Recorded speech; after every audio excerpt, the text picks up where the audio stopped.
up, guys? Welcome back to Beyond the Veil Tarot and Astrology. My name is Candice Marie. Thanks for joining me. This is going to be your September 2023 horoscopes for each and every one of the 12 signs. It's hard to believe it is going to be the fall here, at least in the northern hemisphere. We have got a slightly calmer sky here in September of 2023. I'm kind of calling this the calm before the storm, before we get into October's eclipse season. Thank you guys for coming back to my channel. I hope that you guys are doing well. Let's get right into it. So those of you guys who don't already know who I am, my name is Candice. I'm a Western astrologer. I work both with tarot as well as the Sabian symbols to make sense of what's going on in the cosmos. If you're joining me for the very first time, make sure you click the subscription button below. Hit that little bell so you're alerted as to when I have videos coming out on the channel. We have videos coming out every couple days. Tuesdays and Thursdays, we have some astro musings throughout the week. Fridays, we have live readings on the channel. And on Sundays, we have astro weather. And this has been my long, kind of now running horoscopes. So I hope that you enjoy. I want to start off with just a few offerings for this month because I have some new stuff. So first of all, I have a live webinar that I'm going to be doing in September. I hope that you guys join me. I feel like I should have been better prepared for this and have all of the information in front of me, but let me pull out my calendar really quick because I know I have it here somewhere. Okay, perfect. Bear with me. Mercury is stationing retrograde as I am recording this video, so I appreciate your guys' patience. Okay, so it looks like we're going to be doing the webinar on September the 17th, 2023. So that's going to be on a Sunday. I'll be doing it at 10 o'clock a.m. Pacific time, which is going to be 1 p.m. Eastern time. Live webinar, basically. So this is going to be on these incoming eclipses that will be taking place in October, but you guys know it pays to be prepared. We're going to be seeing two eclipses in October, one that's going to be mid-month and another one that's going to be at the end of the month. This will be a solar eclipse in Libra first, and then we're going to see a lunar eclipse in Taurus at the end of the month. And that is a closing eclipse from what's been the eclipses we've been experiencing in the Taurus-Scorpio axis the last 2 years. Now, both of these eclipses obviously are ruled by Venus. So we're going to be focusing a lot on Venus. I'm going to be talking to you guys also about what that means for all of us personally. I'll take you through the 12 signs, but I'm going to talk a lot about like financial predictions, world predictions, health predictions, because Venus is going to be in Virgo, and much, much more. So if you guys want to join me, please do. I'm offering $15 off if you guys want to buy your tickets early. The link is down below in the description if you guys want to find that on my website. And while you're there, head over to the calendar section of my website because I have a brand new personalized 12-month astro calendar. So this is a new service that I'm offering. It's really cool, super affordable way to be able to get 12 months of rolling personalized horoscopes right at the palm of your hand. So basically you'll get 12 months of a digital report, but it's not a report. You can actually upload it directly into your Apple iCal calendar or your Google calendar. And it will create a little like event letting you know what time the transit's taking place, what transit is taking place, what to expect from that transit. And this is major transits affecting both your natal chart as well as your secondary progressions. So yeah, check that out. It's available on my website. It is on sale for $19.99, so you can be prepared for the year ahead. And if you guys like my work, please do consider joining my memberships on YouTube. You can support me as a full-time content creator. I know many people really benefit from this information, and I know not everybody can afford to get a personalized reading, so I put these horoscopes out there to be able to give the information to everybody, try to create a really cool setup so it feels like you're getting a one-on-one reading with me. And your guys' donations goes to my research time to put this together, to equipment that I need, all kinds of stuff, making it possible for me to keep doing this. And you guys have been so generous. I just want to say thank you very much. You can also scan the QR code somewhere up here if you want to leave me a tip. I would appreciate it. And as always, don't forget to like, comment, share, and subscribe.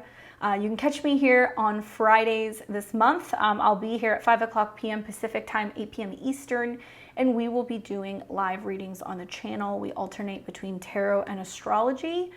Those of you guys who like that, keep coming back. You can hang out with me on Friday night. You can see some example readings. Excuse me. And if you would like to book a personal reading with me one-on-one, you can do that by checking out my website at beyondtheveiltarot.com. I have availability opening in the month of October, but I will tell you that October, November, December, January is like high season. Obviously lots of stress dealing with holidays and family members and just, getting ready for the new year. So if you want to get a reading, make sure you pop on over to my calendar. You can book one. It's live on Zoom. I'm also offering gift cards. So if you guys want to give the gift of foresight, you guys can do that there. All right, thank you for my shameless plug. I appreciate it. Let's go ahead and head on over now to taking a look at the transits that catch my eye. Okay, so here's the deal. Basically, there's two videos. I create this video for the horoscopes. I really want to make it primarily just how is this going to affect you and your life. However, towards the end of the month, probably next week, I'll do a month in advance that's more general. That's like kind of like global things that are going on. I want to keep this primarily to how this is affecting the little people.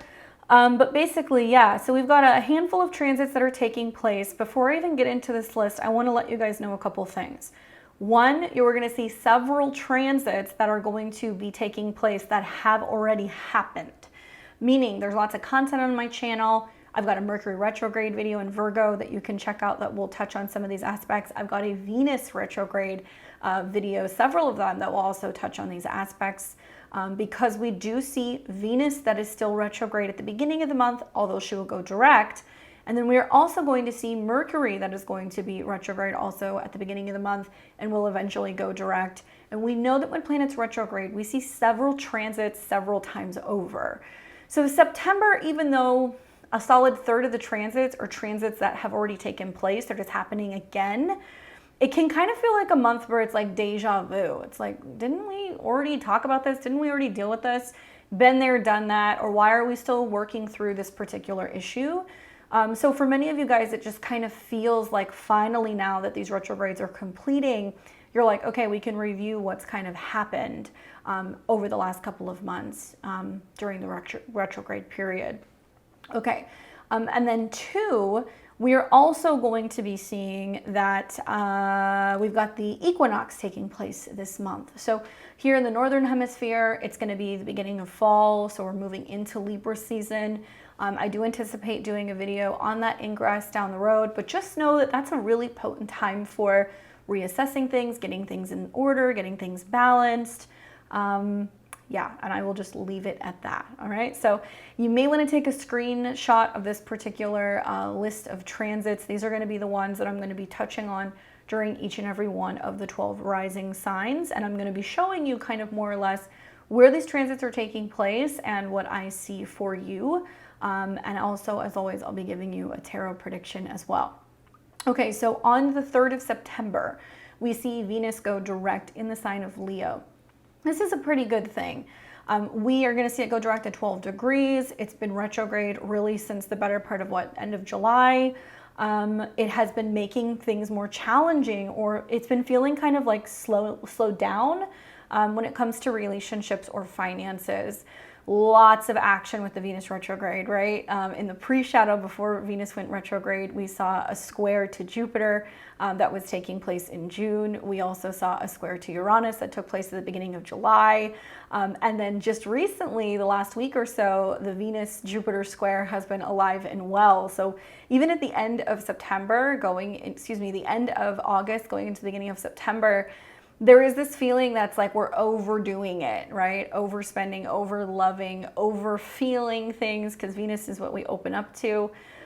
So there can be almost like this hangover feeling of being like, okay, it's been too much with some of these Venus-related topics. But the good news is that if you are like a Taurus or a Libra, because Venus rules your chart ruler going direct is a lot more, it's going to be a lot easier for you. You're going to feel like things are going a little bit more smoothly because your planet is going to be in better kind of aspect. Now the downside is on the back end, we're still going to be feeling the effects of the shadow really all through September until the beginning of October. We're not going to see Venus actually leave Leo for another month. So it's good if you're Leo, Sun, Moon, Rising, because you have another month of Venus in your sign. But for the most part, we're still going to feel the Jupiter square, the Uranus square. It's just going to keep on keeping on. For those of you guys who have been sticklers about making big changes, maybe to your physical appearance or making purchases or other things, cosmetic surgery, that kind of stuff, for the most part, I guess if you want to do these things, you can once Venus has gone direct. However, I would say that it's really important for you to really ask yourself, you know, am I still going to like the changes that I'm making? Because you're going to see some Uranus squares kind of down the road, okay? All right, so we're going to be seeing on the 4th of September, Mercury is going to come into a trine with Jupiter in Taurus. Now, this is the second time that you've seen the trine. It was actually taking place not too long ago, just like the last month. And Mercury is retrograde now. So when Mercury is in aspect to Jupiter, it basically means that you have some kind of positive aspect where Mercury is receiving good news, right? So even in the midst of Mercury being retrograde, Mercury being in that trine is getting some good positive news from Jupiter about Taurus related things. Money, resources, stability, abundance. So I've said in my Mercury retrograde video, I really do like this retrograde. I feel like it's very beneficial. You're going to see lots of support that's taking place with Jupiter helping realign our values and our investments in our resources. I would say look for some good news that's going to happen with that Mercury trine Jupiter. Now, it's interesting because the very same day, Jupiter is going to turn retrograde. So we've got a planet that's stationing retrograde, which already makes things happen. But when we have the Mercury trine, I'm anticipating we're going to get some big news about Jupiter Taurus related things. Jupiter can be laws. Jupiter can be about the banking system. We may also be hearing some news about new regulations revolving around bank and finance. New themes revolving also around travel, because Jupiter can be about global travel. So I think that we may hear something like that. And, you know, Mercury is moving through a sign where it is connected to the service industry, Virgo. It's about healthcare, it's about dining, it's about people who service other people.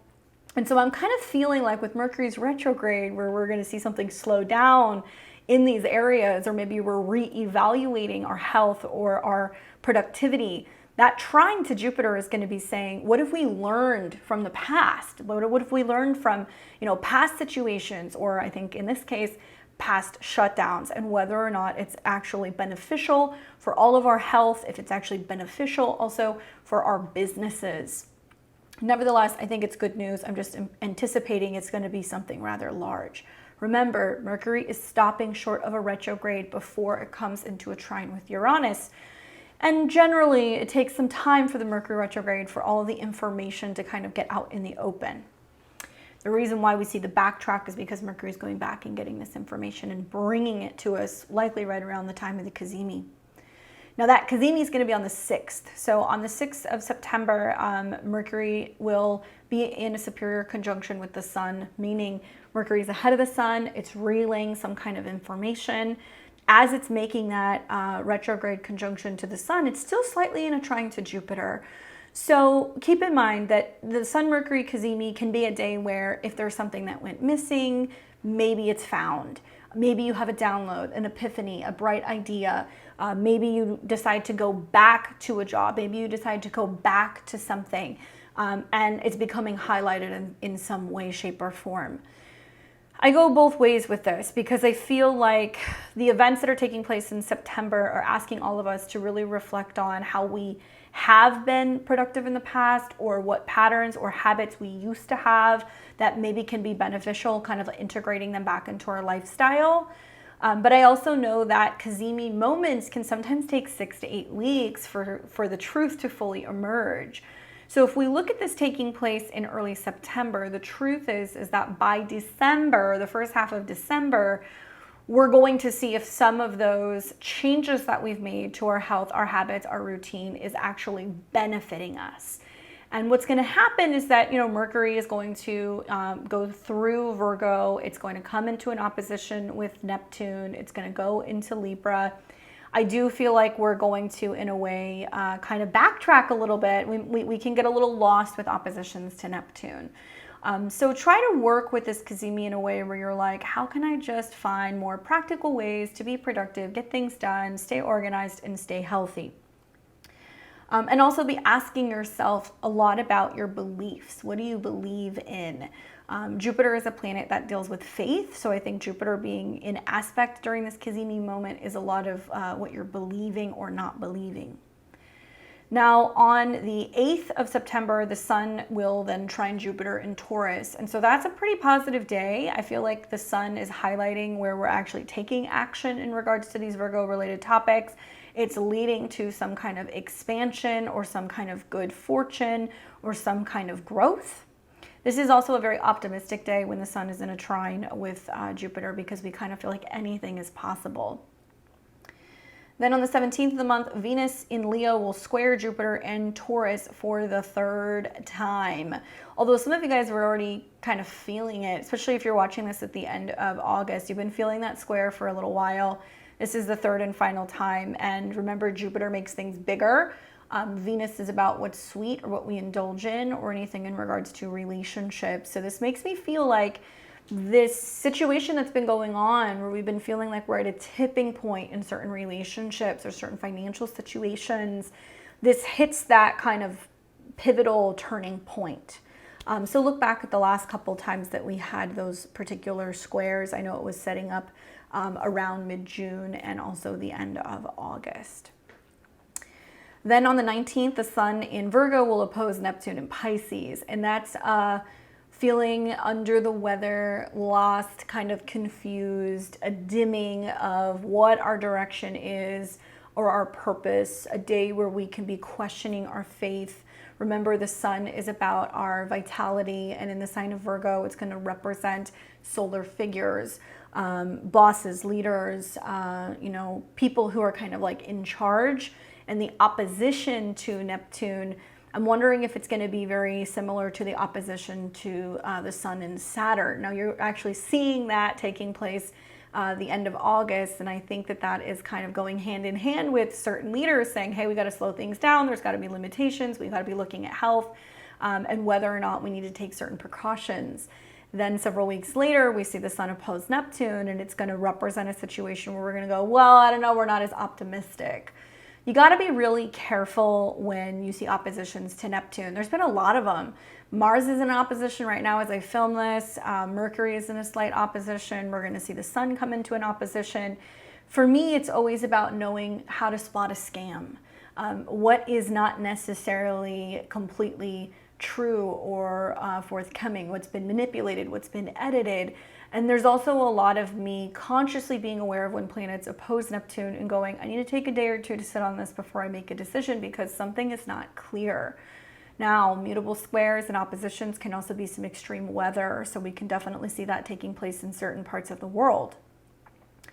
Then on the 21st of the month, the sun in Virgo continues to move, but it's coming into a trine with Pluto in Capricorn. This is a powerful getting things done type of day. Pluto in Capricorn is about structure and something solid, and it is about career and profession and power.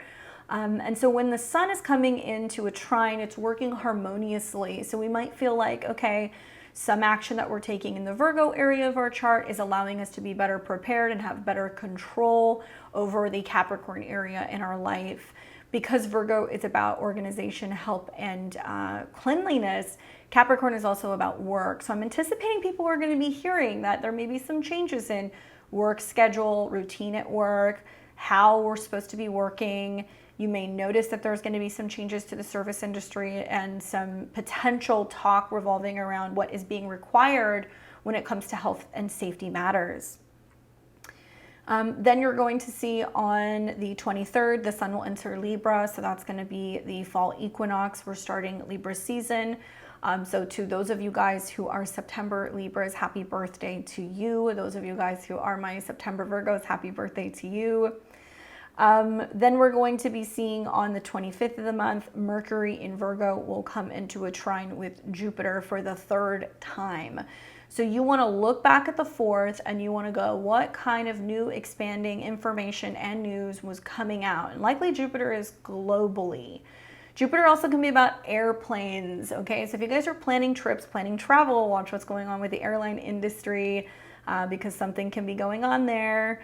I do feel like although this aspect is happening several times, for me, I like the 25th because it's no longer retrograde. So whatever good news or whatever kind of laws or, you know, something that's coming out in the world that's been trying to work its way out all month long is now finally coming out into the open around the 25th.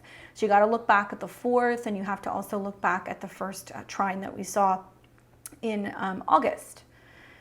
Now on the 29th of the month, we're going to see Venus in Leo square Uranus in Taurus, and this is also for the third time. So the first one was taking place somewhere around the first week of July.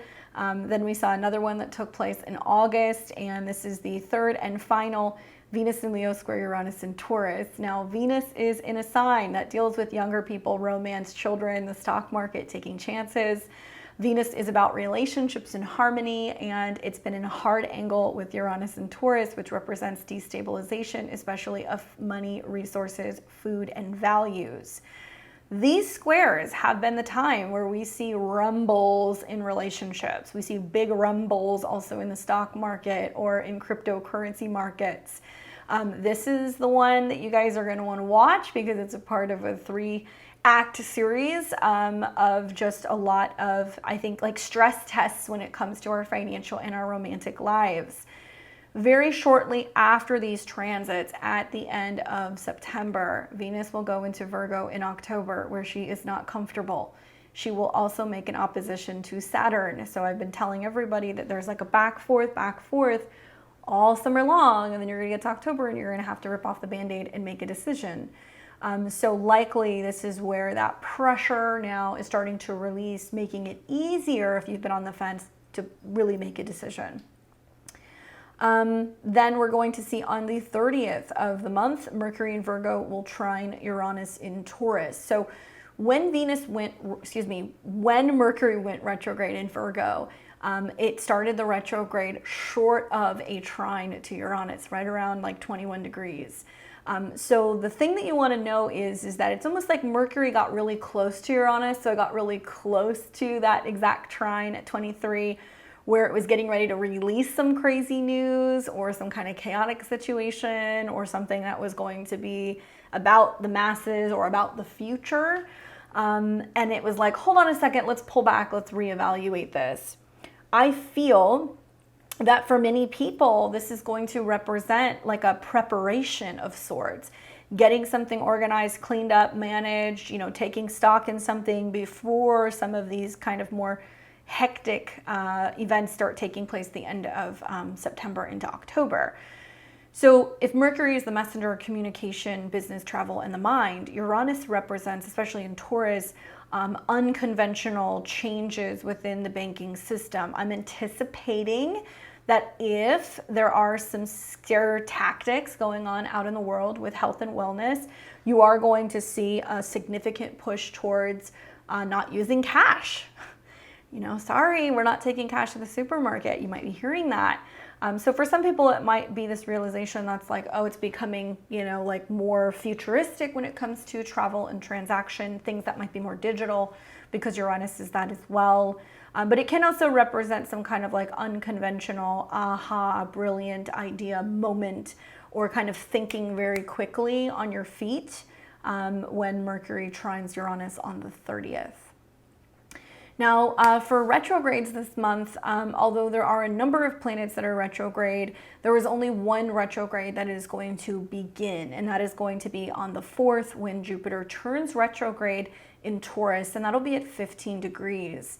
Now, 15 degrees is halfway through the fixed signs. This is like almost like a pivotal degree for the zodiac, because it represents that halfway point, right, through the wheel, through the quarter square that we see between Aries and Cancer. So whenever I see planets at 15 degrees, my eyes get really big because I know that that can make things turn one way or the other. 15 degrees is a Gemini degree, so it's going to be about travel, documents, communication, information, data, and it's going to be news, I think, about money. So remember that Jupiter turns retrograde the same day that Mercury trines Jupiter. So everybody needs to be keeping their ears open, listening to what's being talked about globally, about laws revolving around travel and money. Yeah, I'll leave it at that. But that's where you're first going to start to hear this. Now, Jupiter is the traditional ruler for Sagittarius and Pisces. So for you guys, Jupiter turning retrograde, your chart ruler is retrograde. Some people are going to freak and go like, oh, that's the end of good things. You know, Jupiter is supposed to be bringing us all this positivity. Maybe if Jupiter is your ruling planet, you might notice that there's just a slowing down effect in that particular house. But I don't really see this as the worst transit. Keep in mind that as Jupiter retrogrades this year, it's going to come into a sextile with Saturn in Pisces, which is also retrograde. So to see those two kind of come into like sync with one another, I feel like Saturn's like cautious, persistent approach to things can really kind of stabilize Jupiter's potential growth. And come the turn of the year, we're going to see both of these planets direct, okay? So don't worry about it. This is that part of the year where you're going to see a lot of planets that are going to be retrograde, especially that kind of small window, the end of September to early August, because all these planets are going to be retrograde. So things are kind of slowing down a little bit right now. We just kind of have to roll with the punches. On the side of like planets going direct though, remember that Venus will go direct on the 3rd. This will be in Leo at 12 degrees. So if you have any planets around there, pay attention. Equally, my Taurus and Libra risings, yay, your chart ruler is no longer retrograde, so it gets a little bit easier.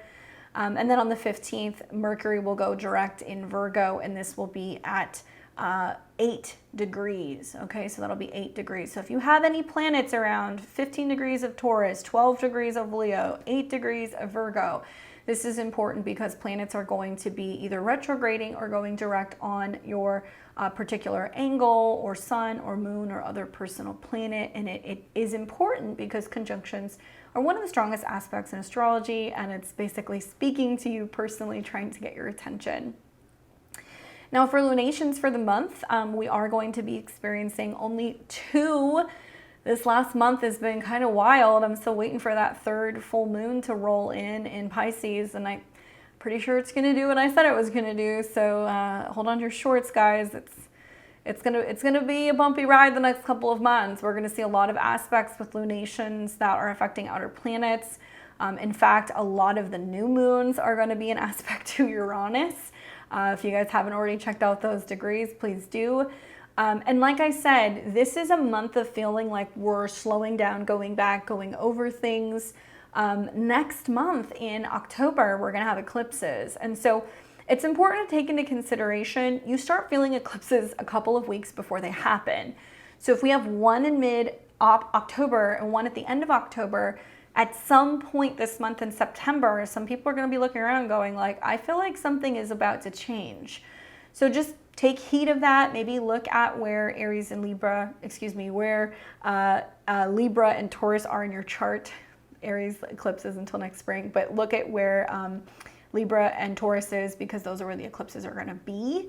But for this month, we're going to have on the 14th a new moon in Virgo, and that's going to be at 21 degrees. That will be featuring Mercury, the chart ruler, which is retrograde. So that can be a little bit more about reviewing, thinking things through, listening to our intuition, especially because Mercury is going to be behind the sun. So it's getting ready to go direct, but technically it is going to be retrograde. And then on the 29th of the month, we are going to be having a full moon in Aries, and this will be at 6 degrees.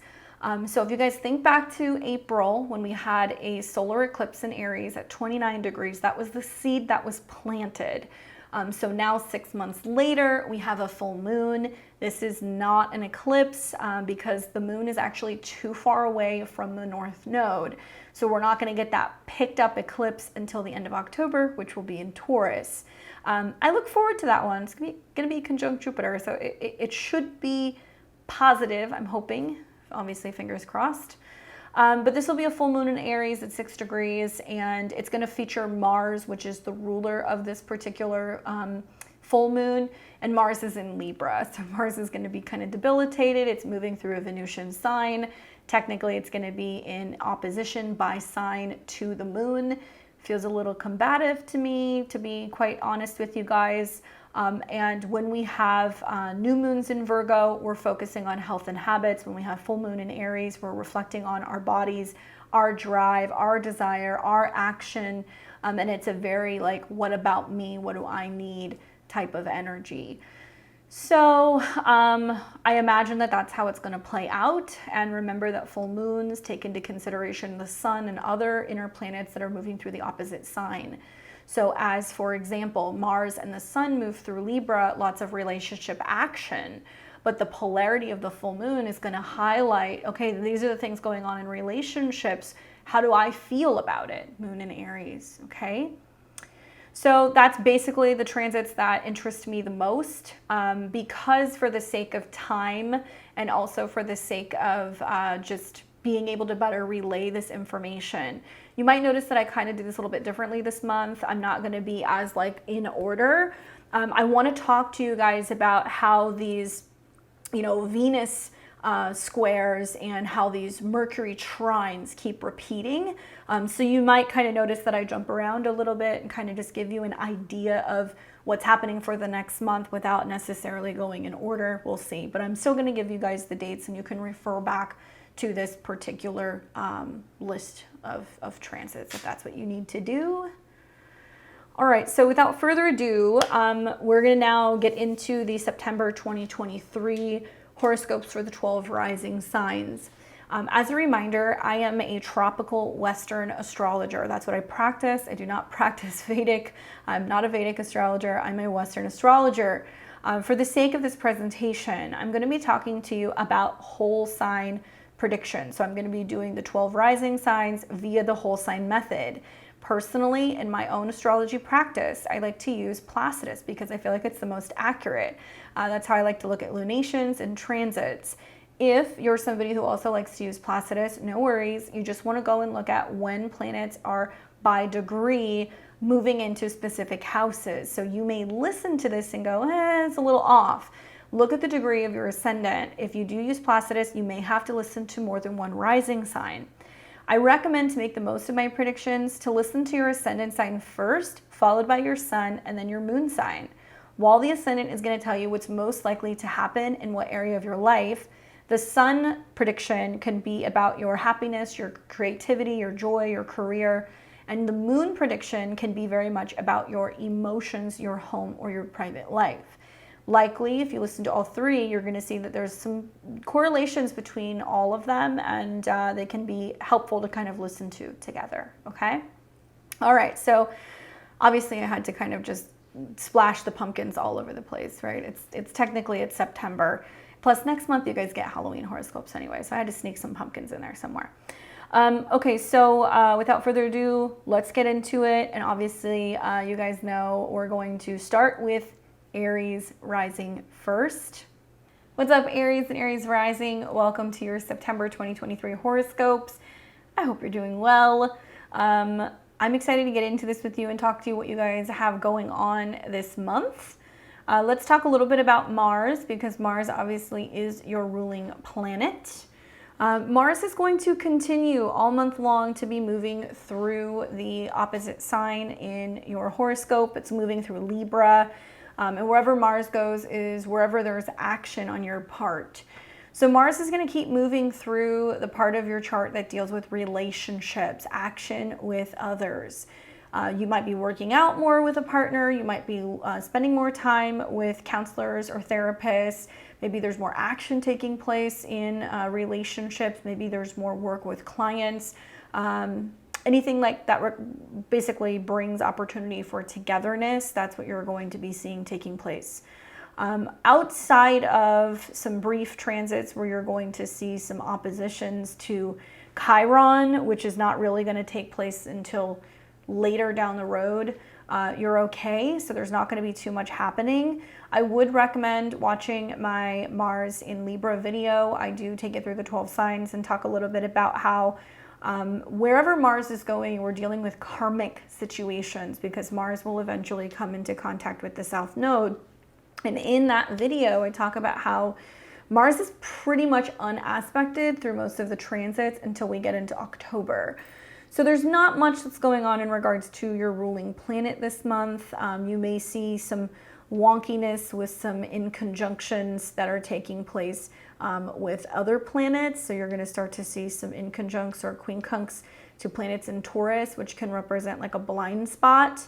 So it can mean that you might find yourself a little bit at odds with another person about personal possessions or resources. The one thing that I do want you to know is that there will be a full moon in your sign. So that's going to be taking place obviously later in the month. That will be on the 29th. If you are an Aries sun, moon, or rising around 6 degrees, okay, 5, 6, 7 degrees, this is going to be impacting you a little bit more personally. When you have a full moon in your first house, it is some kind of completion revolving around your body, your goals. It can also be about how you're feeling emotionally. When the moon goes through your first house, it can be making you more self-focused, and you can be a little bit more emotionally active. So the moon rules home and feelings, and you're going to have the sun that's coming into an opposition with the moon. So it'd be bringing up some dynamics about what you need independently outside of relationships or outside of your relationship with other people. And it can be a time where there are some emotional outbursts that can be happening. You might be feeling kind of triggered, especially with Mars in your opposite sign. And for some of you guys, it can also be a huge like reveal that's going on. So it can be a big physical change, a personal change. Maybe you're having to pay better attention to your body. And for some people, it can also be a pregnancy. Sometimes full moons in the first house can be about pregnancy, okay? Now, outside of that, there's a couple other things happening. So first, let's talk a little bit about Venus. Venus has been retrograde in your 5th house, where you've been reevaluating who or what you love. Some of you guys have been trying to rekindle an existing relationship, maybe with somebody. Some of you guys have been connecting to romantic people from the past. Some of you guys have been trying to establish a better relationship with a younger person or a child. And Venus rules relationships and resources. So Venus will be going direct on the 3rd, which means that things that you've been working on, relationships, creative projects, self-expression, hobbies, talents, now they can move forward a little bit more smoothly, okay? So that can be really positive for, results if you're self-employed. That can also be creatively. Maybe you've been spending time over the summer working on stuff, getting ready to like launch something, especially if you're in the creative field. Now, throughout this retrograde, we have seen several aspects where Venus has been in a square to Jupiter, where you've been having to really reflect on, am I willing to spring for a little bit more cash for a creative project, a hobby? Is something creative bringing me opportunities for more abundance? Are you spending more on a child or on a romantic partner? So there's been this back and forth really pushing you to really kind of dive deep and get creative with how you can bring in more resources. You will see that square, which has been taking place since June, come up for you again, and that's going to be taking place around the 17th. So that's a storyline that goes back to June. So once you see Venus come out of the square, you're kind of like, okay, these situations don't feel like super inflated any longer. Then Venus is going to come into a square with Uranus, and that's going to represent where it is possible, because of some emerging change in a relationship. You might have a change of self-esteem. Maybe there is some launch of a creative business. It might bring you opportunity for more financial freedom. So there is kind of stress and tension going on in houses, basically, that are financial, and it's a storyline that's been going on really since June and July this summer. When Venus and Uranus square off eventually, so that's going to be taking place for you around the 29th. That'll be the final square where there is less tension in finances and in relationships. Okay, so it's going to be nice to see Venus go direct. Now, if we look at Mercury, which has already made a trine to Jupiter here in August, on the 4th, Mercury is in your 6th house of health all month long. Okay, so you're reorganizing, reworking things, maybe making appointments to get back to the doctor, taking the pets to the vet. You're organizing your office space, your home. Maybe you're making some tweaks. Maybe you're getting back to the gym. There's something that you are reworking when it comes to your habits and your daily routine, especially in the neighborhood, because Mercury also rules the 3rd. So what's going to happen here is Mercury is trining Jupiter. So it's about getting some kind of positive insight, guidance, or direction about what to do with your money, where to put your resources, whether or not you should invest in travel, whether or not you should consider rescheduling something, especially health-wise. While Mercury is retrograde in this house, I would say be mindful that retrogrades bring reversals. So if you have been unemployed, it could bring you back to work. If you have been having some health issues, it could bring some clarity and it can help you kind of resolve a health issue. So it could go one of two different ways. I think for the most part, Mercury trine Jupiter can be about getting some really great direction from like a coworker, from an assistant, from a financial advisor, perhaps even from somebody who can be health related, giving you some direction about, you know, what to invest in, what supplements to take, what to be eating to better take care of your health, okay? Because Jupiter represents somebody who's got some kind of like vantage point. Somebody may also give you some tips about whether or not you should reconsider either rescheduling a health related thing or a travel related thing because it can be costly. And you're one of the signs that is more likely to potentially see some changes in your schedule. So if you are booking travel, especially for the later part of the year, definitely be careful with this transit because it could end up costing you if you don't get something that's refundable or if you get something that is like, you know, it's basically, yeah, it's non-refundable. I think some of you guys also with this retrograde may potentially consider changing works or office spaces. You might reorganize something, or you might need to go and fix a gadget, or maybe there can be something going on with a phone or a laptop, especially at work, that needs to be updated or it needs to be tweaked. So I would watch for that. Okay, so on the 6th of the month, we're going to see the Cazimi, and this is where there is some kind of information that's being delivered. It's possible that you're getting word about something revolving around the health of one of your children if you have a child. It may also be some kind of planning revolving around making changes to, you know, taking a holiday, going on a vacation. This can be a time where also you get some health results with Mercury conjunct the Sun. Something is revealed about health. If you notice, this retrograde has been in opposition to planets in your 12th house, which is kind of like hidden and secretive and not so obvious. It's things that are going on, you know, behind the scenes or kind of globally, which could impact your health, your work, or potentially even your habits. Now, even in the midst of, you know, this Cazimi, which is generally pretty positive, I think it's still feeding off of the trine from Jupiter, where it kind of pays to listen to what's going on globally out in the world right now to get a better idea of like how to navigate the next couple of months when it comes to work and your schedule. So you'll see then on the 8th, the Sun will come into a trine with Jupiter. Okay, so it's going to trine Jupiter, which is like, okay, I'm positive, I'm optimistic, I'm making the right moves, I'm well informed about what I need to be doing for my health or my productivity. And I think for a lot of you guys, it's not just about work and it's not even so much about health. I think it's about getting your ducks in a row financially. That you may be moving money from platforms, making changes with how you're banking, who you're banking with, changing some of your investment strategy, maybe being like a little bit more conservative and following some of the trends that might be going on globally, because Jupiter is giving you all of that good news. Now, like I said, we're going to see on the 17th that Venus and Uranus will square. So the 17th is a day that you want to watch because it's going to be giving you some friction between maybe the money that you have and the money that you're willing to invest. Sometimes big risk can be big reward, especially because I think about, next month and the eclipse that you're going to have in the second house. So some of you guys might make some sudden pivots and go in a different direction when it comes to your investment strategy this month, which could ultimately potentially really pay off, especially if you're, looking to, make investments for like the long term, right? Because you're going to see that eclipse is going to have a sextile to Saturn next month. Then on the 19th of the month, we're going to see the sun in the 6th house coming into an opposition with Neptune.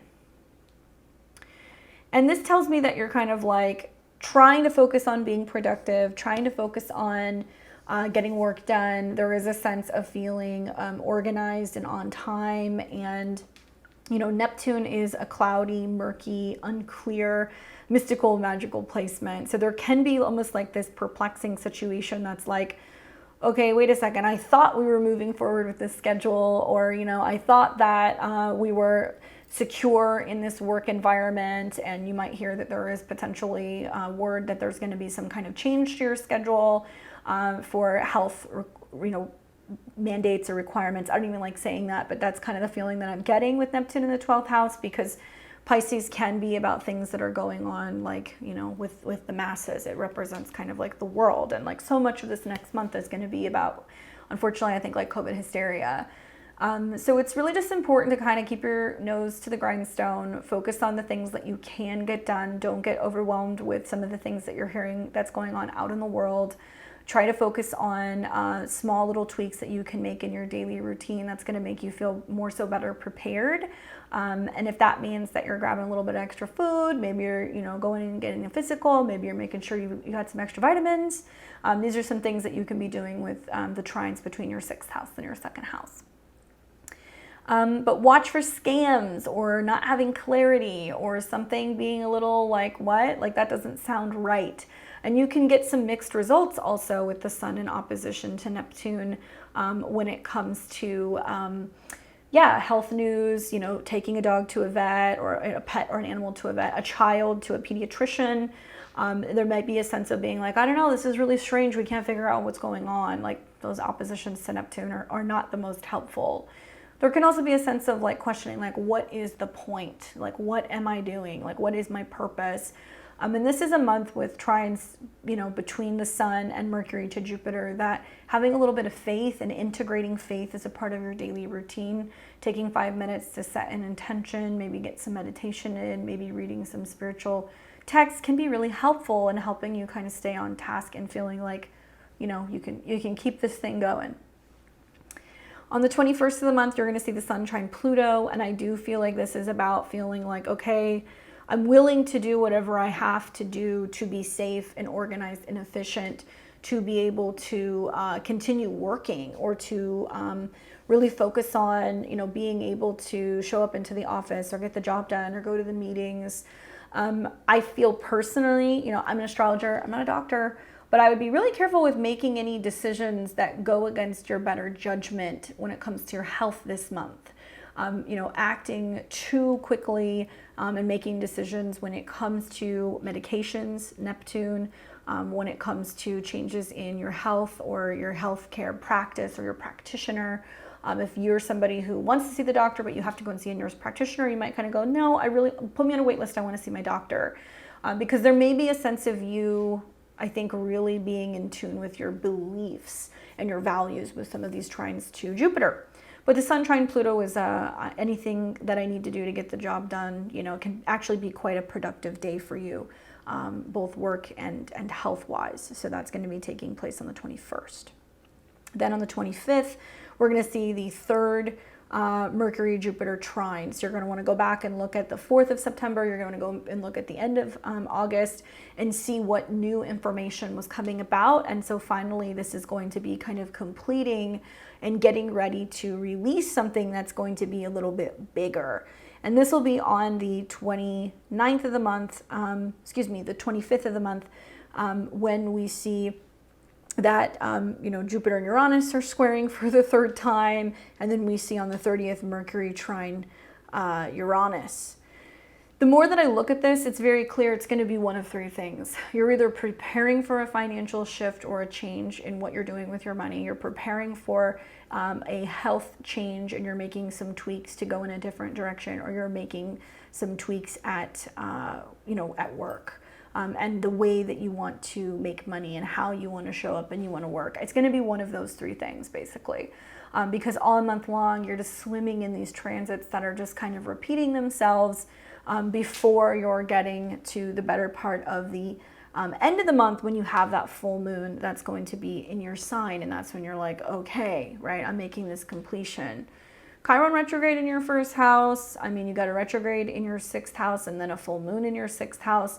My Aries, sun, moon, and risings, you guys are the ones that really want to be paying attention to your health a little bit more so right now. I think that that's really important. But I also know that the trines between the second, sixth, and 10th house, there are a lot of like, okay, what can I eat differently? What can I integrate in terms of minerals? How am I moving my body? You want to be making physical changes, right? When it comes to being able to be better prepared. Remember, so much of the retrograde is about taking information in and going, what can I tweak or kind of do differently? And I think with Saturn and Neptune retrograde in your 12th house, you're looking at things going like, I can't just shut down. I can't just hide.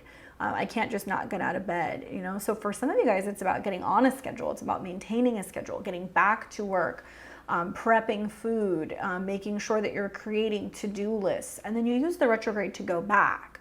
Although, Virgo does in conjunct Queen Kung's Aries, and the sixth house represents delays, accidents, illnesses, but also all of the to-dos that we don't necessarily make time for. So make the time for that stuff this month. That's my recommendation. And I know that this seems a little like discombobulated, but like I said, this is the in-between month before you get into next month, and then you're going to really start seeing some change happen. Also, I should say Mercury retrograde, because Mercury rules your third. I could see some tweaks or tune-ups to vehicles.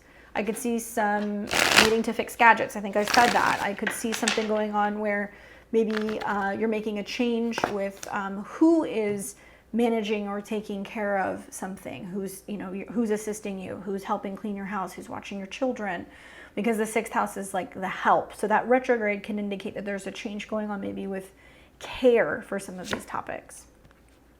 The card that I have for you is the Knight of Wands, which I like because this is you. You're a fire sign. Listen, there is no fire really out in the skies this month. There is Venus, right? Venus is really the only thing that's hanging out in a fire sign, which basically means that you are willing to make things happen for those who you love, right? So taking action for those that you love, whether it's your relationships, your relatives, your pets, your friends, right? Your coworkers. This is about jumping into action. So knights are dedicated to their cause. They get on the horse, they ride into battle. This is I can do anything type of month. You have to have a can-do attitude. It's about being able to get back into action and preparedness, but this is about creativity. This is about movement. This can be about creative projects. You might feel like creative projects are just about getting ready to go. You're just making some tweaks to some launches. This can also be about the help of a fellow fire sign. So another Aries, Leo, or Sagittarius can come in that can be helping you kind of like get something going, and you might be feeling a little bit more feisty, especially when it comes to other people, right? Mars in your seventh house, there can be a lot of action with relationships, but there can also be a sense of being like, some people can be too much.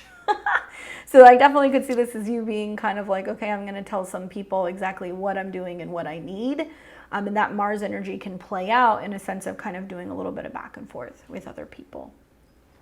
I hope it's a good full moon for you, Aries. Please enjoy and take care of yourself, and I'll see you next month.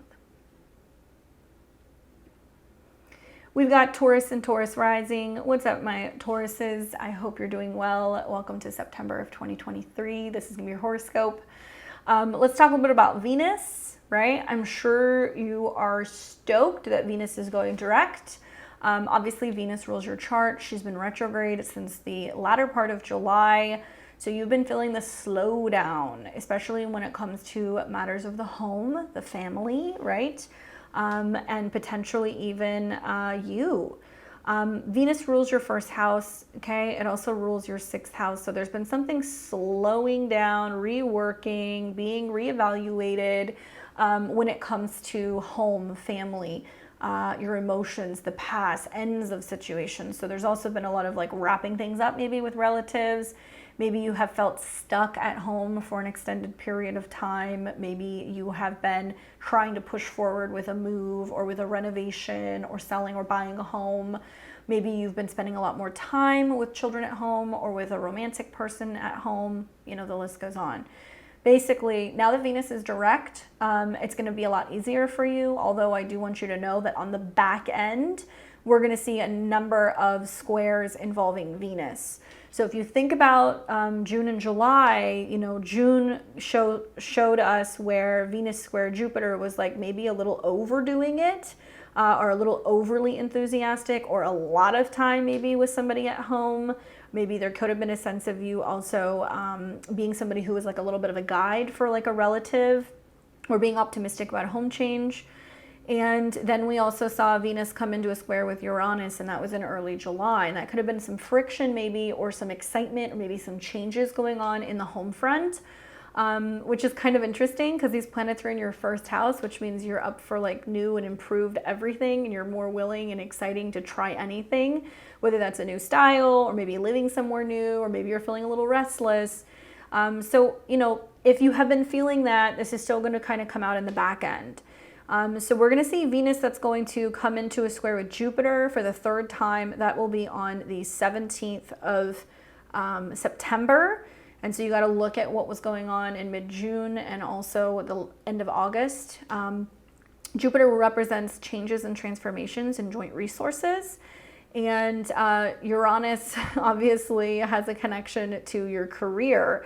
So it looks like you've been really adamant about like trying to find ways to maybe like switch up work and make more money. And like maybe you're kind of like this mad scientist right now trying to kind of throw stuff at the wall and see what sticks. I do feel like the Venus-Uranus square that's going to be taking place, which is going to be later, so you're going to see that on the 29th of the month, can be finally breaking out of this pattern where maybe you have felt kind of locked at home, or maybe there's been some restlessness with a relationship, or maybe, you know, you're finally willing to make a decision or a change about something that's going on with where you're living, okay? Now, we will see that Venus is going to be in Leo all month long. You're not going to see it leave that until the beginning of October. So for the most part, Venus is going to stay in your fourth house, even in spite of these squares. It's bringing blessings, and it may allow you to finally see if you've been renovating or redecorating, or if you've been knocking down walls, or maybe finally paint colors and materials and things that you've ordered to decorate your home can finally come in. Or if you're dealing with like difficult family members, you know, that you can get a little bit easier once it goes direct. We're going to see on the 4th of the month that Mercury in Virgo, okay, so Mercury is in your 5th house, where you're more willing to play games, have fun, hang out with your kids, date, go out and have a good time.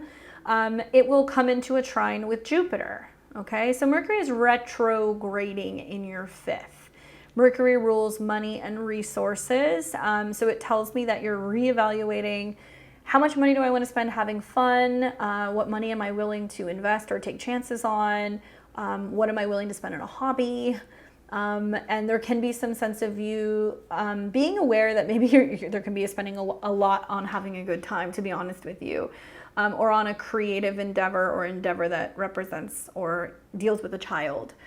Mercury also has connections in your chart, obviously, to business. So if you're in a creative field or you're self-employed, you know, part of the Mercury trine Jupiter can be having a great idea and getting ready to put it out there and share it with the world, especially if it's something that involves writing. So Mercury and Jupiter kind of makes me feel like you're in tune with what your heart is saying, and you know how to best express yourself and be creative, and maybe even be a little bit more optimistic about how you're approaching change. We've seen this trine already take place in the end of August, and it's going to happen again. And that very same day, Jupiter is going to turn retrograde in your sign. So we're going to see Jupiter retrograde and also Uranus retrograde. So where these two planets that have been in the same sign, which has been representing this like rapid acceleration and change for you, It's going to slow down a little bit, so it's going to give you time to integrate. I've seen a lot of interesting stuff here. I mean, I think, you know, a Mercury retrograde in the 5th house can be reevaluating. Do I want to get back together with somebody? Do I still love them? Do they call me out of the blue? And this can also be about matters of the heart changing, right? Because a retrograde represents a reversal. Mercury is in a trine to Jupiter, so you're reevaluating, you know, what am I open to change? What am I reevaluating? I'm going to be honest with you, especially for my Tauruses. I do think it's really important to be asking yourself, what do I love? What's going to make me the most happy? That's how you work best with all this energy in Virgo that's going to be trining Jupiter, where happiness is going to require change. And whether that's changing where you live, changing how you look, changing something about the way that you look at creativity or children or dating, right? Or taking chances. And all of these things are kind of 5th house things for that very reason. But you're looking at it in a very analytical sense. But I see the positivity and the optimism here. Now, Jupiter in the 1st house, an eclipse there next month, a Mercury retrograde in the 5th, Jupiter ruling your 8th. A lot of Taurus and Taurus risings can be finding out, once again, they're pregnant, or that there's a change with their body, or there's a change with one of their children, and maybe you're in tune with that. That can be something that can happen here as well, okay? On the 6th of the month, we're going to see a Sun-Mercury cazimi. And the sun represents your home, and Mercury represents your mind and younger people and creative people. This can be about having like a heart-to-heart conversation with a relative or a younger person or a romantic partner. This can be where you have a bright idea about a creative project or about an investment, and something is kind of coming to light. Still picking up trines to Jupiter, by the way, so it seems pretty fortuitous. And then we're going to see on the 8th, the sun will trine Jupiter. Okay, so you've got something about your home life trining Jupiter, making it possible for you to potentially make this significant change. And I think it's going to be the way that you're looking at embracing taking chances creatively. Then on the 17th of the month, we're going to see Venus square Uranus. Venus square Jupiter. Hello. Venus is going to square Jupiter, so that's about making this big potential change happen. Then on the 19th, we're going to see the sun in the 5th house opposing Neptune. So it's kind of like some action revolving around your happiness, your heart, your creativity, your children, coming into what can feel like a bit of like cloudiness with friends. There can be like a, yeah, I want to go to the party, I want to hang out, like I want to have a good time, and then somebody who like falls asleep or fails to get back to you or doesn't answer the phone, or, you know, Neptune in the 11th house can represent like where a group or a friend falls flat, and like it's a little disappointing when it comes to you wanting to go out and maybe get some partying on maybe. Can be a day where you're also questioning whether or not something that you're working on, if it's going to be well received by other people. So if you're wanting to put out something that you've been working on, not the best day, because you may be kind of feeling like something goes overlooked, especially if it's in the creative field. And then on the 21st, the sun's going to come into a trine with Pluto. And personally, I think that's a better day. It's just me, because there's more power. Pluto revolving around marketing and putting something out there and getting the recognition of other people. And then on the 25th of the month, we will see Mercury trine Jupiter for the 3rd and final time. So whatever's been going on, where you've been going back and forth about some kind of positive situation, making a change, taking a chance, finally it looks like you see the positive outcome, or that you're more optimistic about being able to make it happen, about being able to share a talent with the world, about being able to write something creative or produce something creative. And now it's free flowing. It can be a conversation that can go a little bit better now as well. And on the 29th of the month, you will see the final Venus-Uranus square. So look at the beginning of July. Look at what was closer to around, I think, the first half of August, when Venus was in a square to Uranus, and there was this back and forth situation involving maybe where you're living and where you would rather be. And then we're going to see on the 30th of the month, Mercury will finally trine Uranus. Okay, so this is about the status out in the world. I think it's going to be about a work project, honestly. So for those of you guys who don't have kids, you're not dating, it could be that you're working on something creatively. You're trying to find like the right time to be like, this is what I've made, and like share it with the world. As you're starting to have the Mercury trine Uranus, you're also having an opposition to Neptune. So keep in mind that that's positive for sharing news or getting some kind of clarity about a romantic relationship or about, you know, something that involves like launching something creative or a conversation with a younger person or a child. It may not be as well received by other people, okay? Regardless, Virgo, there's a lot of action in Virgo this month, and this is creating a lot of earth trines, okay? And the first house, the fifth house, and the ninth house, these are traditionally fire house energies. So it's about life, it's about movement, it's about creating. And when you start to see these earth signs set up into trines, it means that whatever is being worked out in the fifth house is here to empower you and also your relationships and your belief system. And it's also here to help you expand who you're becoming as a person, right? So work with the retrograde. I think it's going to be beneficial. Venus is going to go direct, thank God. Yes, you are going to have a full moon in your 12th house, so you may be feeling a little squirrely at the end of the month. But we are going to have a new moon that's taking place in your 5th house, and that's going to be the first lunation that you're going to see mid-month, which I do think is going to be more about trying to find ways to kind of get in touch with embracing change, right? It's going to trine Uranus and Taurus. All right, so that's the month at a glance. Let's take a look now. Let's see what your cards say.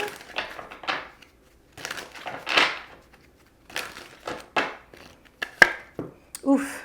The card that I get is the Seven of Swords, which honestly it's quite interesting because for me, swords are mental energies. Seven of Swords is like, can I trust the situation? Can I trust myself? Can I believe that everything's going to pan out? Am I forgetting something? Am I sure? Sounds like a Mercury retrograde to me, right? Because, you know, he's got Five of Swords and he's kind of hustling off and he's like looking back. So it might mean that you need to backtrack, go back, reevaluate, look at the past, what's happened in the past before you make a decision moving forward. This can be that there can be some suspiciousness. Okay, that's a card of suspicion. Can I trust this person? Why did they call me? What do they want? Like, you know, is this for real? You may find yourself questioning something and having to ask it several times and being like, okay, can I trust this? Can I rely on it? Whether it's information that you're getting or a conversation with a romantic partner. I love Mercury retrograde trine Jupiter because I feel like it might indicate that your intuition is bang on and it will serve you well. I love Mercury coming into a trine with Uranus because I feel like it's going to be about you taking a chance and making a decision that may potentially pay off and help lead you in the direction of being able to initiate change. Nevertheless, I do feel like you got Mars going through your 6th house, and so you are going to deal with some situations where you may have to deal with some conflict in the workspace, or there may be some irritating things coming up about a relationship. You have a full moon in your 12th house, which is hidden enemies, which may be revealed, ruled by Mars in your 6th house. So you may find that there are some people at work or in your daily routine or relationships that are kind of actually like causing some problems. And that may be revealed to you, I would anticipate, probably somewhere closer to the full moon in Aries, which will be later in the month, okay? Good luck, Taurus. I'm sure it will go well. Definitely going to be easier for the earth signs, so I'm sure you'll glide right through these transits, and I will see you here next month. Take care. All right, so we've got Gemini and Gemini rising. What's going on, Gemini? Welcome to your September 2023 horoscopes. I hope you're doing well. It's that time again. It's Mercury retrograde. It's your favorite time. Just kidding. So obviously Mercury rules your chart. When Mercury goes retrograde, you are feeling it. And guess what? You're really feeling this one. So I'm gonna level with you. I'm gonna be honest with you. So we've got Mercury, which rules your 1st house. Okay, of body, of mind, communication, all that stuff, action, going retrograde in your 4th house, which is the home, the family, the past. It can be about reconnecting with relatives. It can be about some hiccups coming up with a move or with a family situation. It can be delays with getting things fixed. It can be things breaking down at home. And it just so happens that it's taking place in an angular house, meaning the 1st, 4th, 7th, and 10th houses are quite active because they're the angles.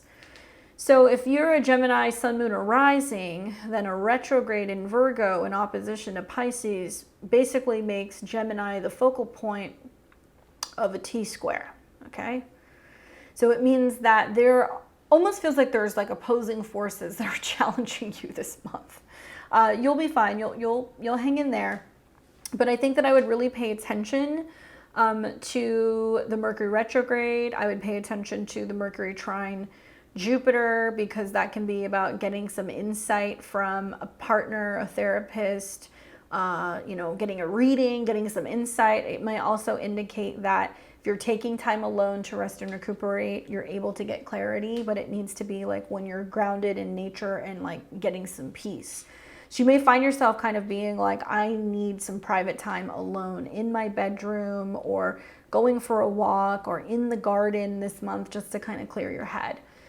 The retrograde starts at the end of August, and it's going to be going all the way through into the beginning of September. So it does look like Mercury will be going direct, and that's going to be around the 15th of September. So on the 15th, the Mercury retrograde ends.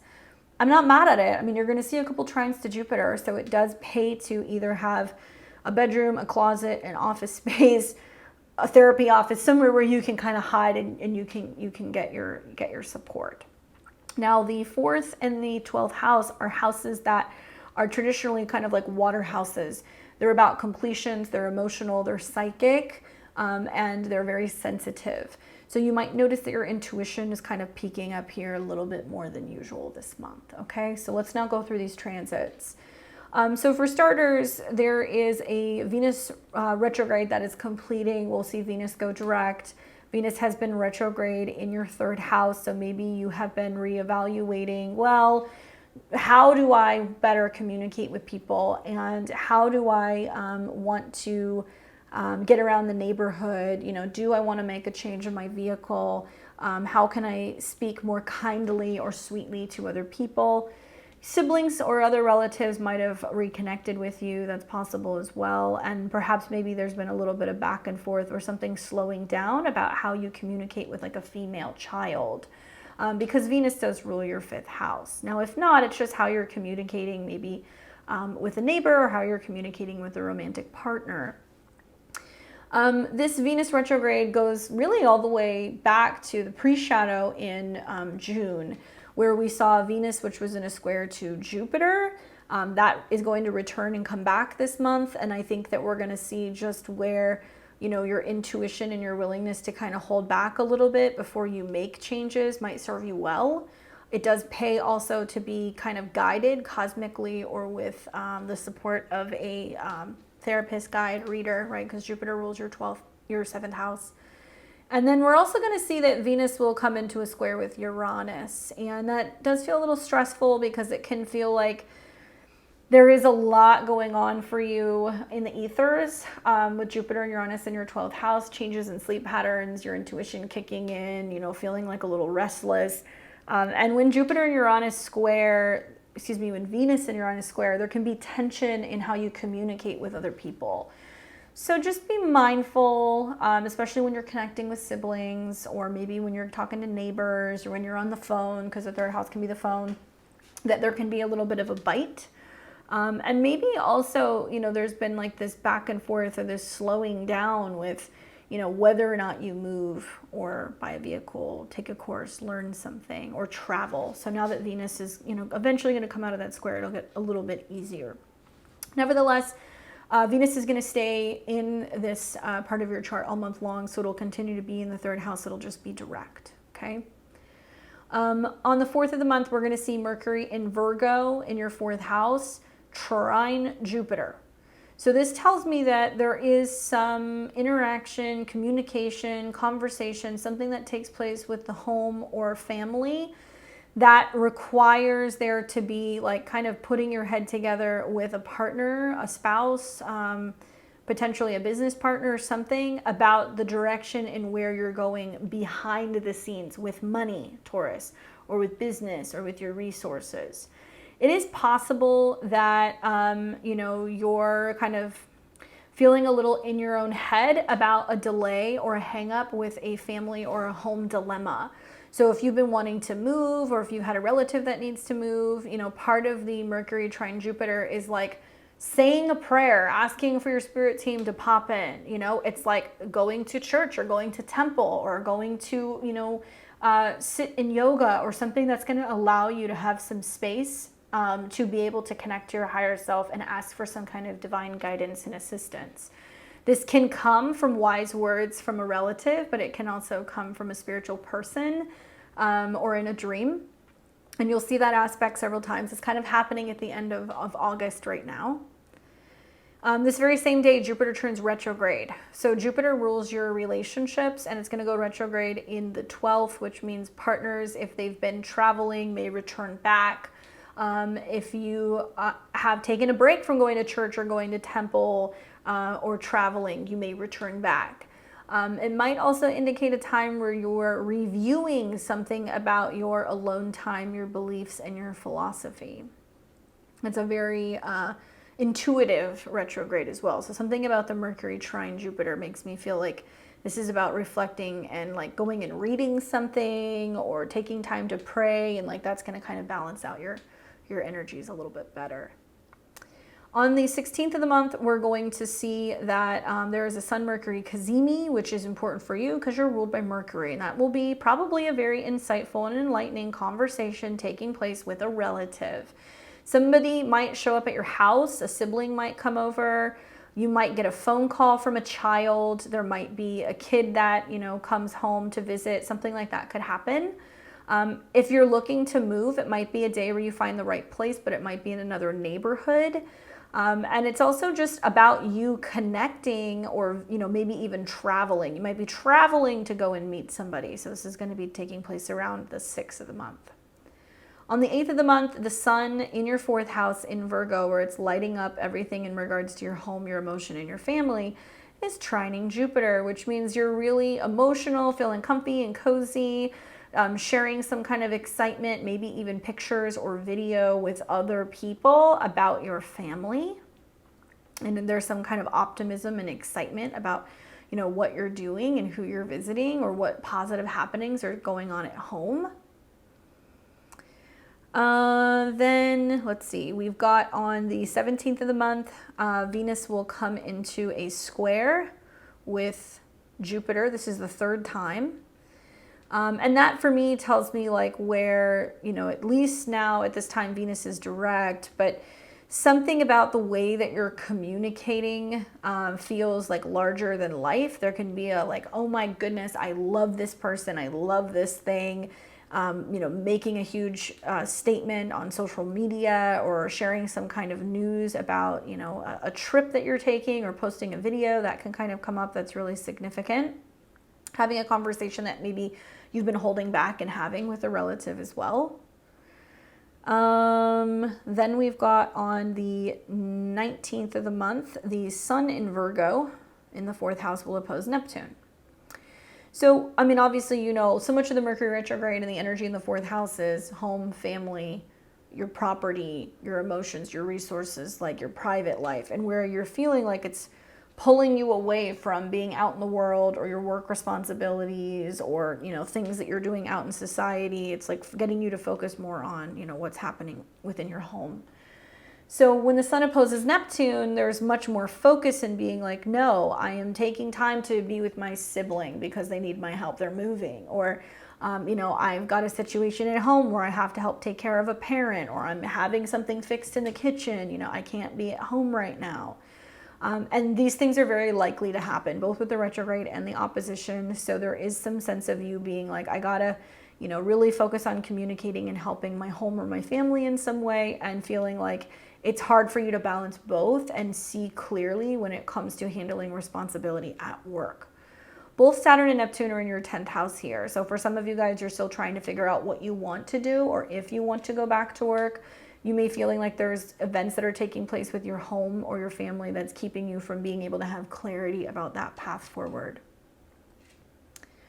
Then we're going to have on the 21st of the month, the sun in Virgo will trine Pluto in Capricorn. So the sun in the 4th house of home, trining Pluto in Capricorn in the 8th house. Once again, you got some trines in some 8th house or some water houses. I mean, you know, you guys have to tell me what happened with that full moon in Pisces, because it's at the end of August. That full moon for some of you guys could have you quitting a job.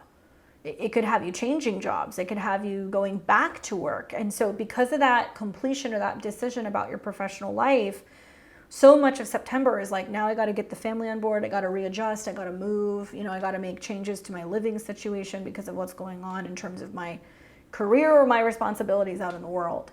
So when the sun comes into a trine with Pluto, it's like you're trying to like communicate and express or explain to family like how this change is going to come about. And there does seem to be some kind of powerful support coming in with Pluto in the 8th house of like somebody else's resources to support you through what can be some changes on the home front. Sun trine Pluto.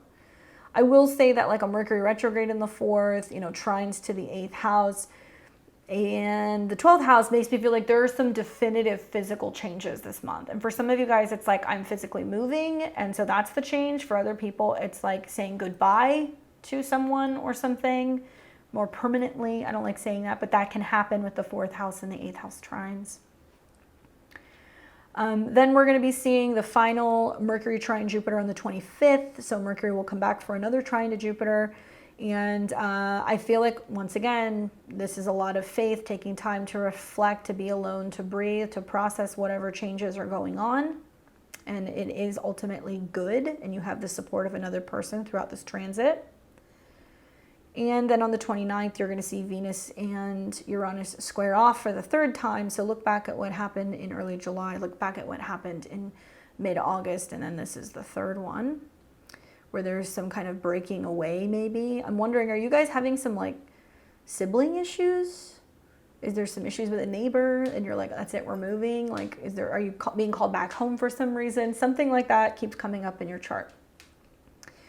And then finally on the 30th of the month, Mercury finally comes out of the shadow and trines Uranus. And that might be some back and forth with, do we move? Do we not move? Okay, we've been preparing, now we move. You know, are we traveling or are we not traveling? Oh, I got the call from my relative. I gotta go, I gotta get on a plane.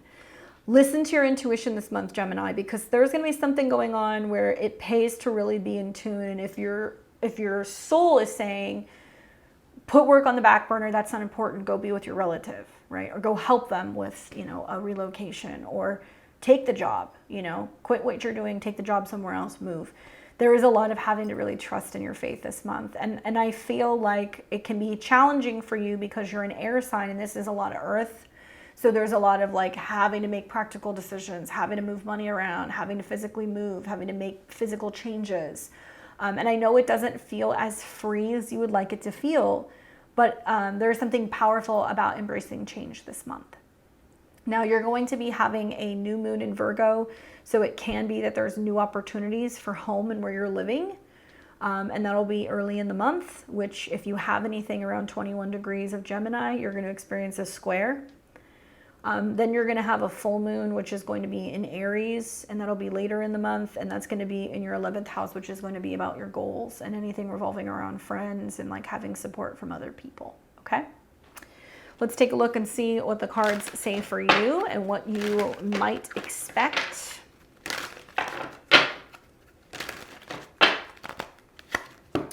Well, why am I not surprised that this card is coming up for you? 2 of Coins. Do I do it? Do I not do it? I'm weighing our situation. I do feel like this is about feeling like I can't do everything, right? I find myself saying that a lot recently.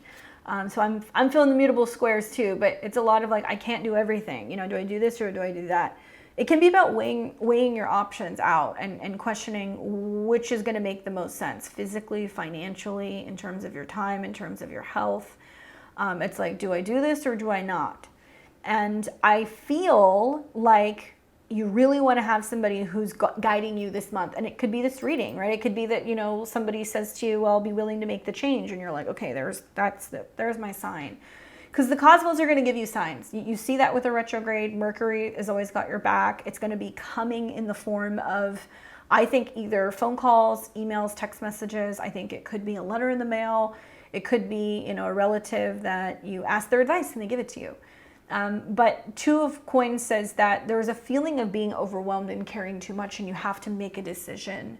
And it's timely, so it's important that you make a decision ideally before the end of the month, right? And you can do that after Mercury goes direct. We generally want to use a retrograde to reevaluate things, not necessarily to say no. You know, just because it's retrograde, you don't say no. You say, let me sit on it, let me think about it.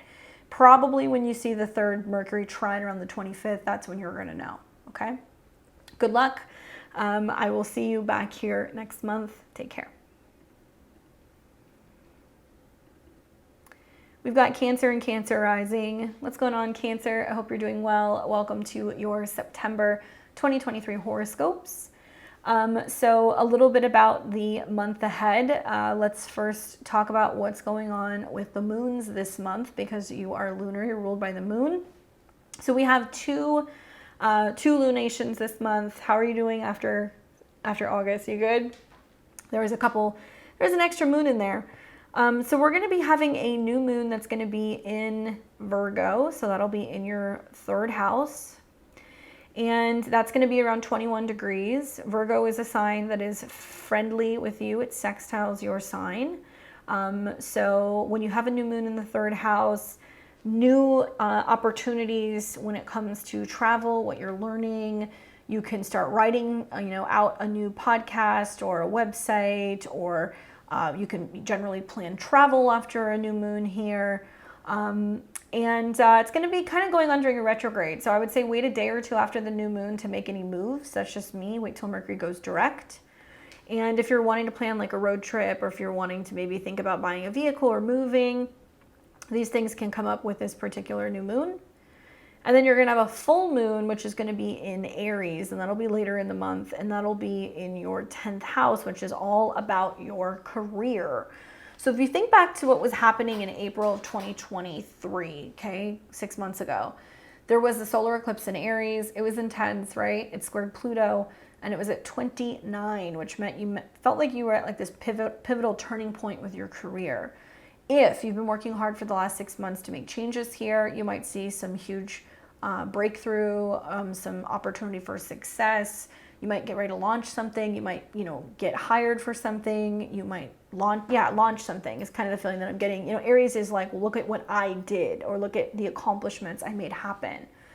So that's going to be a pretty significant full moon for you. It'll be at 6 degrees. So if you have any planets around 6 degrees of Cancer, 5, 6, 7, it's going to technically square, so you're going to feel the pressure from that. And you, especially being so sensitive and affected by the moon, are going to start feeling the effects of this incoming eclipse season, which is going to be in October. So it's next month, but it's not too far away. It's just a matter of a few weeks away before we get into eclipses.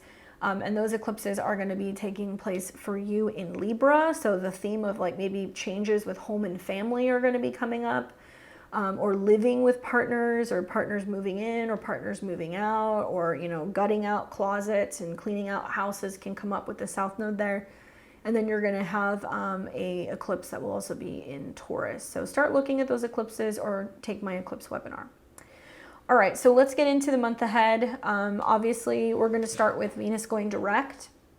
It's kind of a big deal because, Venus has been retrograde really since the end of July. It's been in your second house of personal possessions, resources, and self-esteem. So with Venus retrograde here, it's like you've been going back and forth with like, do I buy this? Do I not? Do I spend the extra money? Do I not? Learning to really focus on self-esteem and building yourself up, and having a healthy sense of what is worth spending money on.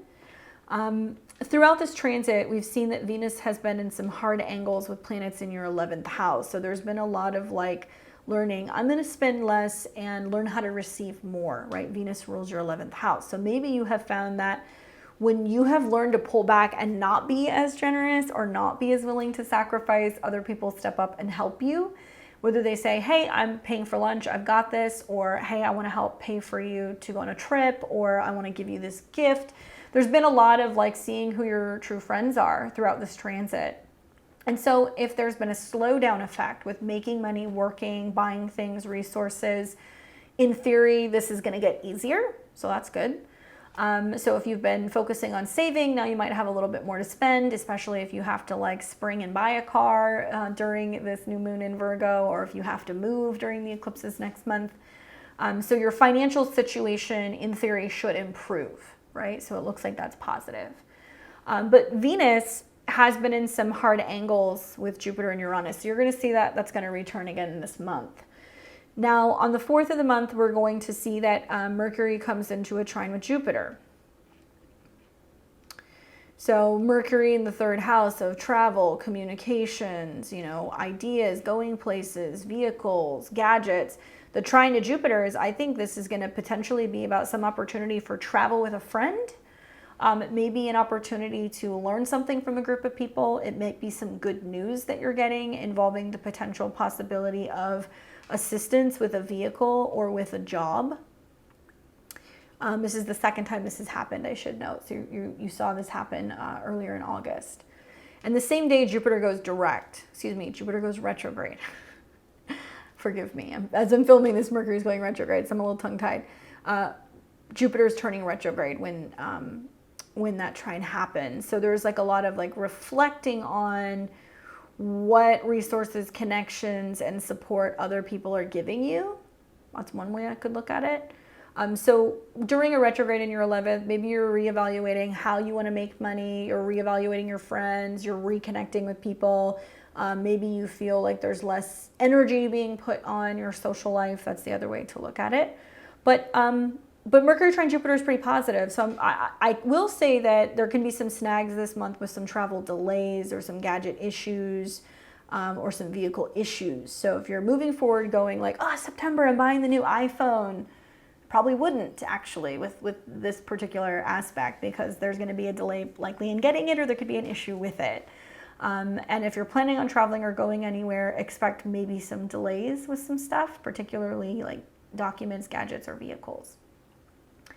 It looks like you have a friend that can help you with the process. All right, so then on the 6th of the month, we're going to see a Sun-Mercury cazimi, and that's like a lot of like, I need what to travel? I need to pay for what to get there, you know, so there may be some extra or excess expenses. Missing passports might be a thing, or having to pay extra to get something rushed if you need that. So be mindful of that as well, that can definitely pop up. But there may be some kind of realization that, you know, what you've been looking for, you actually have. If it's been missing, maybe it's found. That's one way to look at it. Then on the 8th of the month, we see Sun in Virgo trine Jupiter in Taurus. So it's kind of like a woohoo, everything's good. Now I can go, I can move forward with my trip or with moving, or, you know, oh, my vehicle's being worked on, but my friend's loaning me their car, you know, type of thing. So there's somebody who comes in to kind of help save the day that allows you to have freedom, so it doesn't create a kink in your schedule or with being able to get work done. Then on the 17th of the month, Venus in Leo squares Jupiter in Taurus for the 3rd time. And for me, this feels like fun, extra lavish, having good food, good wine, and having people who are really helping you indulge and enjoy something, or maybe celebrate something. On the 19th of the month, we're going to see the Sun in Virgo oppose Neptune.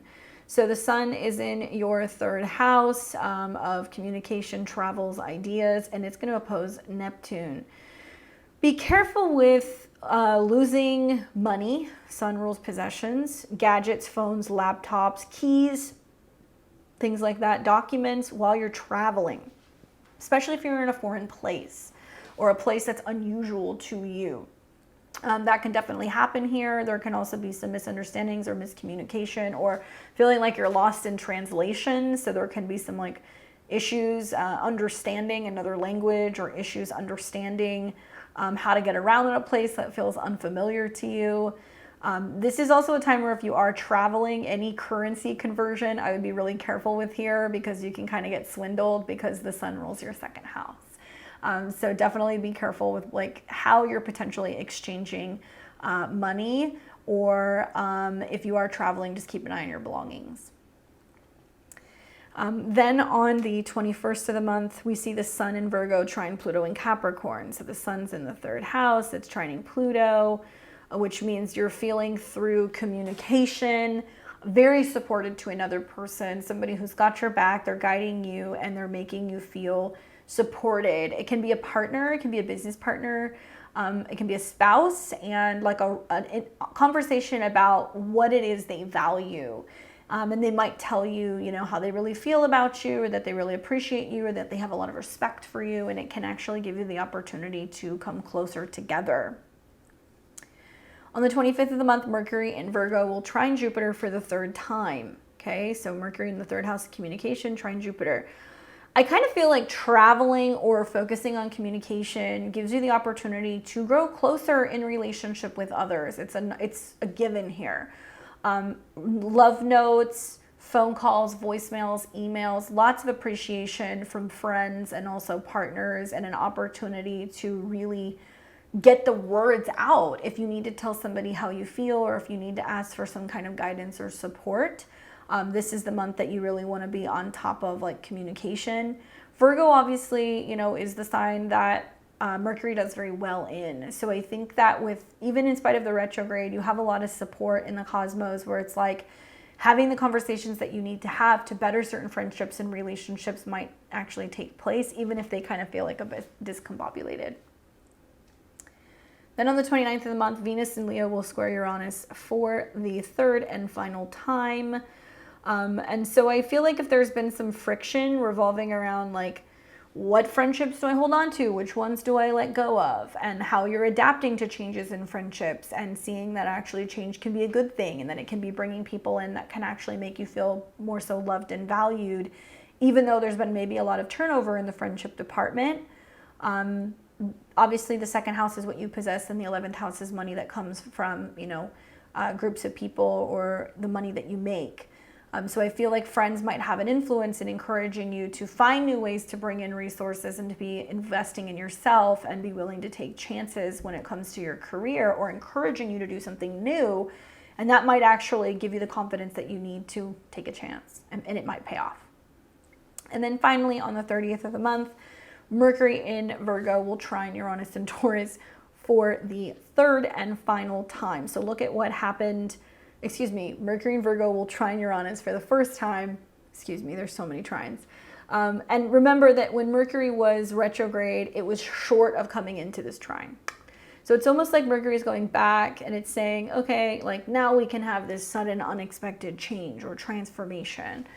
I'm wondering, because Mercury was also, it will also continue to trine Pluto. For those of you guys who are single, there can be a situation in a relationship this month where, you know, you're friends with somebody, maybe you travel together, you hang out together, you have a conversation, and then all of a sudden you're like, wait a second, could there be something more here?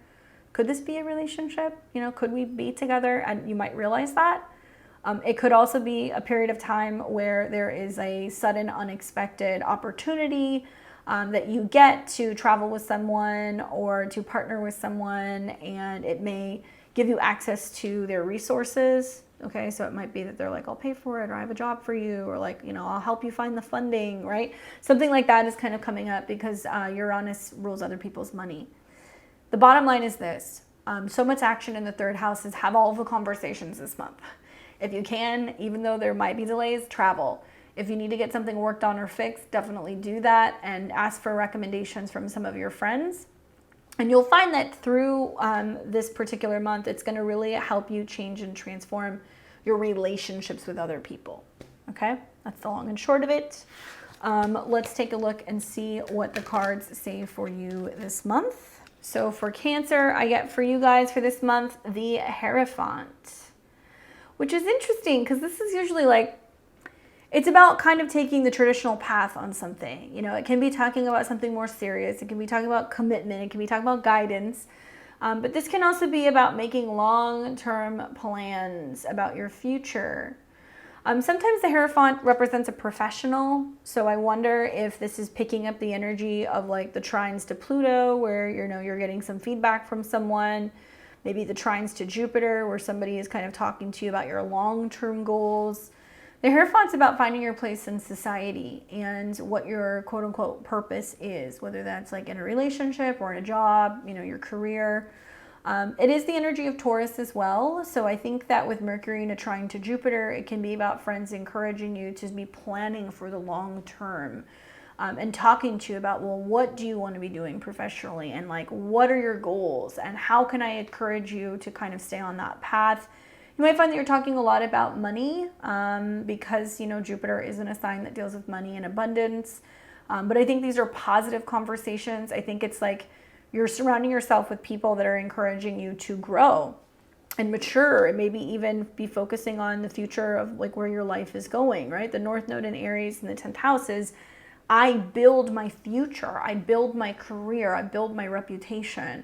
And so for some of you guys, I think that you need movers and shakers around you who are encouraging you and getting you to think about these things. And there can be some really great opportunities to get some guidance from some of these individuals in your life throughout this next month, okay? Hopefully that's helpful for you, my Cancers. And I will see all of you guys back here next month in October. Take care.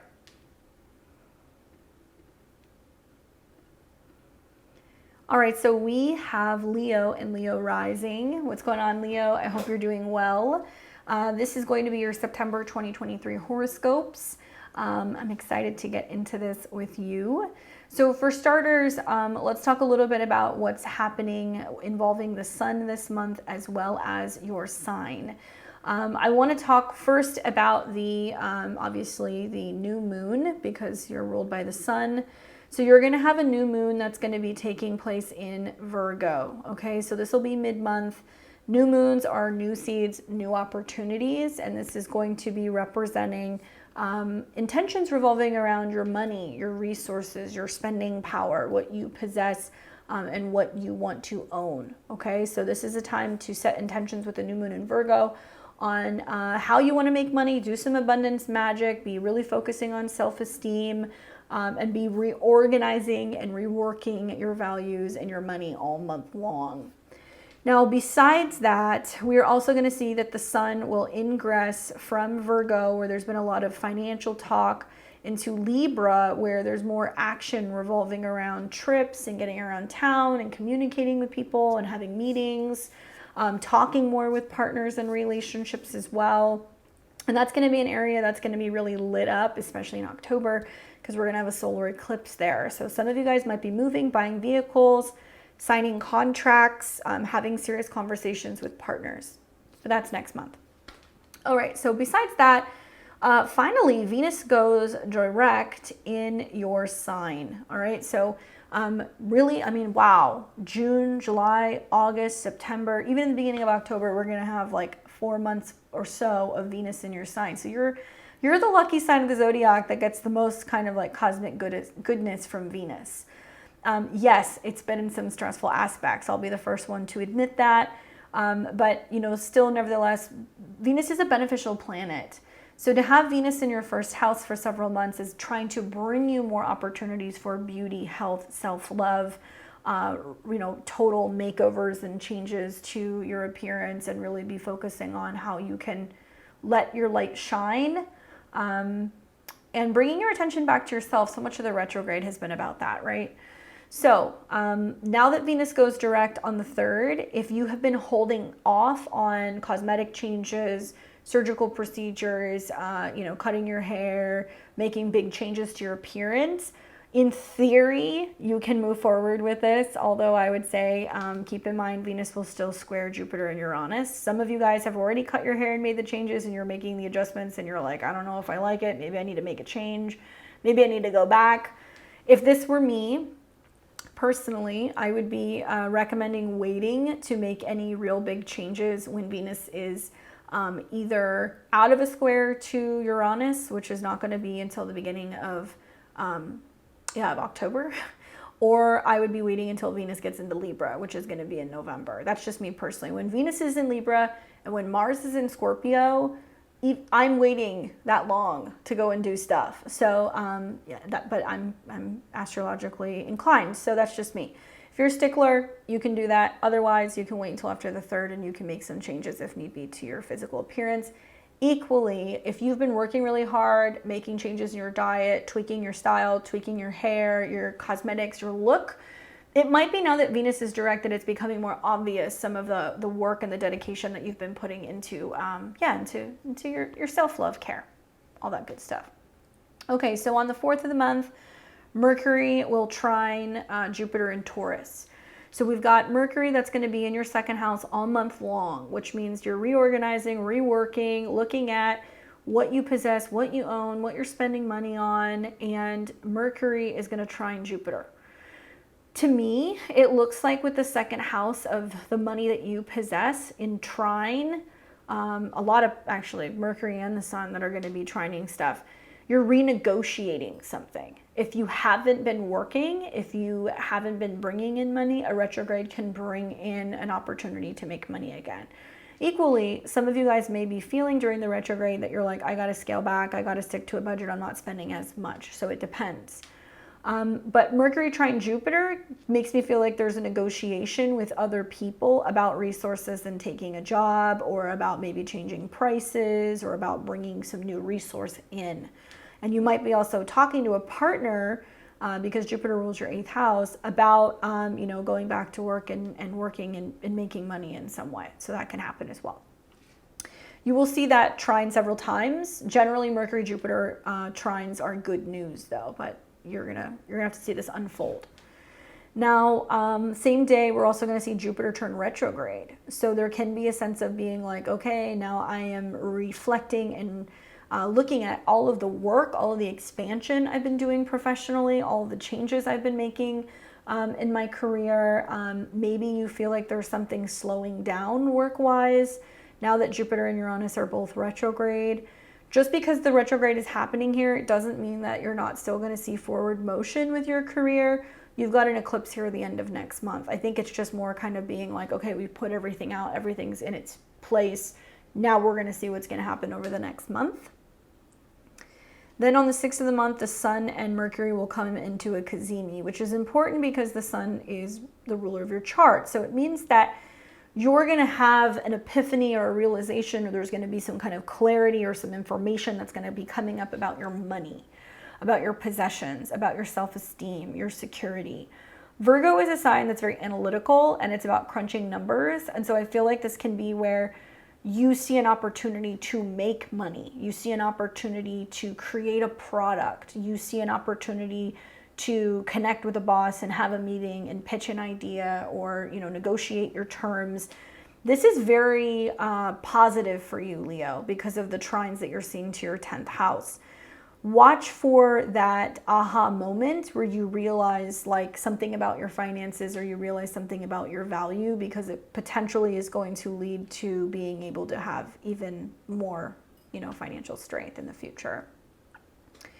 Then you're going to see on the 8th of the month, the Sun trines Jupiter. So you're like, I'm really optimistic about this thing. This is a good idea. Maybe it's a day where, you have an increased, number of sales. Maybe it's a day where something that you have put out, performs well or is received well by a boss or by an employer. Another really good, lucky, money day. And then you're going to see on the 17th of the month, Venus in your first house comes into a square with Jupiter. So you're like, yes, this is the money that I've made. And maybe you're like, I'm going to treat myself. I'm going to go and get something nice for myself because of this breakthrough I had at work. Or, a lot of Leo risings have been telling me they just kind of feel like their heart is just bursting wide open with all of the positive changes that's happening in their career, and the love that they're feeling and they're receiving out in the world. So that could be it as well. I do feel like with Venus square Jupiter, with that extended retrograde, there's been a lot of really focusing on work and not treating yourself so much. So now that Venus is direct, I think that you will personally, you'll do something nice for yourself. And it's really great for your appearance as well. It's going to bring a lot of attention to you. Second house is personal style. So I could definitely see it's like a Mercury retrograde here. There's something changing with your personal style. Then you're going to see on the 19th of the month, there will be a Sun in Virgo opposed Neptune in Pisces. So Sun is in the second house, opposition to Neptune in the 8th house. So there's a lot of the money I have, the resources I have, and then the opposition to Neptune is what somebody else lacks. A partner may not be working right now, and you might be like, I got you. You know, I'm doing well. Let me handle it. Let me assist you in some way. You need some funds. Let me hook you up. It also might be a day where you're feeling particularly generous, and you know, you're like, well, I can put the money up and somebody else needs it, but are they going to pay me back? There's no guarantee with Neptune, and you may be put in situations this month, especially with like partners' resources, with money owed, with loans, potentially also even, with like insurance information, right? There can be a sense of like the 8th house is money owed, where you might look at an insurance bill and they'll go, well, you owe this much, and you might not think anything of it and just send the payment and be like, okay, well, I'm just going to pay it off. But if you use the retrograde to your advantage, you might look through the details and realize like, this is supposed to be covered. Just because I can't pay for this doesn't mean I should. So go through your bank statements, go through your credit card statements, go through your personal finances, because with Saturn and Neptune in your 8th house, there are other people who should be paying up, or other people who are not being as forthcoming, or are telling you that they need support, and you might be a little too overly generous this month, to be honest. So be careful with like money stuff, because you got a lot of planets in the 2nd house of I have, and then you've got planets in the 8th house of other people going, I need. But the good news is that you have a lot of support from the cosmos professionally. The question is do you continue to just give? And what are you going to get in return, right? And it's not, this is not being like materialistic. This is just, trust me on this. There's going to be some stuff where some wool can get pulled over your eyes financially, so be careful. Then we've got on the 21st, Sun in Virgo, trine Pluto in Capricorn. So Sun trine Pluto, which means you're making more money. Maybe you're feeling like it's now justifying the fact that you've changed your schedule, changed something about your workplace, changed your habits.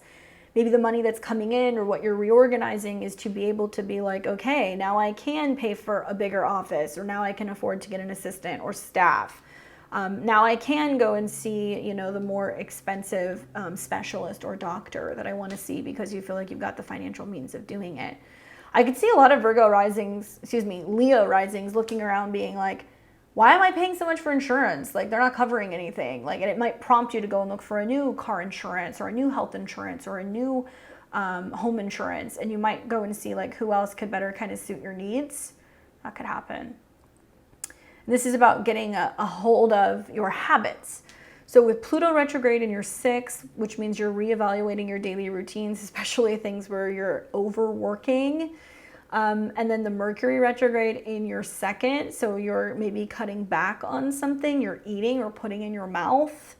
And I'm looking at Mars coming into conjunction with the South Node. Are some Leo risings trying to quit smoking? Are some Leo risings trying to get, you know, in better shape and making some cuts in what they're eating, right? That could be happening as well.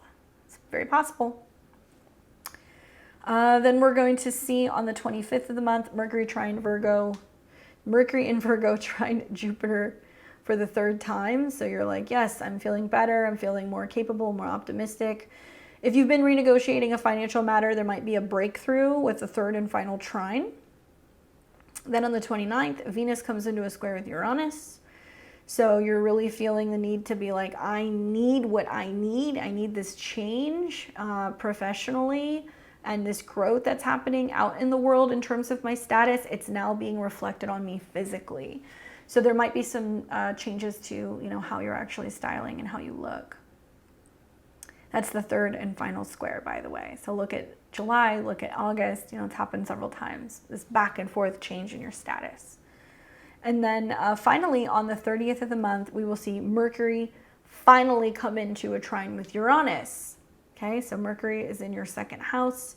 It's direct. It trines Uranus, which means you have made this sudden, intuitive shift revolving around your money, your resources, and your career. And you might find that the change or the tweak that you make aligns you maybe with like a new partnership, right? Or it brings in like a new lucrative client, or it can bring somebody in that can, you know, help support you in some way, because Uranus rules partnerships and it's in the 10th house. So maybe you're negotiating, working with another person, or bringing another person in that can be lucrative for both parties. And you finally get to the end of the month and you're like, we've had this agreement. Now we're working together. We're, you know, making money together. And we're kind of benefiting each other.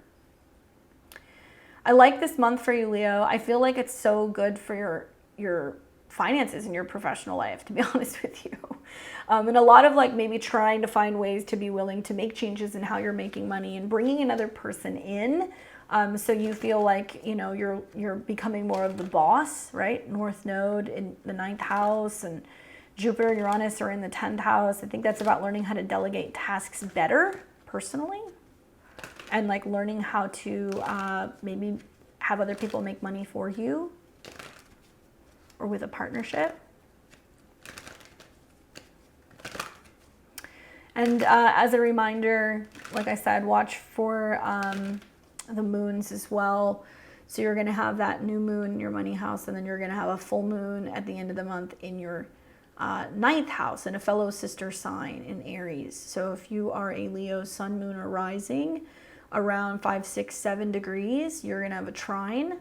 A full moon in the 9th house can give you an opportunity to go on a trip, to attend a ceremony, to complete something revolving around communication and learning. It can allow you to complete a program.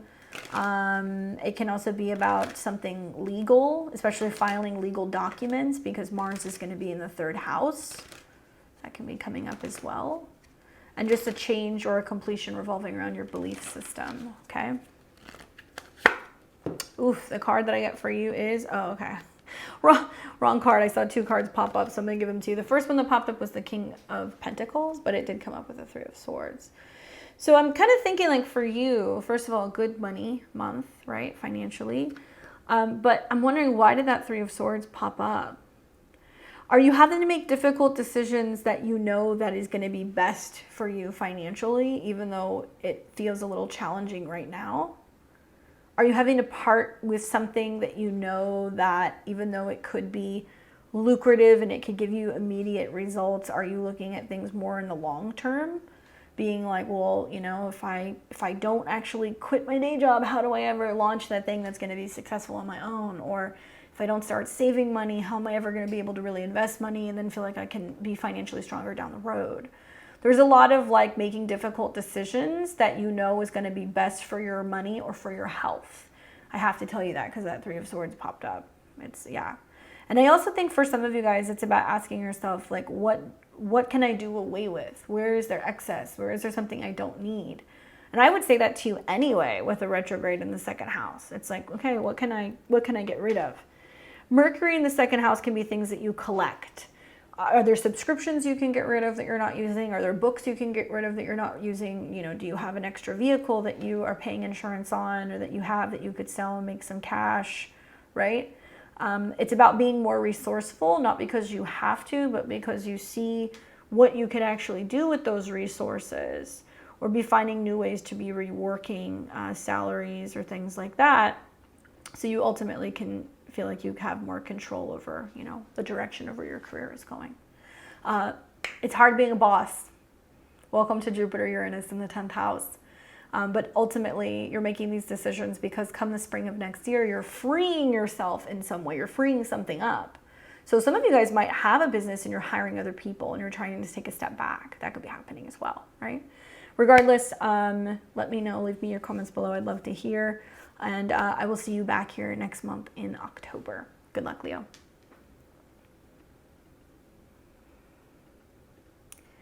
All right, so we've got Virgo and Virgo rising. What's going on, Virgo? I hope you're doing well. Happy birthday to you if your birthday month is September. This will be your September 2023 horoscopes. We're going to talk a little bit first about Mercury, what Mercury is doing this month, obviously because Mercury is your chart ruler, and Mercury will be going retrograde in your sign. So obviously Mercury is about communication, documents, ideas, business, learning, gadgets, things like that. And so Mercury is going retrograde through your sign. So if you're Virgo rising, it means that your chart ruler is retrograding in your 1st house. I see retrogrades as like looking in the rearview mirror and they're looking at the house behind. Okay, so even though the full retrograde and all month long, Mercury will be in your 1st house, but it's looking behind. So it's looking at the 12th house. And the 12th house is where Venus is. The 12th house is also self-undoing, hidden, subconscious, things that are kind of behind the scenes. And so you're going to see Mercury retrograde in your first house, where you may be feeling like you're pulling back a little bit. You're not communicating as much. You're turning inward. You're reevaluating. You're wanting more rest, recuperation. Maybe you're feeling like you're putting, putting your foot in your mouth a little bit. There can definitely be like feeling like things are coming out wrong, right? Your first house is your body, okay? And so this can also be about your hygiene or your appearance or your habits. And Mercury also rules your 10th house of career and responsibility, or your personal status out in the world. This retrograde is a little tricky because it is going to be obviously opposing Pisces placements, where there is a lot of things that are getting reworked about your relationship to other people. Saturn is there retrograde. You're going through some karmic situations in relationships, or feeling like some people are kind of keeping you at arm's length. Or, we could look at Neptune retrograde in your 7th house, where there could be a situation where you feel like relationships are a little hazy, dodgy, or there can be like a sense of, why are they hiding from me? Why are they not communicating well? Where is my person, right? So you're going to feel like this polarity all month long between you and others. And Mercury in Virgo is very analytical. So when you have the Sun and Mercury in your first house, there's a lot of I think, I need, I'm going, this is what I'm doing. And I want you to reflect with a retrograde on your habits and your communication style and what you need. Don't make it about what other people aren't giving you, because it can get really, it can be easy to fall into this whole, well, you didn't call me and you're not being good to me, so I decided to, give you the silent treatment. Don't fall into the trauma drama there. A Mercury retrograde here also gives you the opportunity to rework on your, reflect and I think like rework some of your own career goals, some of your own responsibilities. It's taking responsibility for yourself because it's tied into the 10th house. However, throughout this particular retrograde, you are going to see a number of trines to Jupiter, okay? Which means Jupiter in the 9th house, it pays to have a teacher, mentor, faith, or guru. It pays to travel. It pays to learn. It pays also maybe to have certain relationships at a distance, because Jupiter is the traditional ruler of your 7th house.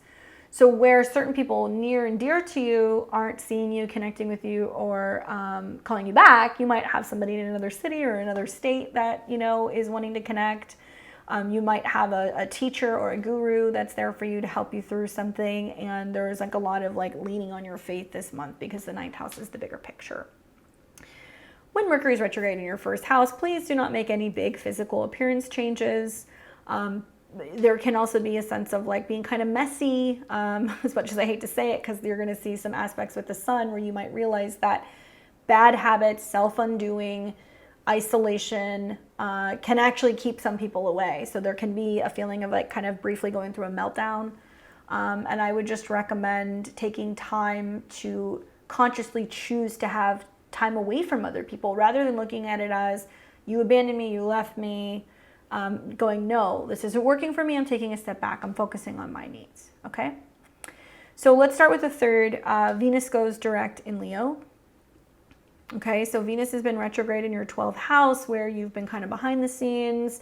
Maybe there's been a natural completion or a conclusion of what feels like some karmic relationship stuff. Maybe there's been back and forth with somebody in a foreign country. Maybe you have been focusing more on art, creativity, inspiration, and like sacrificial things, like giving back to someone or something, or like a cause that's near and dear to your heart.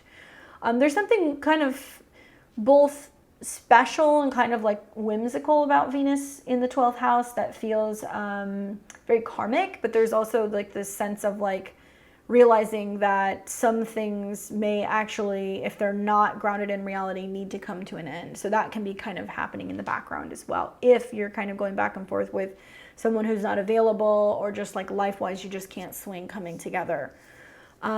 Venus, now that she's direct, is going to open up your beliefs and your philosophy, and it's also going to open up opportunities for you financially. So if you've been feeling stuck and kind of in your own head about Where could I travel? What would I study? Where is my money going to come from? These things are going to stabilize a little bit with Venus direct. You'll see some aspects on the back end, and I'll talk about that in a second.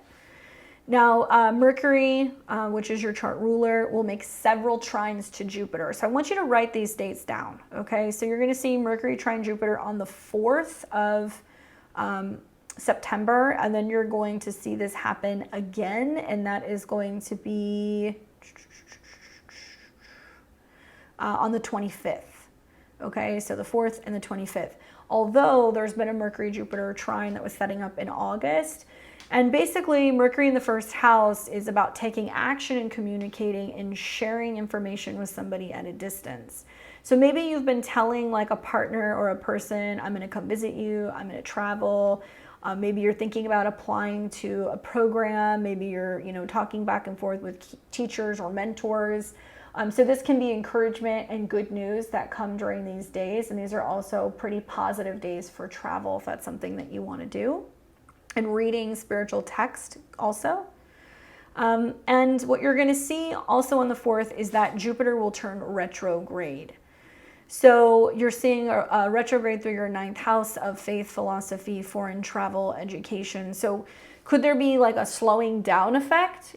Could it be that you're saying to somebody, hey, I'm coming back to visit you? Could you be, experiencing a delay with travel or getting approval to get a visa, or getting approval to, or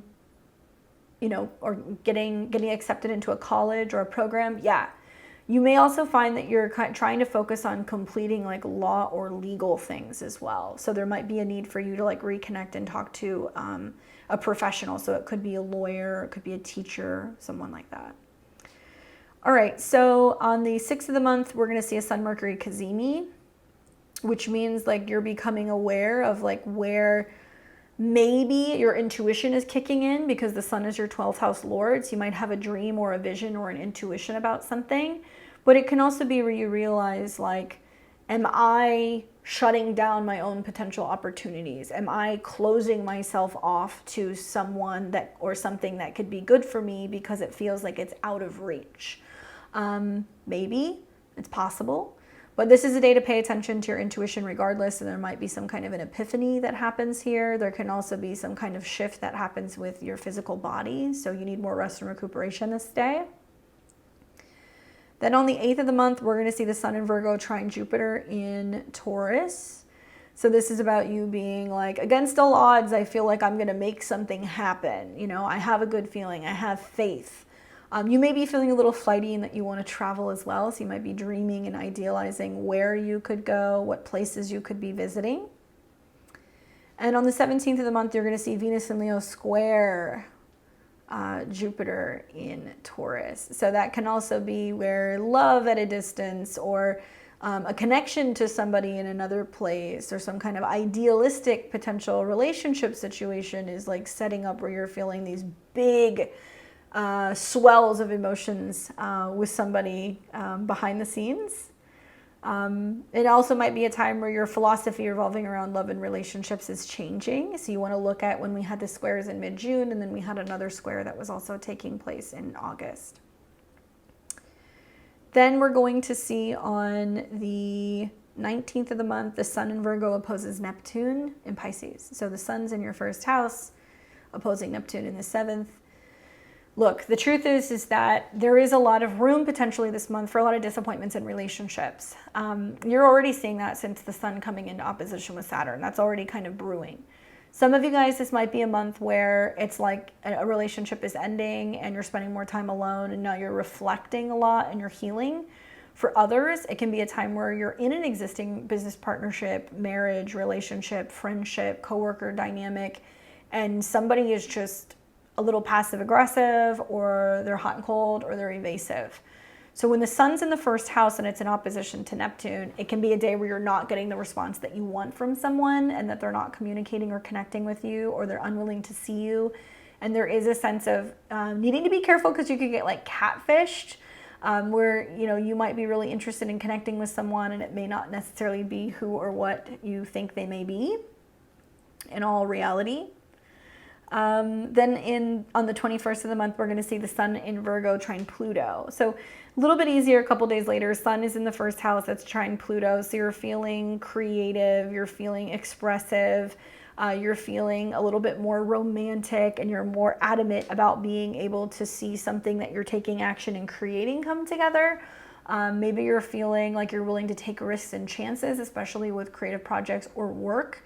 Or you're just feeling like a little bit more like lovey-dovey, right? That can be happening here too. But it's passionate, it's kind of sexual with Pluto being involved.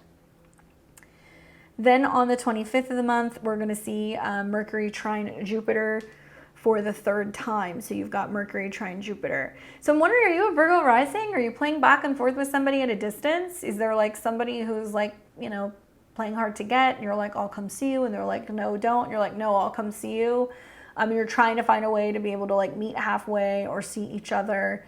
Is there a little bit of like a standoff going on in a legal situation, and you know, you're needing to go back and forth with an attorney and have the attorney be the middleman? You know, do you have somebody who's like a relationship coach, you know, that's encouraging you to get out there and meet someone again? These could all be ways that I could look at this energy this month. Then you're going to see on the 29th of the month, Venus will square Uranus for the final time. So that started first the beginning of July, then we saw it again in August, and this is the final Venus-Uranus square. So those of you guys who are back and forth in relationships, this can be the final stress test as to where you stand in a relationship with someone.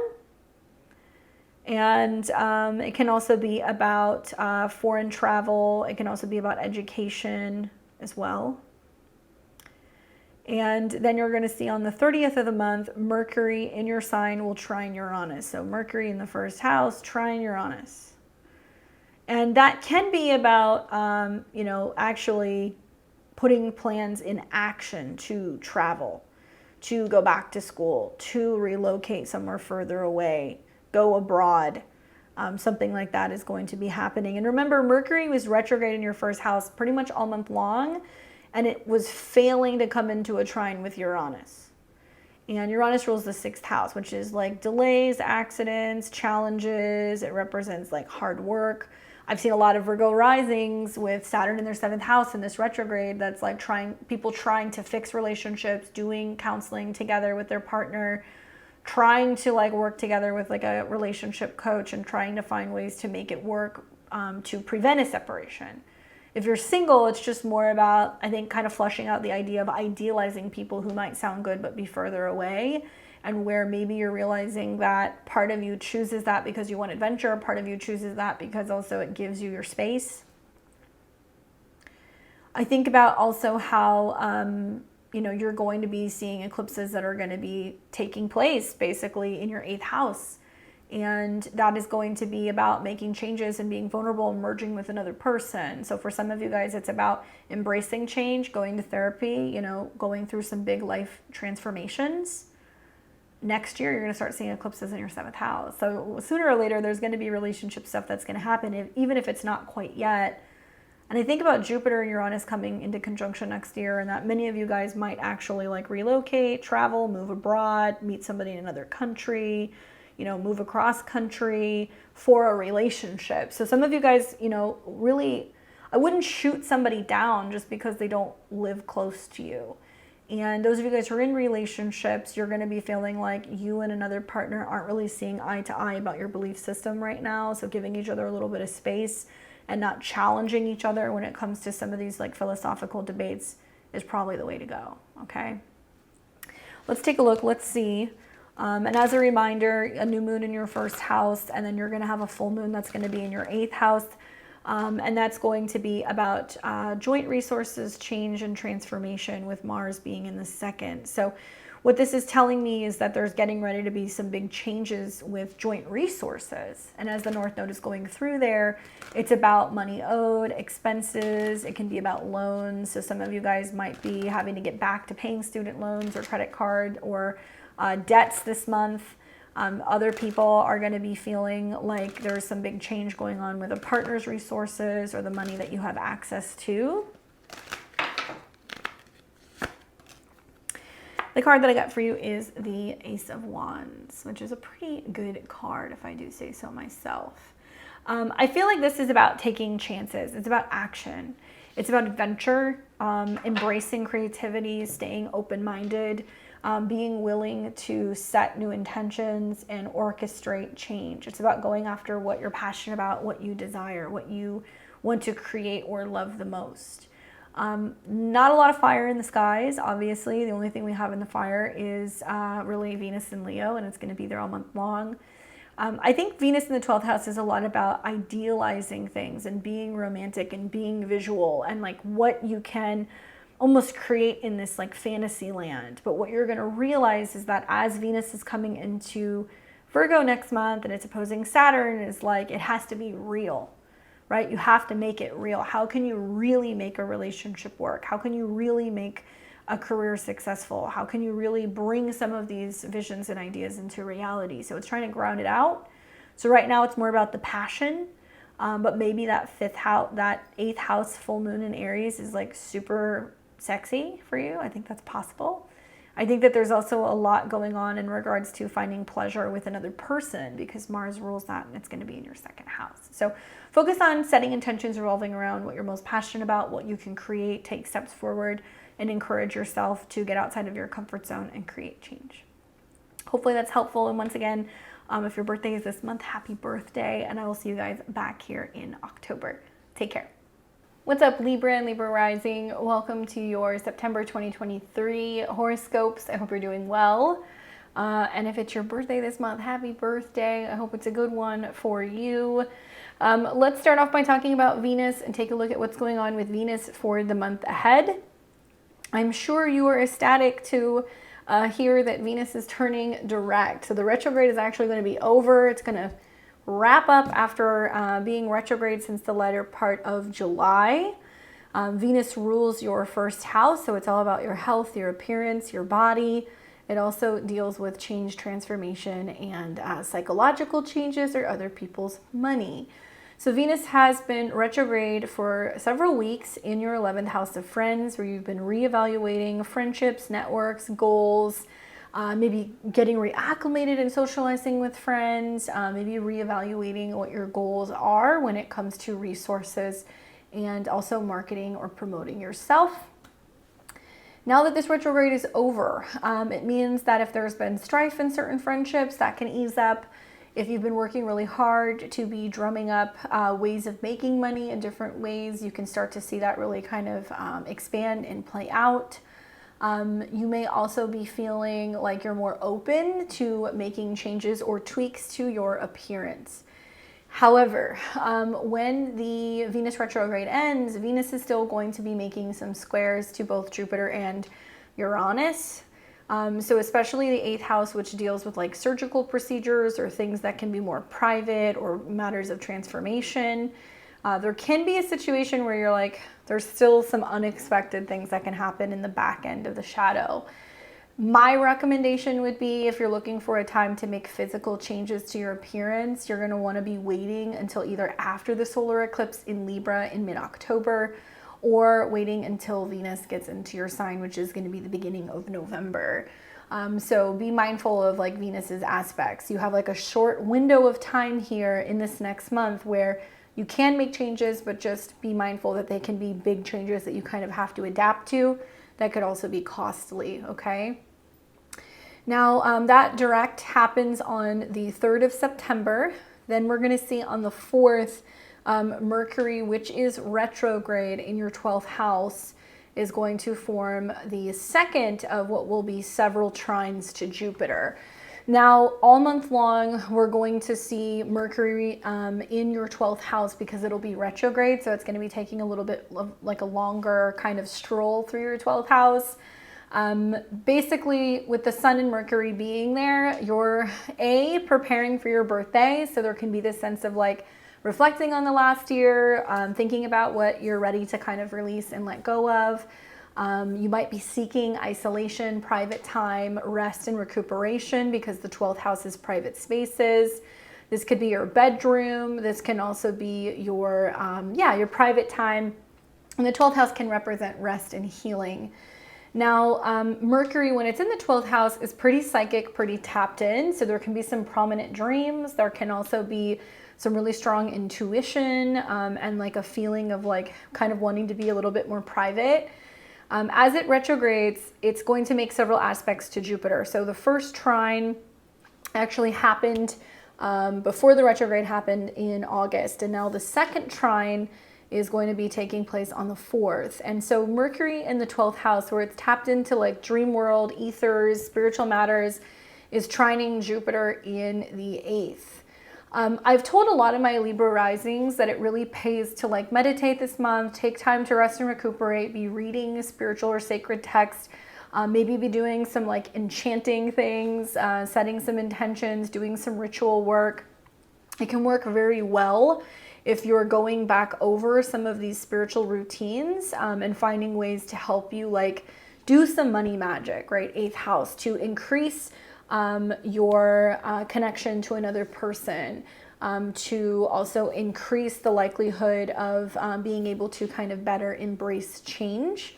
Jupiter might represent like, watching a YouTube video about setting intentions, or about, working with magical things such as herbs or crystals, maybe even like astrology. You might be kind of planning out your year ahead now, while you're having some of these transits.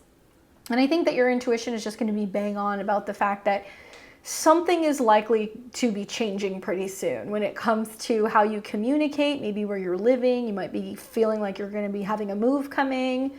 It could also mean that you're kind of getting in touch with, your intuitive side a little bit more strongly. I would be writing out my intentions this month as well, because those can also be very magical.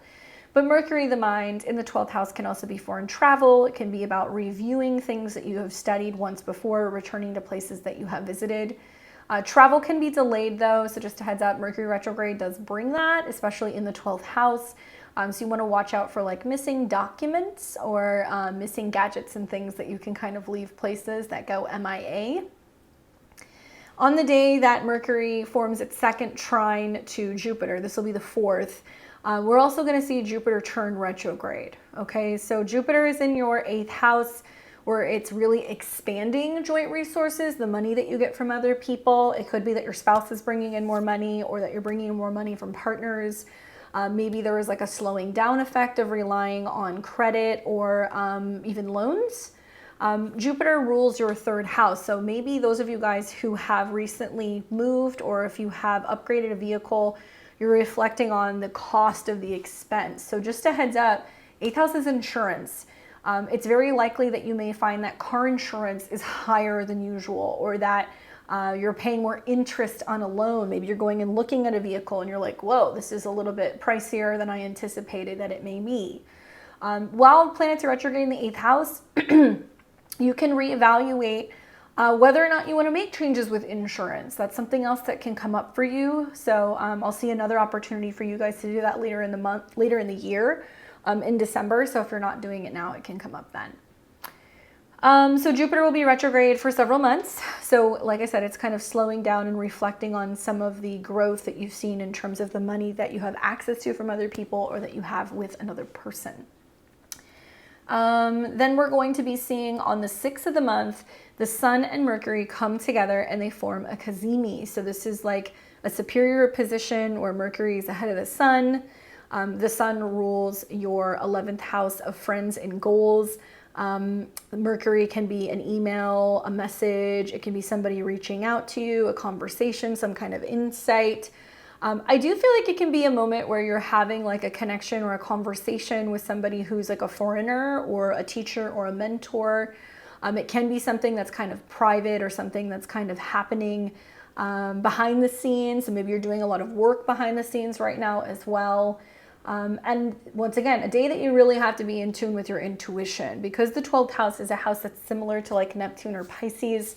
It represents something that you have to kind of tap into. But Virgo is very analytical. So it's almost like you're kind of picking apart and trying to make sense of a dream, a vision, an intuitive symbol, and trying to figure out, what does it mean? What does it mean? So you might go back and forth with this with a friend or with another person who can give you some insight. I really like this Mercury retrograde for like letting go of bad habits through meditation, through hypnosis, through, you know, going and maybe working with a counselor or a therapist, or maybe even like working and spending time at like a health spa where you can get healing, 12th house, working through some bad habits, right, Virgo, and release them and letting them go and like heal emotionally or detoxify the body, 8th house trines. You can do this with herbs, you can do this with energy healing, you can do this with sound. Yeah, but there's like a lot of cleaning out the subconscious that's going on with these trines from the 12th to the 8th house. Now, I think that there can be finding out or getting news or having an insightful conversation with a friend about something that is ending.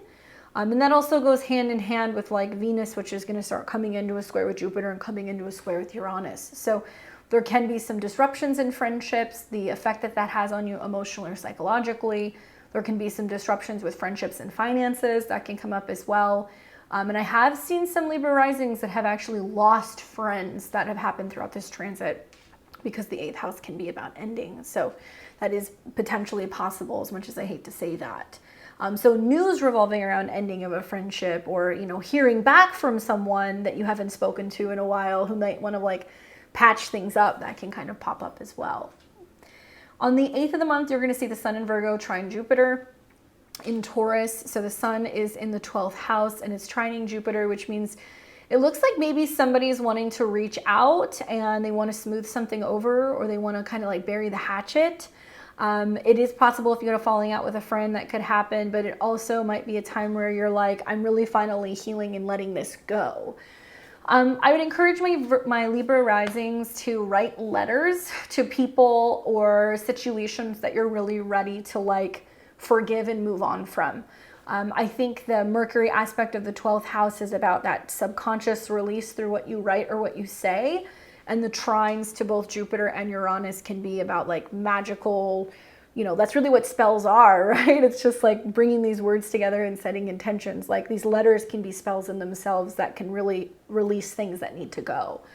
On the other side of this, the sun trine Jupiter, because it's positive, can also indicate that you're getting wind that you're getting something, you're receiving something, somebody is blessing you with something. And it might be just like your spirit guides or your spirit team or guardian angel or whatever is looking out for you and gifting you something, or maybe the cosmos are more generous with you, and somehow you bring in some kind of blessing from somebody else. Then we're going to have on the 17th, this is where you really want to watch, okay? Venus will square Jupiter in Taurus. So, you know, the end of August, this is an extended square. So we first saw the first Venus-Jupiter square mid-June. Then we saw the second one that was happening the end of August. Now we're going to see the third one that's going to be taking place on the 17th. Venus in the 11th is about friends, and Jupiter in the 8th house is about other people's resources. So you might have friends that are going through some potential lucky streak, something that they've worked with creatively, and then, you know, because you've been supportive, they want to bless you. Maybe there has been a bit of a back and forth where you're collaborating and working with a group of people, and now you're starting to get the payoff from the willingness to kind of work and collaborate with a group of people, and it brings some kind of abundance in. I have seen like the Venus retrograde with the square is more positive because there's been a lot of collaboration with other people. I'm Libra rising.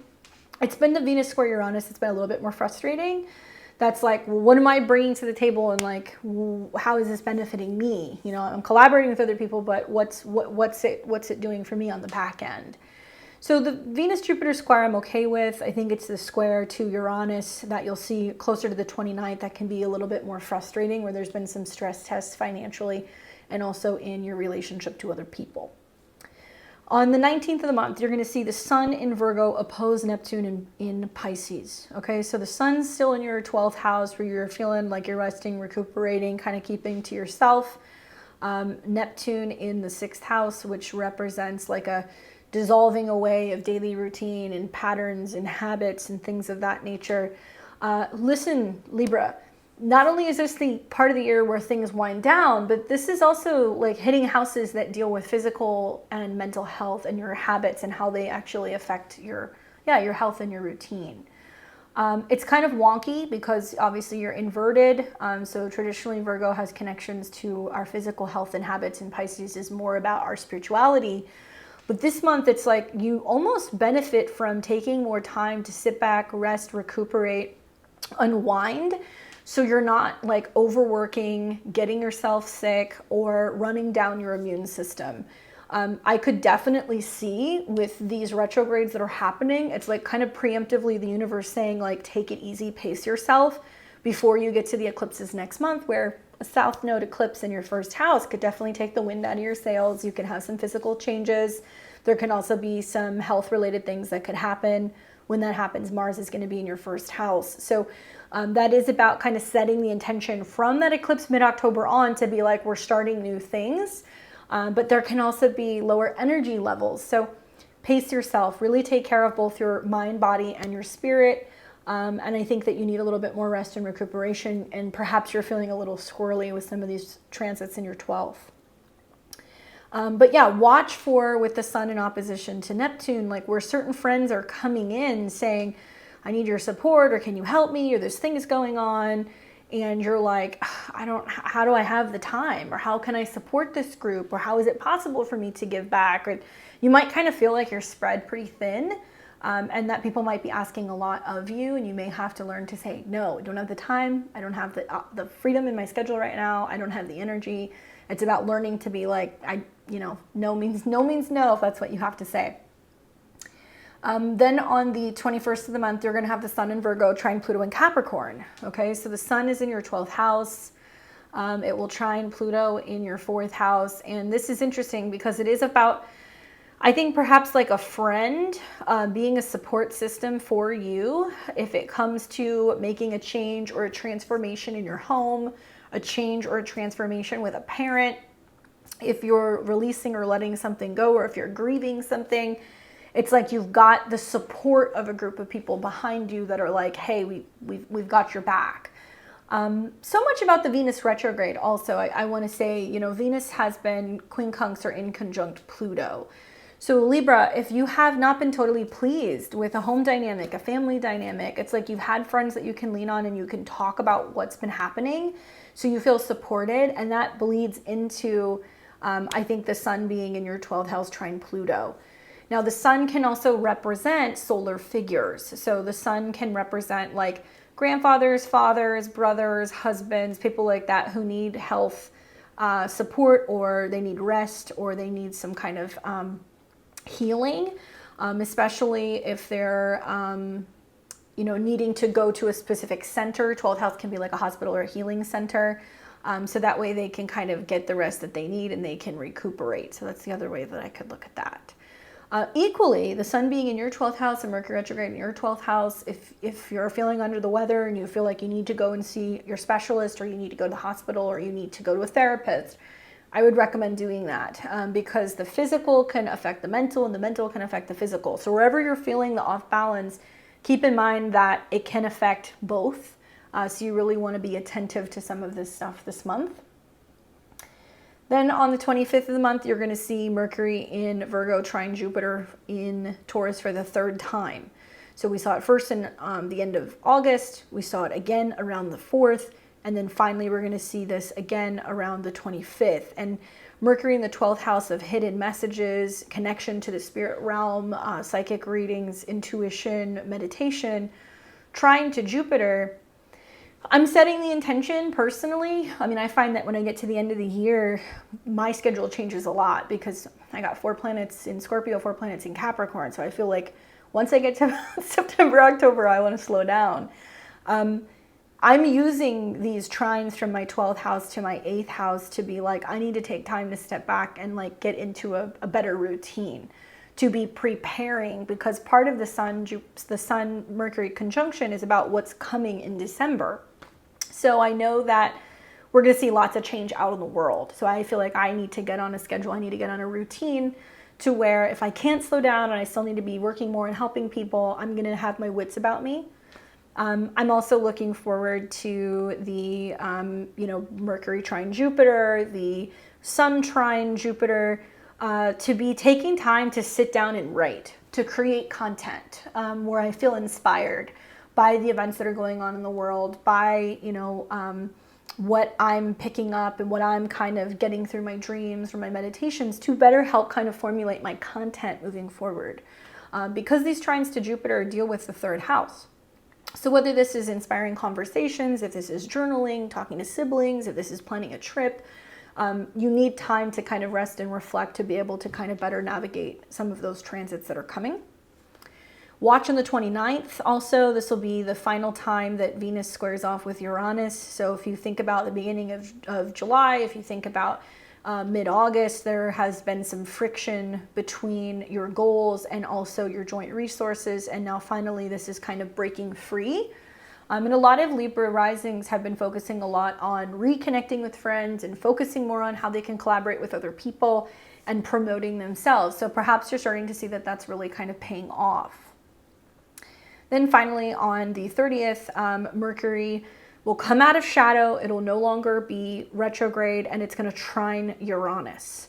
And that's going to be about probably where you've had some kind of intuitive feeling or dream or hunch about future patterns or trends financially. Or if you're getting wind that, ooh, something's going to change, something's going to end, you'll have that aha moment where you're like, and there it is.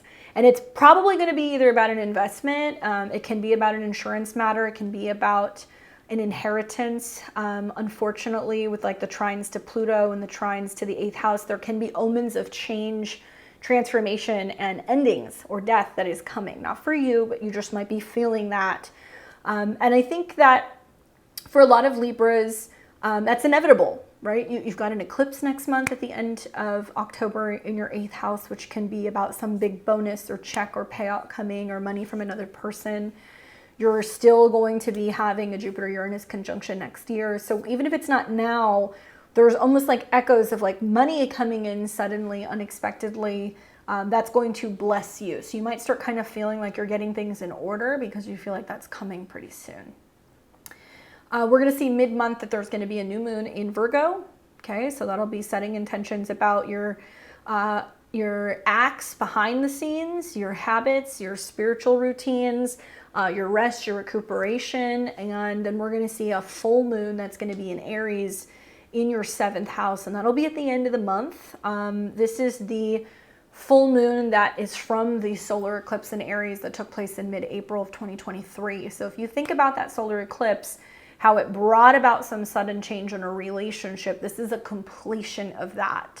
So if you were setting intentions to want to meet people, now you have a full moon and maybe you're meeting someone. If you were having some relationship issues during that time, now you're having a full moon and it might come full circle. 7th house is like also your marketplace, what you put out there and sell, or it's about your relationships with clients and partners in general. What's interesting about this full moon is that Mars is the ruler and it is in your sign. So you have a full moon in your house of relationships where there's action involving other people, but Mars is in your sign. So there is like a sense of like either you're irritating someone or someone's irritating you, which is putting the pressure on you to jump into action. So it might be confronting someone, it might be jumping into a relationship, it might be working with a partner. It's really hard to say. It depends on your own personal astrology. But now that we're having eclipses in Aries and Libra, there's going to be a lot of Libra risings learning to go, okay, I have to go through a period of change. I have to let things go. I'm going through an identity change. And I'm embracing, taking more action with other people. So 7th house can mean looking for partners, looking for clients, being more social. But it might also mean that in order to be in better harmony and relationship, 7th house with yourself, Aries, you're standing up for yourself more. There's a little bit more bite with Mars in your 1st house. So there can definitely be some fireworks going on with other people.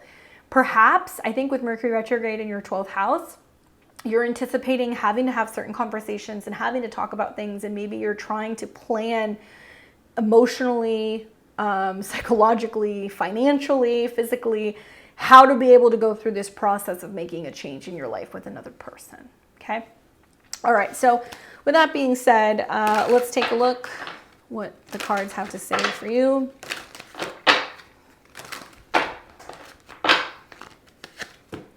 Oh, why am I not surprised that you get the Queen of Swords? So first of all, this is you, Libra, right? So this is an air sign, so it could be a Gemini, Libra, or Aquarius, but this is about like owning your words. And swords are used for mental stuff. It can be also used to draw a line in the sand, so it can be like, here, there's my line, don't cross it. Contracts, negotiations, writing, speaking, talking to people about what you think, finding your voice. So that's really what this is about. I think about Mars on your ascendant, and there can be a lot of like acting first, and then Mercury retrograde the sun in your 12th and realizing that you like said something too soon. You acted out, you were kind of aggressive, and then you're like, ugh, I shouldn't have said that. So be mindful that there's like a bit of like a pedal to the metal feeling, but there can be regretting what you have said, and like that, you know, some of your behavior is coming from a place of not knowing how to respond, or being scared, or like not being so open to embracing change. So here your power, right, is in your words. And if you're feeling a little discombobulated, maybe sit down and start journaling.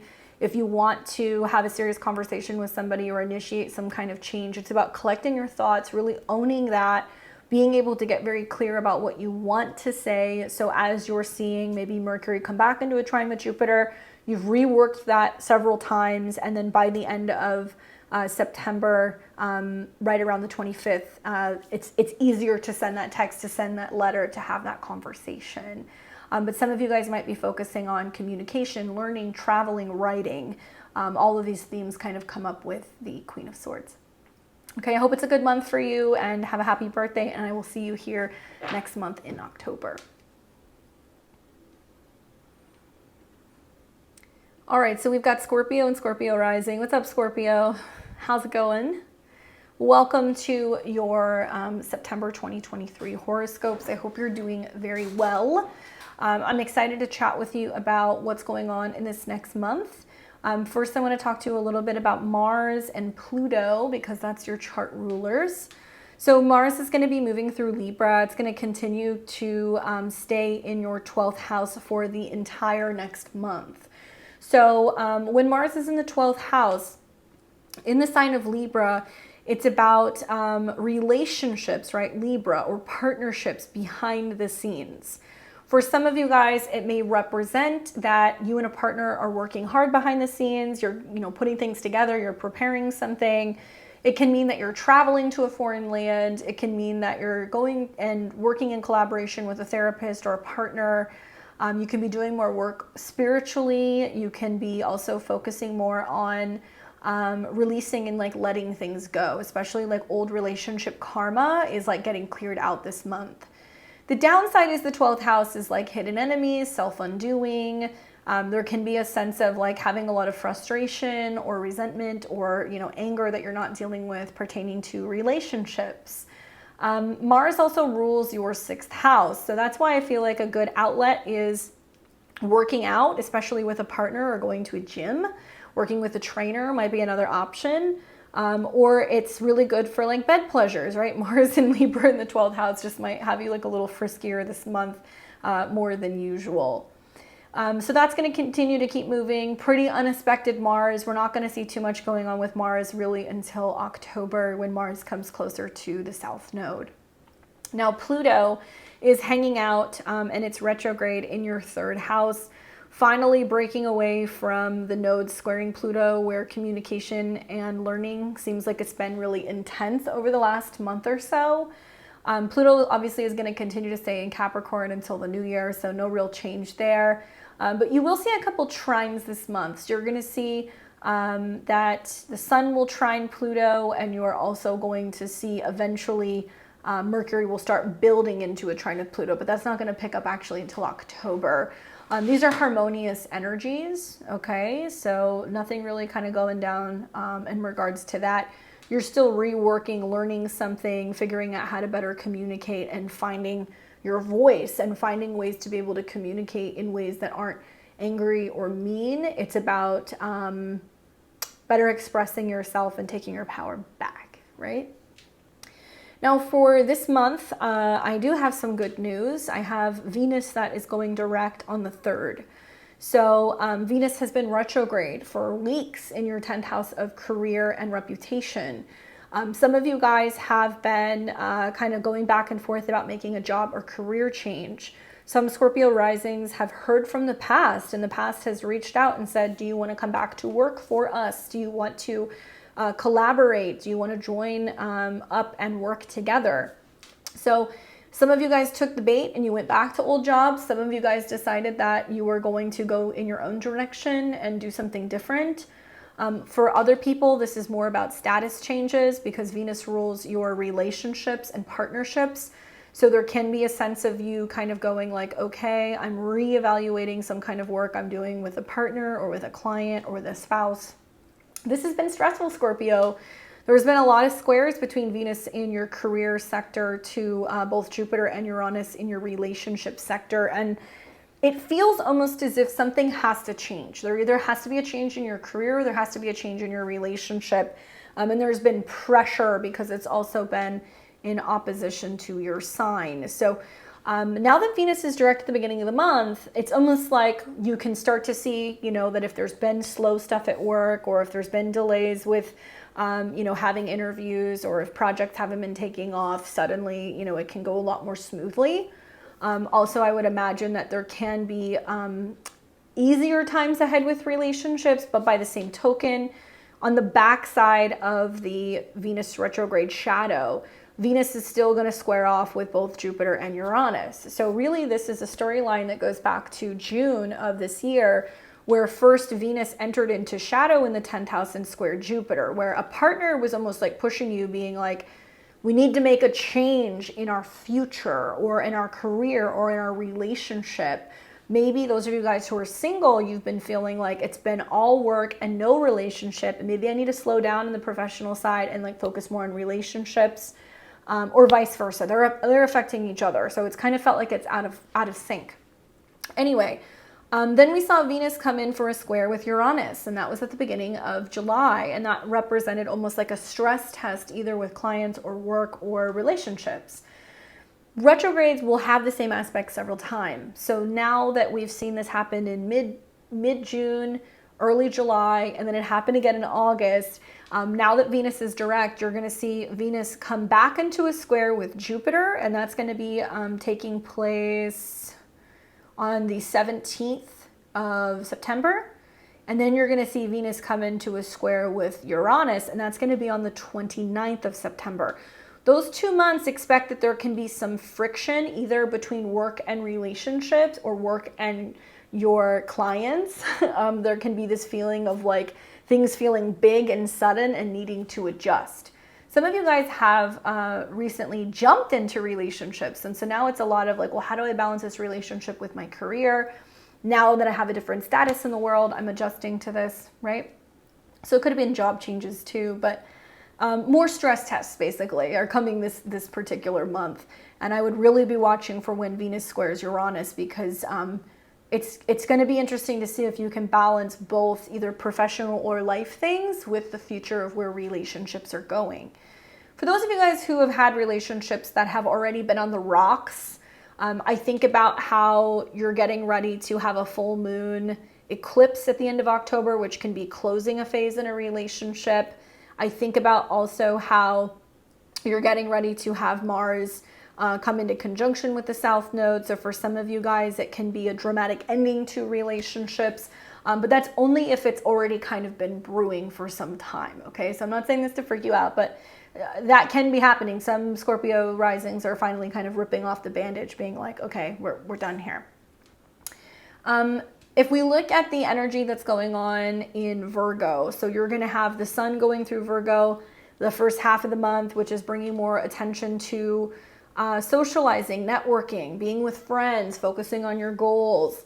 We're also going to have Mercury that is going to be in this part of the skies all month long because Mercury will retrograde.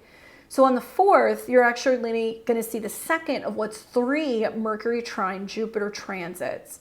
Now, at the end of August, Mercury formed a trine to Jupiter. And to me, it looks like there's been some conversation going on, possibly with a friend, that somehow either impacts a relationship or it impacts the future of potential relationships. If you're single, maybe a friend is like trying to set you up with somebody or introduce you to someone. Maybe they're trying to invite you to go and socialize, and like there's a potential for you to meet someone. So definitely go and socialize if you're single, because it's looking really good for new potential relationships. On the flip side, there can be just more socializing, maybe in reconnecting with friends and maybe introducing friends or bringing friends in somehow to your relationships, or maybe friends are bringing you clients. That's the other way that I can look at this. But you're going to see on the 4th that there's some good news maybe that's coming from a friend that also can benefit a partner. Look back at what was happening in August. So this is the second time that that's happening. And generally this brings good news. The very same day, we're also going to see Jupiter go retrograde in your 7th house. So retrogrades of any kind can bring people from the past. So now you've got Jupiter and Uranus in the 7th house retrograde. If you have felt like relationships have been kind of chaotic, that can calm down a little bit. Obviously, having these 2 planets in your 7th house can kind of send you for a bit of like a tailspin with relationships. People might come suddenly, people might go. There can be breaking points with relationships, and then it kind of calms down. I think that Jupiter retrograde might be a time where you're just reflecting on what's been going on with a relationship or with clients or with your connection to other people. Jupiter does rule resources and money, so some people may say, well, you're going to have like people who are going to be less generous or less spend happy. Maybe that could happen, but I don't think it's going to take away a relationship, because Jupiter is still a positive planet. And you're going to see lots of trines from your 11th house to your 7th house all month long. So it's still good. But yeah, you can hear from people from the past with a retrograde, I guess is what I'm getting at. Then you're going to see that retrograde take place until later this year. You know, Jupiter will also, as it retrogrades, sextile Saturn. So what I like about this is it's like basically saying, if you're reflecting on what you want in relationships and commitment, it's going to help better kind of guide the direction where you're going with having fun dating, getting to know people, and settling down if that's something that interests you. If not, you're already committed. It can mean where, you know, partners are spending time and kind of connecting to you in your hobbies, or maybe focusing more on children. All right, so now we've got on the 6th of the month, the Sun and Mercury will cazimi. So this is where you have Mercury retrograde. This is the halfway point through the retrograde. Mercury conjuncts the Sun, which means that a friend is connecting or reconnecting with you about a potential job possibility, or they have like a proposal for you, a proposition. It can be that a friend is saying, hey, let's work together. Let's, you know, join forces. Let's start a business. Come and work for me. Let's do something together. Join my group. Or you may reconnect with someone who you used to work with. Okay, so this is pretty positive in my opinion, especially if you've been thinking about making a change potentially in your professional life. This can be something that you might actually consider. Then you're going to see on the 8th of the month that the Sun in your 11th house is going to trine Jupiter. So something about like some kind of goal or some opportunity trines Jupiter in your 7th house also positively affects a partner. So it might mean that a friend says, hey, let's start this job. And your partner's like, yeah, do it. Sounds like a good idea. It could be that a friend or a group or a networking opportunity brings you a lucrative client, and it gives you some kind of business, right? So focus on networking groups and friends. It's going to bring lots of support for relationships and also for your career goals this month. Now then on the 17th, Venus will come into a square with Jupiter for the 3rd time. So Venus in the 10th house squaring Jupiter is basically saying something new wants to emerge in terms of the future of your career that is going to require some altering, some tweaking, some changing to your relationships, but it can also be good news because Venus rules your 7th house. So it could mean that some of these big things that are changing also benefit a partner. So that's good.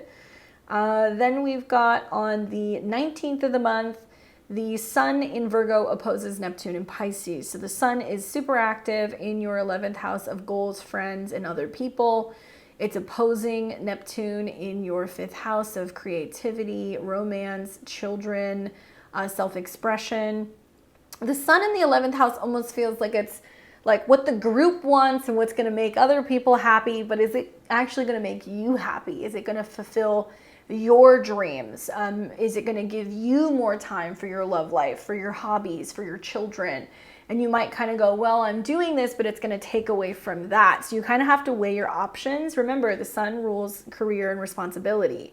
So where you're potentially joining or teaming up with another person or a group, it may potentially take away from your own creative endeavor. And it can be a day where I wouldn't make any moves. I would take a step back and just reevaluate, is this in alignment with what I want? Then you're going to see in just a couple days after that, on the 21st, the sun in Virgo then trines Pluto in Capricorn. So the sun will trine Pluto. You are Pluto. So it looks like maybe somebody pitches something to you this month, or like another company pitches a collaboration with you, or a friend, and you're like, let me sleep on it. And then I'm guessing like somewhere around the 21st, you're going to give them an answer. And sign something or agree to something or call them back or have the meeting and make a decision about whether or not you want to join the team. Interesting. Then on the 25th of the month, we're going to see Mercury in Virgo trine Jupiter for the third and final time. So Mercury in your friend zone, trining Jupiter. There's a lot of you going back and forth either with a partner, with a client, or like going back and forth maybe with like talking about making an investment because Jupiter, rules the second house. It's like you have to crunch the numbers or kind of ask yourself, is it worth making this change or this collaboration? Still, that's an indication that there can be some good news coming from that. And then on the 29th, we're going to see Venus in Leo square Uranus. So something new really wants to emerge about your status. And, whether you're going back and forth with your friends about, do I want to, be committed to this person or not? Do I want to tell people we're together, or do I want to take this new job? There's a lot of checking in with the people who know you best before you make some of these commitments. And I think that that's the way to go. But nevertheless, Venus square Uranus is the stress test. So you got to look at what happened in early July and in mid-August, because there was likely some friction in relationships or client situations. And some people do get the cut. That does happen. And you'll see more of that next month when you see an eclipse in your 12th house. So you might be questioning whether or not you turn somebody or something loose. And, it could be that you're making changes with who you're used to working with to go in a different direction. And that could be the cut. It doesn't have to be as dramatic as a relationship ending.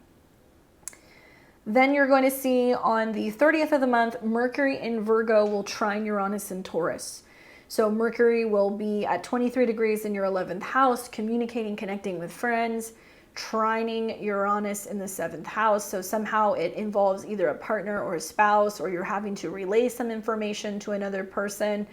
And making a decision about a sudden change. Now, eventually you'll see early October, Mercury will come into a trine with Pluto. And that's going to be about being like, okay, we're signing on the dotted line. We're making this agreement. We're going to be making this move. Something like that is coming. So really take all month long to go back and forth and talk about it with this group of people before you make a commitment. Keep in mind that there is going to be a new moon in Virgo. So you're setting new intentions about your goals. That'll be early in the month. I think actually halfway through the month, I take that back. And then you're going to be having a full moon in Aries, and that's going to be in your 6th house, which is going to be about health, routine, your schedule, something about maybe pets. It can also be something revolving around your health or your fitness. Ruled by Mars, your chart ruler, and Mars will be in the 12th. So it tells me that you're kind of completing a relationship with one schedule or with a partner or something, and you're like releasing it and letting it go or ending it. And it's to create room for more productivity.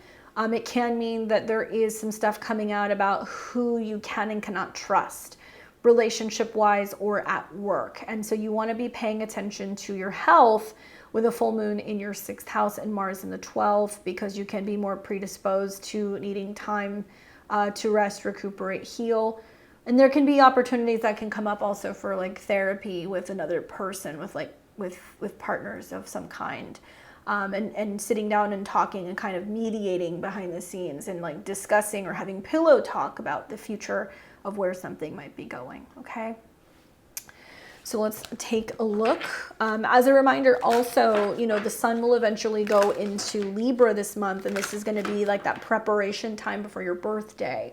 So there is a natural feeling, you know, the end of September going into October, things are winding down, clearing certain things up, getting ready for the new year. So it's not unusual for you to be feeling like you need a little bit more time to yourself throughout this transit. Okay, so the card that I get for you, Scorpio, is the Fool, all right? Which is about sudden, unexpected opportunities for change, turning over a new leaf, doing something different, being excited, going your own way, experiencing freedom and optimism, which I think is very true. Like when I think about, like, you know, anything is possible, we can go anywhere we want, I think about Jupiter. When I think about sudden shocks and surprises and doing something different, I think about Uranus. Now, in particular, this card does deal with Uranus. It does connect to that. It is about a fresh start, new beginning, and what is unconventional and different. And this Mercury retrograde, you've got connections to both Jupiter and Uranus in your 7th house, which means you need partners, clients, an astrologer, you need a support system that's saying to you, make big changes, take a risk, you know, big risk, big reward. That's what people are going to be telling you this month. And take a risk on a relationship, take a chance when it comes to joining a team, launching a business, you know, doing something different, networking. And you need partners that are going to be supporting you right now. So it's really important that you're keeping the lines of communication open. You're thinking more about doing something new, not going back to the past, which is going to be hard because we've got a lot of planets retrograde. So don't make decisions based off of what didn't work in the past. And also don't go back to old patterns. Focus on new, what's in the future, where you're going, not necessarily where you've been. And leap into some of these new opportunities, because I think for most of you, you're going to see down the road, it's going to lead to maybe writing, teaching, learning something. It's going to lead to new forms of media, right? Because I'm thinking about when planets go into Capricorn, and you have, you know, Mars come into its exaltation, it's going to be about moving. It's going to be about traveling. There's going to be new things that are going to be coming up. So it's about being open-minded to what the future holds and embracing change. Okay, Scorpio, so good luck. I hope the month is good for you. I will see you back here in October as we prepare for your birthday and eclipse season.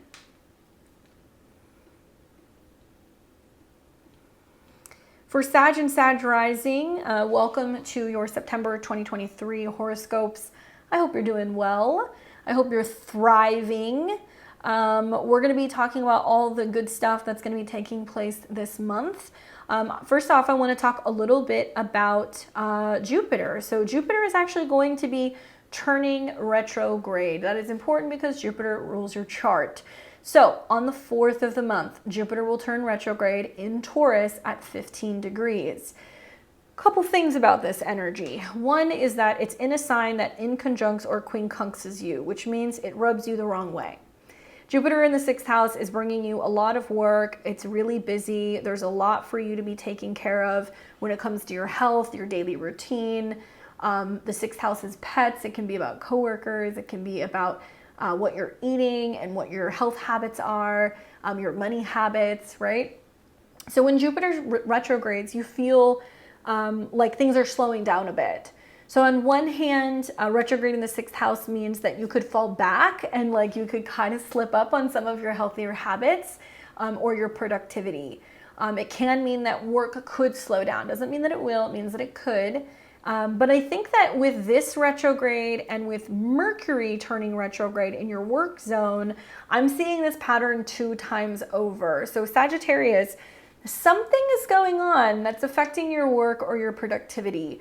Could it be that you're having clients that are canceling? Could it be that there's some change going on with like health regulations that impacts your office and where or how you're working? It is very possible that that's happening, as much as I hate to say that. I think that I would look at this as, with Jupiter retrograde, how can I regroup? Where do I make tweaks and changes to my health, my habits, my routine? Am I eating differently? Am I making a conscious decision to also be better with my money and how I'm managing my resources? I think that's very important because you're going to see that these planets going through Virgo are opposing Saturn, which rules your money house. So some of you guys have more responsibilities financially at home. Maybe you moved, you have a bigger apartment, maybe you have a mortgage now, maybe you're taking care of a parent. So you might look at this and go, oh no, I can't deal with work slowing down. I can't take time off. I can't have, the big L word happening again because it's going to impact my ability to kind of cover things. So it pays to be prepared. So I think Jupiter retrograde in the 6th is like, where can you cut back, right? Take your lunches to work, be mindful about how much money you're spending on extras. You might not spend as much money on fancy foods. You might not be spending money on a really expensive gym membership. Jupiter also rules your home. So what can you do at home, right? Where are you learning how to be more resourceful at home? Are you thrifting things? Are you putting some, areas to work out in your home base? That might be good. Are you starting a garden, right? Might not be the season for it, depending on where you are.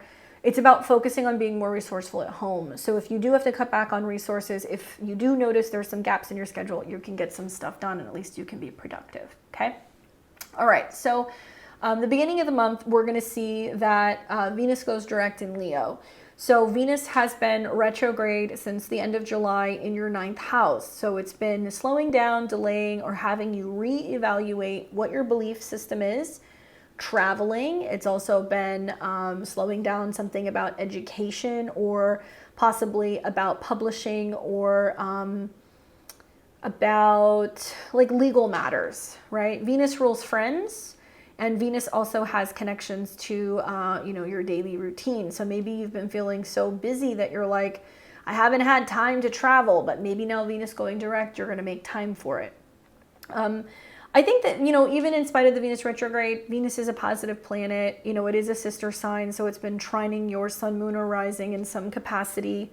And really for me, I think the challenge here is that Venus has been in a hard square to Jupiter, your planetary ruler, and Uranus. So I feel like the lack of opportunity to travel really stems to being really busy, having a lot of work, having to run a lot of errands, taking care of your health, and like that has inhibited your ability to be able to like really go anywhere or do anything. And I know that you guys would like love to travel, but right now is not really the time. You're going to be finding that it's just maybe when we're seeing some transits in your 11th house, maybe when we're seeing some transits closer to your birthday, but not right now. There's too much stuff that's going on. I don't know. Let me know. All right. So the Venus retrograde will be over. However, that does tell me that even though some of these 9th house topics move forward, maybe you can book something, or maybe your philosophy on relationships has changed. What you are going to experience is that Venus on the back end is still going to square Jupiter and Uranus. So you're going to see some friction still with your schedule. So even though you're going to want to make some of these like plans, you're going to realize that it's just not working with your daily routine or your work responsibilities, as much as I hate to say that. On the 4th of the month, we're going to see Mercury in Virgo trine Jupiter in Taurus. And so the deal with this is this. Mercury is in your career zone. It's going to be there all month long. So there's lots of business communication, there's meetings, there's organizing things, there's, connecting and talking to people, because Mercury also rules your 7th house of clients. And Mercury already made one trine to Jupiter. This was in August. So you need to look at what happened there, where you were relaying information to people that you work with, or making changes to your schedule or your routine. Maybe you're out there telling people, hey, book with me early, or, this is this new software that we have, or we have a new office space, or we've expanded or changed in some way. And that's pretty natural when Mercury is retrograde in your 10th house. Some of you guys are going to be making adjustments to where or how you're working, taking time off of work, or going back to work. It really depends. But Mercury trine Jupiter means that you're putting out some kind of information, or you're connecting, or your bosses are connecting with you and like other employees about what the future holds in terms of health and scheduling. I could see like retrogrades in your 6th house and retrogrades in your 10th house. If you guys are experiencing health-related issues, it could be that you're taking time from work. If you haven't been working, you could go back to work. So it depends on your situation. If you don't work, then it's a lot of like, okay, what's changing with my routine that's allowing me to kind of have the freedom to be out and about, and somehow that's potentially changing. But you're going to see that Mercury will trine Jupiter, so it's a good day for scheduling, reconnecting, talking to employees, talking to staff, making some tweaks and some changes. And I do feel like this is going to be, those of you guys who are working, about health tweaks in the office space. And I think you're going to hear talks about, do we mask or do we not mask? And do we change schedules or not change schedules? And do we go into hybrid or not hybrid? I mean, I hate to say that, but that's what I think is going to happen. And if you happen to be in the service industry, so if you work in hospitality, if you work in food, beverage, if you work in travel, if you work in beauty or hair or any of that stuff, you're going to be all over some of the news and the stuff that's coming in and be trying to connect with your people, letting them know like what you can and cannot do and like how potentially you're being impacted by the concerns of the world and what you're doing to ensure everybody's like safety. So you're going to have to see this play out between now and October. You're going to see on the 6th of the month that the Sun and Mercury are going to come into a conjunction. And so this is going to be about potentially getting some kind of news, or you're finding out about some changes that are happening globally or legally, which can impact your job. But this is about information that needs to come forward about your work that I think is actually beneficial. Then on the 8th of the month, you're going to see the Sun trine Jupiter. So the Sun in the 10th house of work trines Jupiter. This is fortuitous for you. It means that you have the capabilities, the team, the potential, the time to be able to see this through. And some of you guys who aren't impacted by what's going on in the world, this is about kind of better preparing for the second half of the year, feeling like you can get things organized and more efficient, so that way you can be more so productive, so you can have the time for the things that you would rather be doing than working, to be honest with you. So it's kind of streamlining everything, so to say. On the 17th of the month, Venus in Leo will square Jupiter in Taurus for the 3rd time. So this is you being like, oh man, like really want to travel. And some of you guys may look around and go like, maybe I should get some traveling in now. Am I planning something? Am I changing my schedule? This is how your goals, Venus, when it comes to your daily routine and what you're learning is affecting your health. So a lot of you guys are also learning a lot about new health techniques, and, you know, maybe you're going and doing research on supplements and you know, natural remedies and things like that with Jupiter and Uranus in your 6th house. A lot of you guys might also be looking into employment laws. I think you're going to be looking into employment laws revolving around, well, if I do or do not, you know, decide to go with certain expectations by my employer, am I protected, right? I'll just leave it at that, but that can come up. Then we're going to see on the 19th, the Sun in Virgo will oppose Neptune in Pisces. So you've got the Sun in your 10th house in opposition, that's an opposition to Neptune in your 4th. So, you know, Saturn, limitation, responsibility, 4th house in Pisces of home or a parent. Neptune, questions revolving around emotions or feeling lost or, you know, feeling like focused on your home related things. The truth is that with Mercury and the Sun at the top part of your chart, work needs your attention, and it's almost taking precedent over what you got to get done at home, what you're cleaning up, what you're designing, what you're tending to. And you're going to be feeling pulled at both ends of the spectrum. I talked about this a lot during the Mercury retrograde video. You might want to take a look at that, where it's almost like where you're going like, I have to be all hands on deck with something that's going on out in the world and in my career or some kind of responsibility. And I can't feel all consumed by what's happening in my home or my family life right now. And there can be things going on. Some of you guys are getting ready to renovate kitchens and bathrooms, or you've just moved into a place, or, you know, you're having to take care of a parent or a relative, and, you know, work is calling and you're like, I gotta be there. This is a day where you can feel like if the sacrifices that you're making is worth it. So you might be asking yourself that. And also this might be a time where you're getting wind about something going on with like a relative that might live further away. All right, so then on the 21st of the month, the sun in Virgo trines Pluto in Capricorn. So the sun here trines Pluto.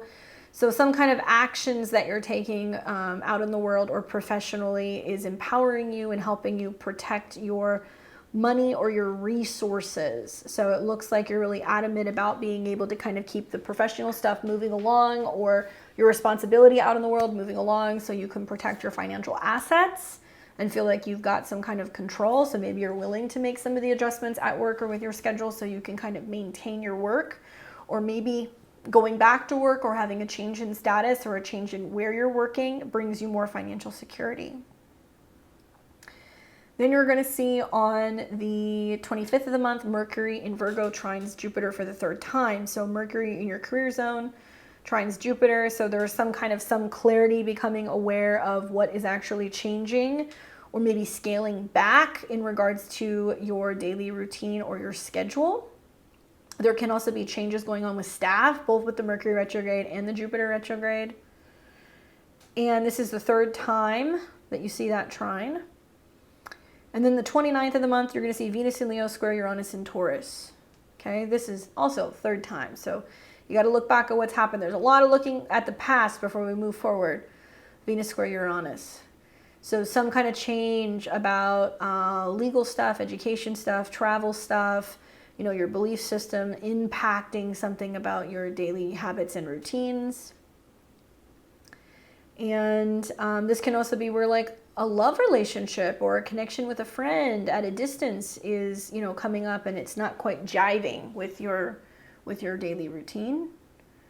And then finally, we're going to have on the 30th, Mercury in Virgo will finally trine Uranus. So Mercury represents clients or partners or other people, collaborators in your work zone, trine Uranus. It looks like you're basically either being told at work or you're getting ready to tell clients or other people that there is a change coming to your workspace, how you're working, when you're working.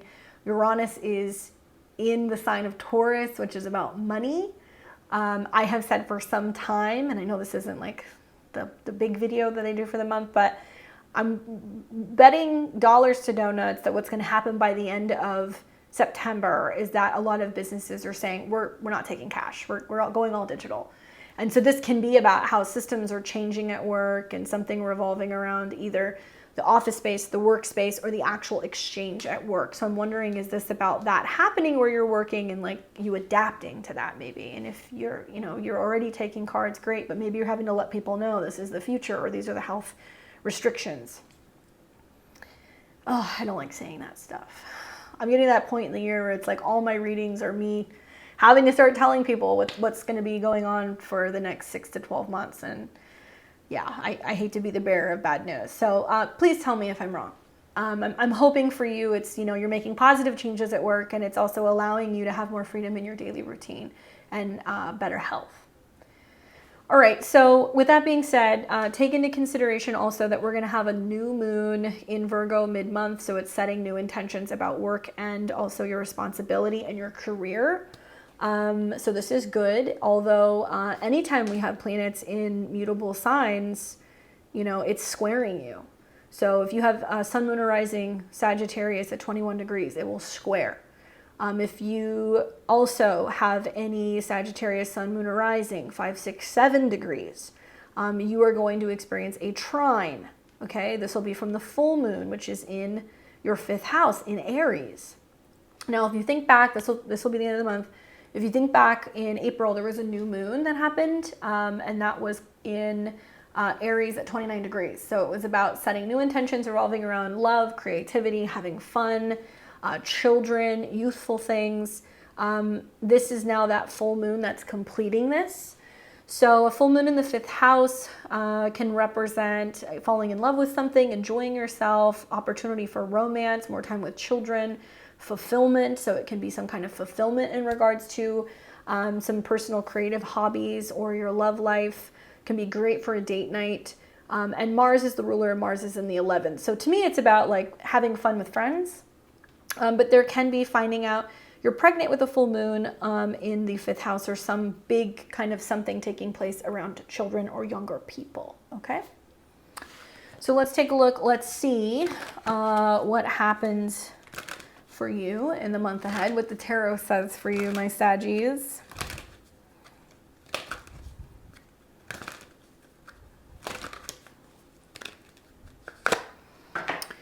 Well, you're fighting the good fight.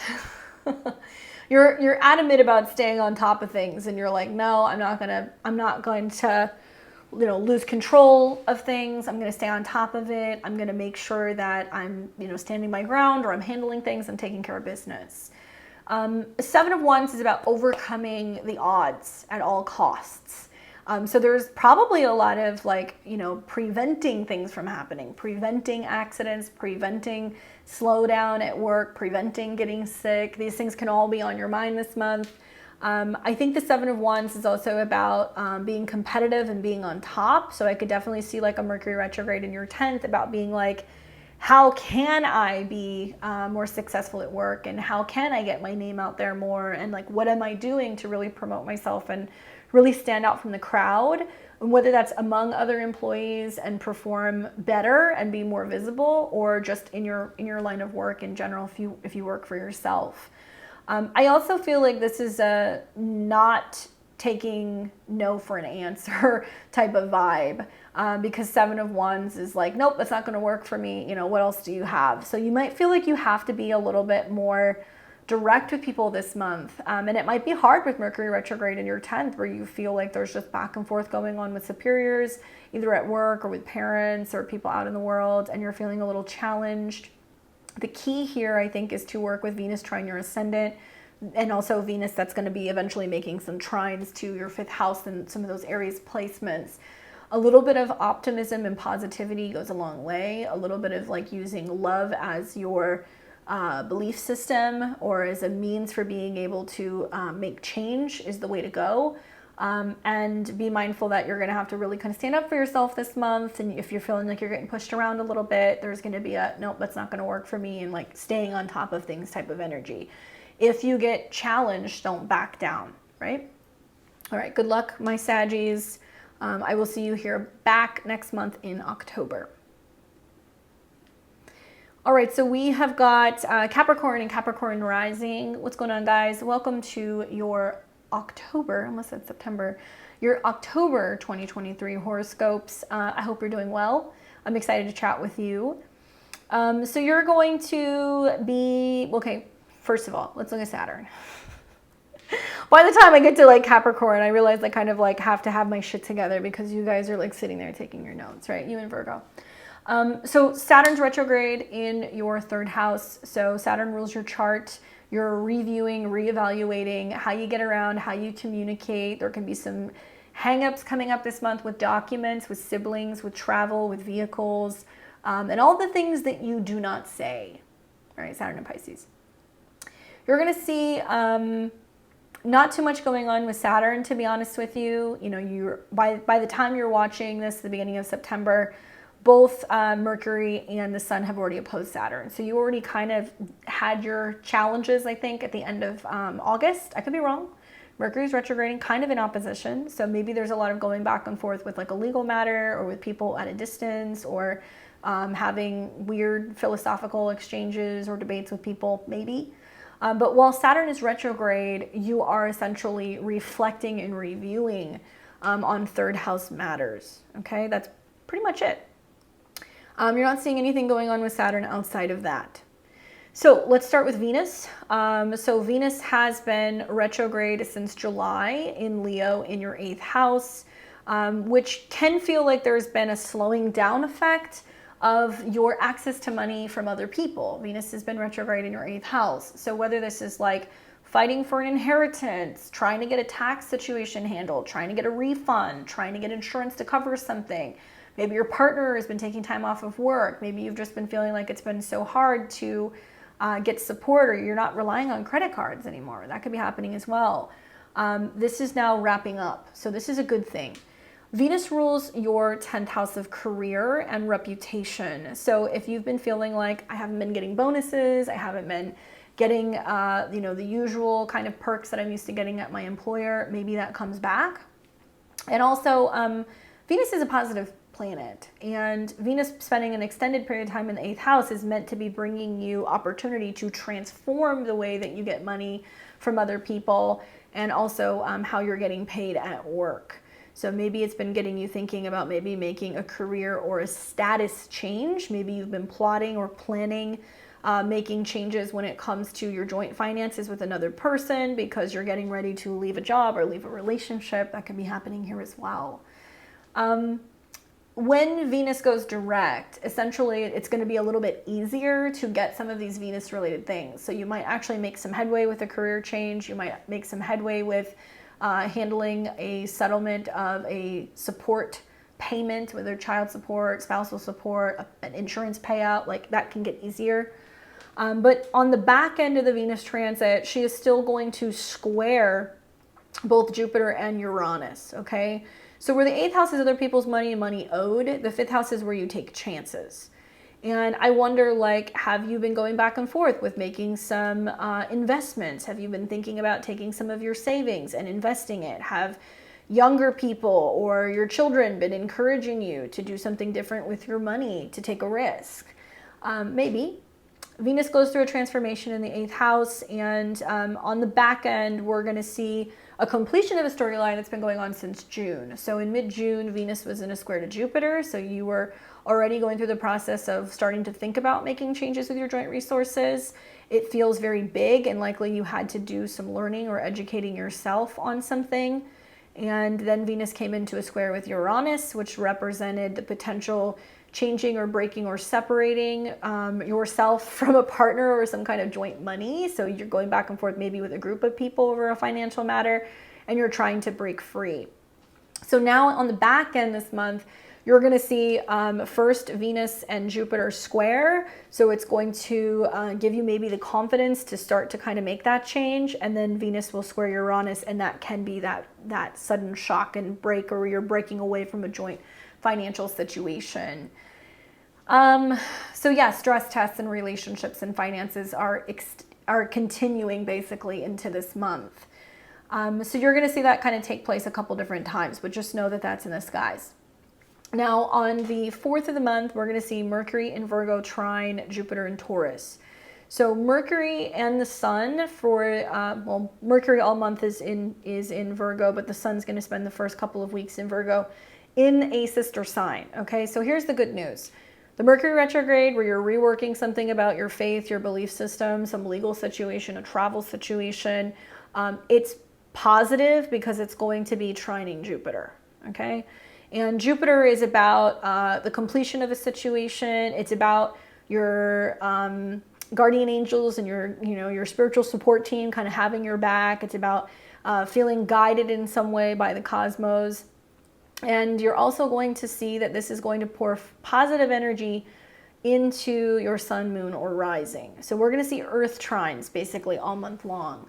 I like the Mercury retrograde because it's about cleaning something up. It's about wrapping something up. I like the trines to Jupiter because it's about teaching us the silver lining of like, well, this is a good thing that came of this situation. And it's really creating some Earth trines in what's traditionally fire houses. You're going to see physical change happen rapidly, basically, in your chart. So when Mercury, the planet of communication, trines Jupiter, you're going to see some potential good news coming about an investment, or maybe about a romantic partner, or maybe a kid is, getting accepted to a college, or maybe there is some positive news revolving around a legal situation or traveling, right? Look at what happened in August, because this is the second trine. It'll happen 3 times. And the same day, Jupiter's going to turn retrograde, and that's going to be happening in your 5th house. So then you're kind of going, okay, now I'm reflecting on, how this is impacting my love life, my investments, my children. But Jupiter, Uranus in the 5th house seems like it wants to party. It wants to have a good time, honestly. And I think that for you, it's kind of being like, okay, well, some kind of change that's happening when it comes to my belief system or travel is impacting something about my creative self or my love life or my kids. Not a bad thing. I think maybe it's about like going back to old hobbies. You might be like reviewing old courses or books or things that you used to love doing, and you have to kind of get a refresher. That's one way to look at it. Then you're going to see on the 6th of the month, the Sun and Mercury will cazimi. Okay, so Sun and Mercury. Sun rules joint resources, and it's about things that are secretive and private that come into conjunction with Mercury. So I'm wondering, are you meeting with a teacher, a mentor, a guru? Are you meeting with a lawyer? Is there some kind of epiphany that you have about a belief system or like a change in your faith, maybe? Then on the 6th, we're going to see the Sun in Virgo trine Jupiter. So whatever that meeting was, whatever that back and forth was, it's helping kind of open up something that you're passionate about, something that can be creative. It can help impact your own love life. It can impact also a kid. So good news involving travel, love life, and children, basically. You're going to see this keep happening with the trines between the 9th and the 5th house. Then on the 17th, you're going to see Venus in Leo come into a square with Jupiter and Taurus for the 3rd time. So Venus in your 8th house, where she's going through a transformation sexually and in terms of joint resources, is going to square Jupiter.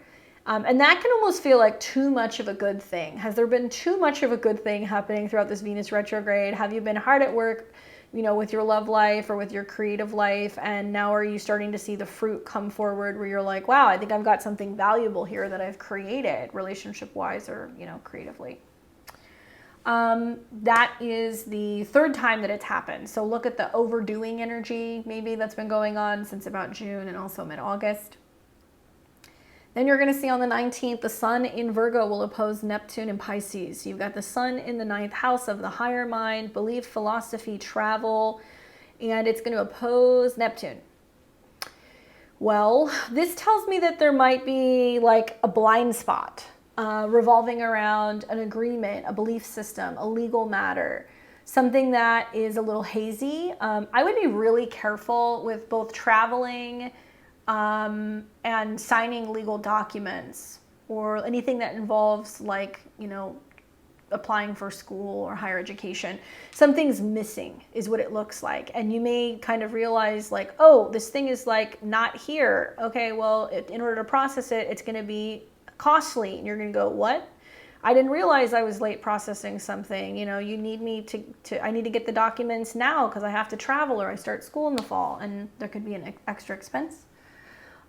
Sun in the 9th house is about your philosophy and how you see the larger picture of your life and how that's changing and evolving. And Neptune in the 3rd is not knowing how that comes together, where you would live, how you would get there, how you would adapt, how you would adjust.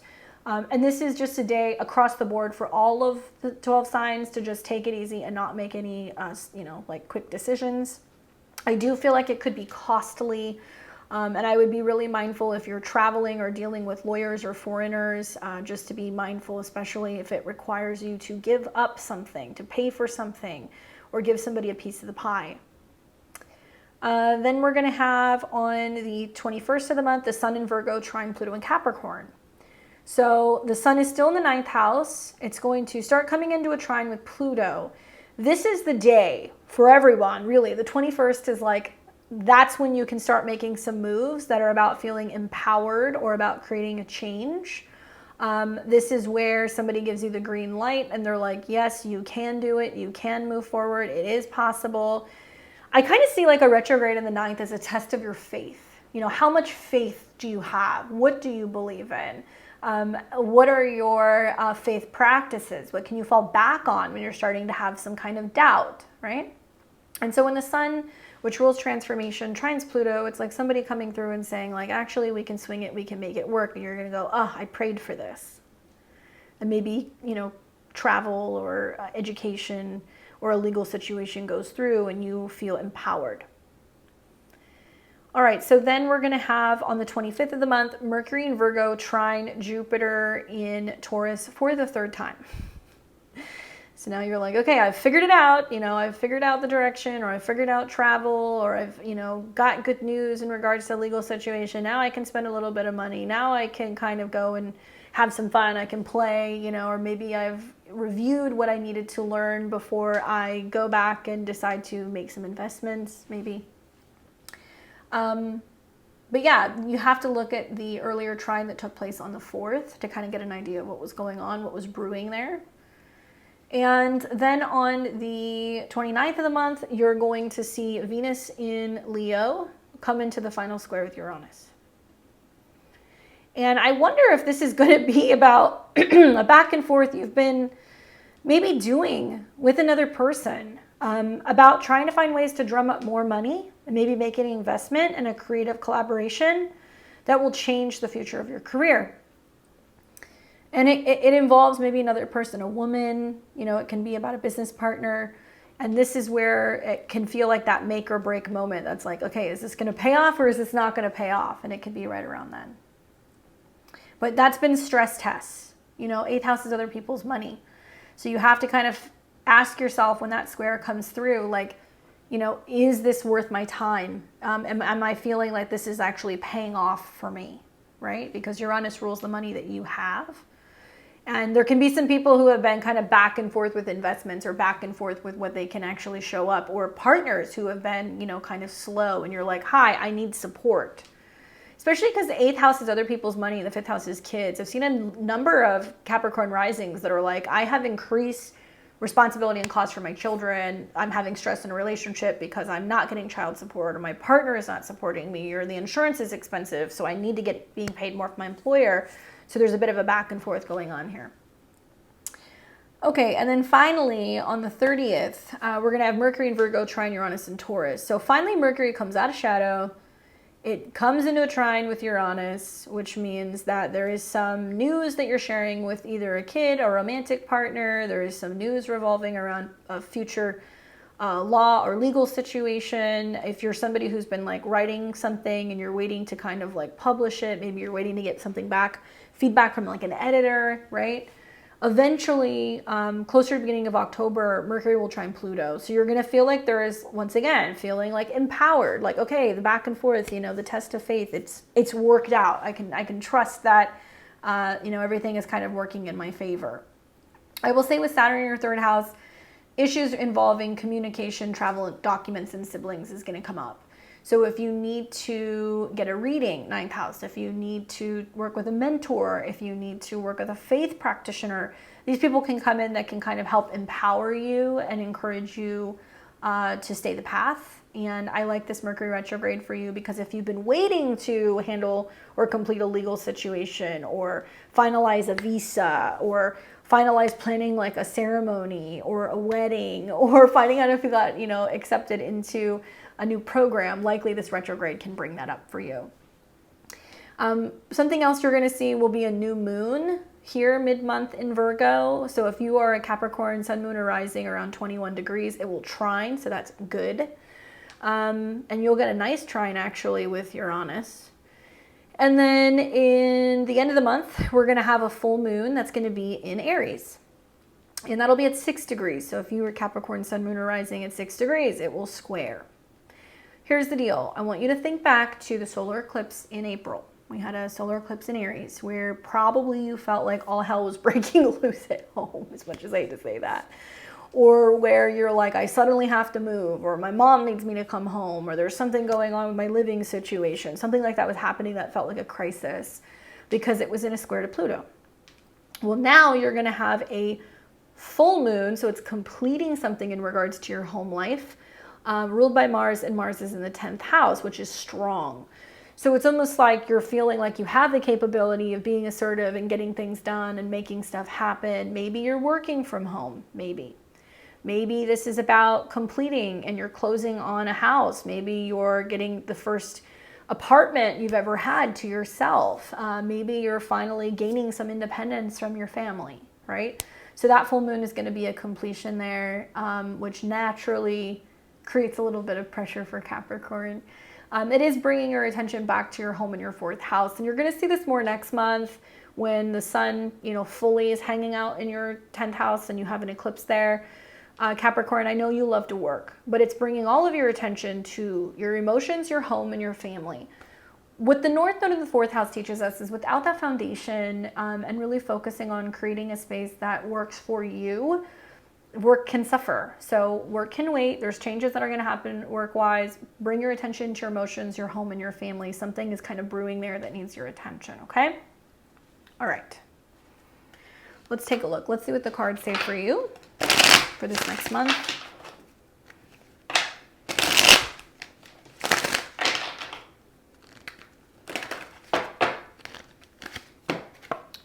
Thank Goddess. Here's the Sun. So the Sun is about accomplishment, right? After a period of feeling like you have to kind of pick yourself up, pick yourself up, pick yourself up, there's reason to be excited and happy and thrilled and sharing good news and feeling fulfilled and victorious. Positive card. Well, the Sun starts in Virgo. So it's going through your 9th house of the bigger picture. What do I believe in? And, you know, where is my life going? What am I traveling? Where am I traveling to? Who is guiding me, right? So it can mean that you're out and about and feeling good about things and you're feeling more optimistic. Sure. But I think that this is also talking about Leo, the Sun, right? And Venus is in Leo right now.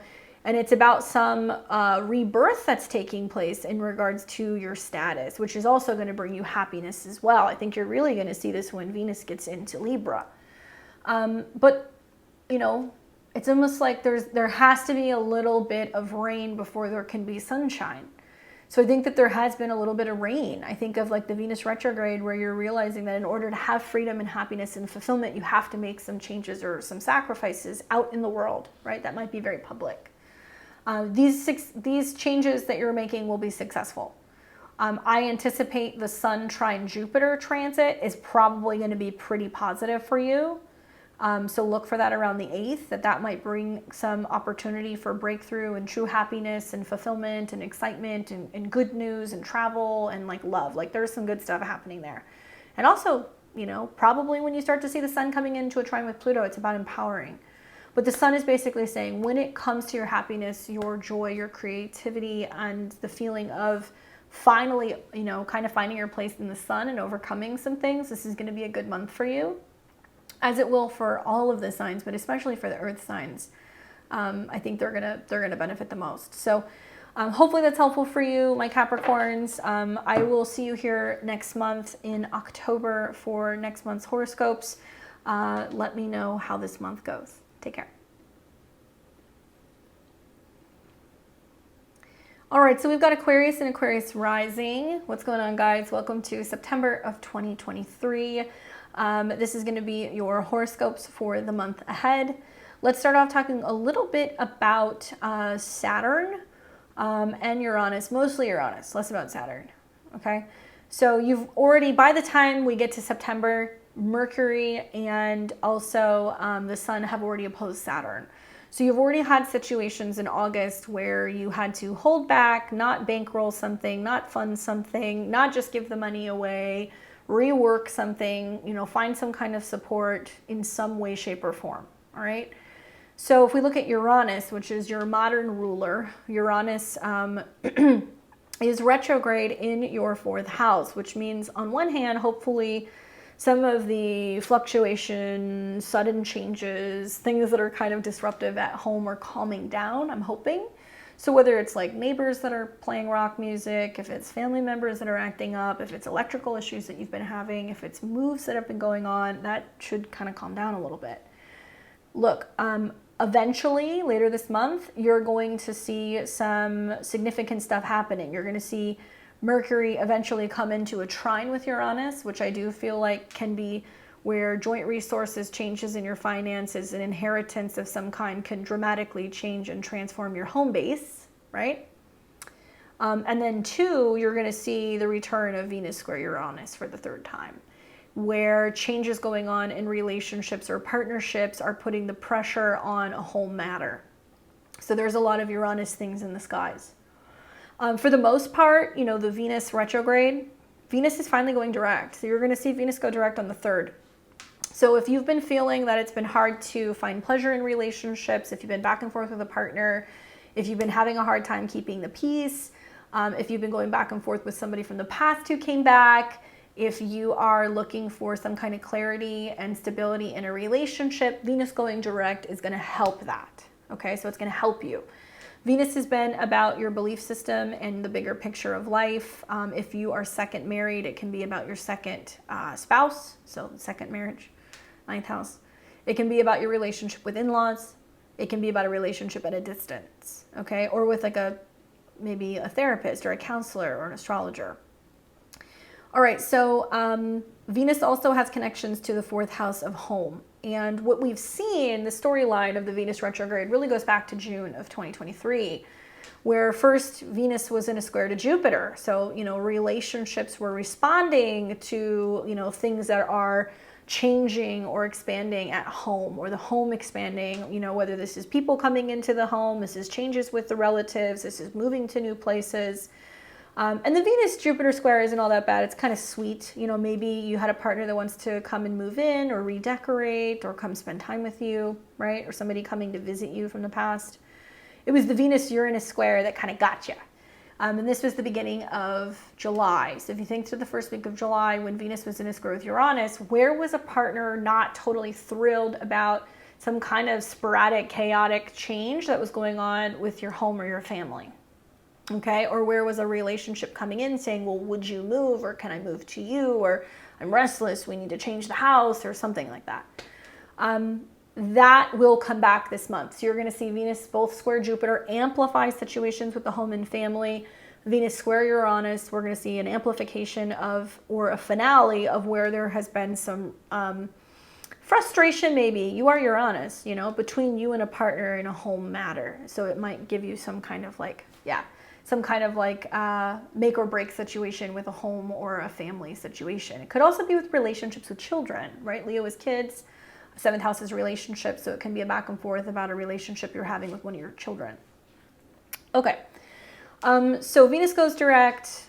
If you want to commit to a relationship, go Facebook official. If you want to propose, you want to talk about getting married, you can, but just know that on the back end that we're still going to see the Uranus square. So we have to kind of see what happens with that first.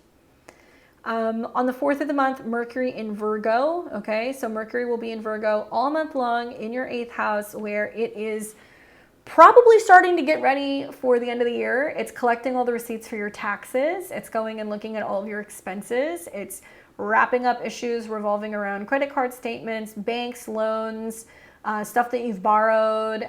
It can be trying to also remedy a situation involving a creative business and those expenses. Maybe there's a back and forth about, a partner taking a break from working or not making as much money, or a back and forth situation involving a child and an inheritance or an insurance matter that can be coming up as well. Now, Mercury will make 3 trines to Jupiter, which essentially brings enlightenment, good news, and some kind of an expansion of information. So Mercury in the 8th house, where it's going through this retrograde, where it's doing some research on occult, mysticism, spirituality, maybe health, healing, detoxing, surgery, procedures, it's going to trine Jupiter. So it's about, maybe you're doing some research and trying to find ways to improve your home. And I could see, because Jupiter rules money and possessions, you're kind of like reorganizing some of your resources. Maybe you're creating a will, maybe you're creating an estate. Maybe you're having to talk to somebody else about their will or their estate.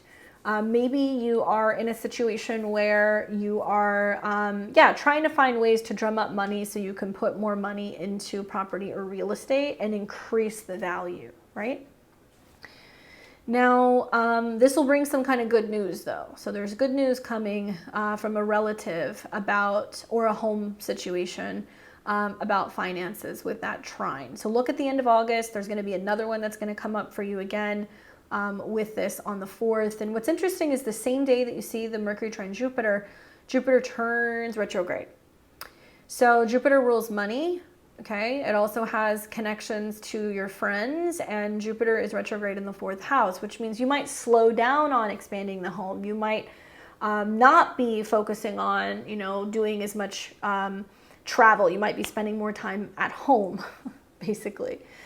There can also be reconnecting with old relatives, reconnecting with friends from the past, and reevaluating whether or not you want to spend more money on your home or your property.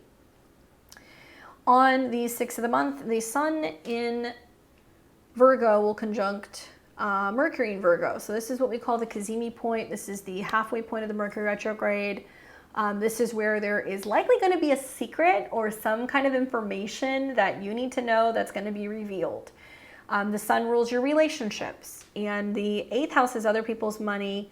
So there can be a sense of one of your children talking to you about a financial matter, your partner saying to you, hey, you know, I don't have the funds, or I have a bad feeling about something, or, you know, I need some support, or can you spot me?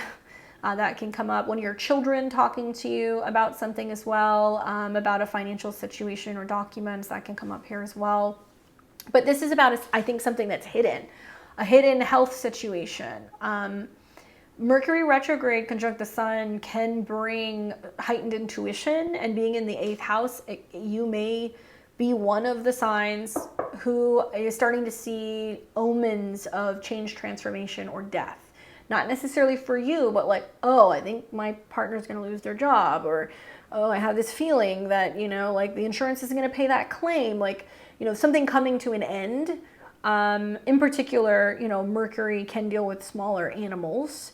It can deal with pets, right? It can deal with the pets of your kids, because Mercury rules your 5th house. So, you know, I'm really trying to be cautious about what I say. I don't want to freak you out, but when we have planets in the 8th house and when we have aspects to like Pluto, that's generally when this happens. So everybody's going to have this. It's just the air signs that are having it in water houses. So they're the ones who are going to be kind of picking up this whole, oh, that's the end of the line of this situation, more than most signs. Anyway, great time to get your taxes ready. Great time to start sussing through money owed or something in regards to handling a budget or a debt situation.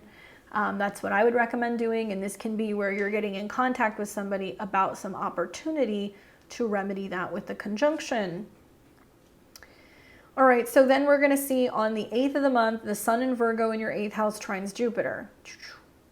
So the sun in the 8th house is bringing your attention to transforming something. Jupiter in the 4th within the home or family structure.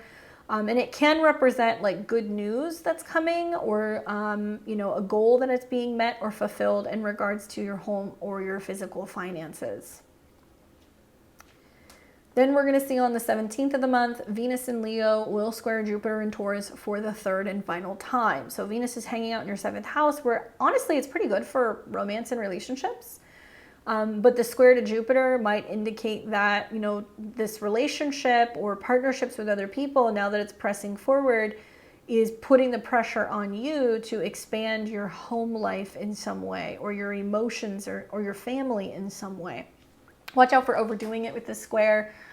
You know, partners can get a little overly enthusiastic about decorating and designing and bringing things in. It can be like extra sweet though as well. And then we're going to see on the 19th of the month, the sun in Virgo will come into an opposition with Neptune and Pisces. So the sun is in the 8th house, okay, and Neptune is in the 2nd house.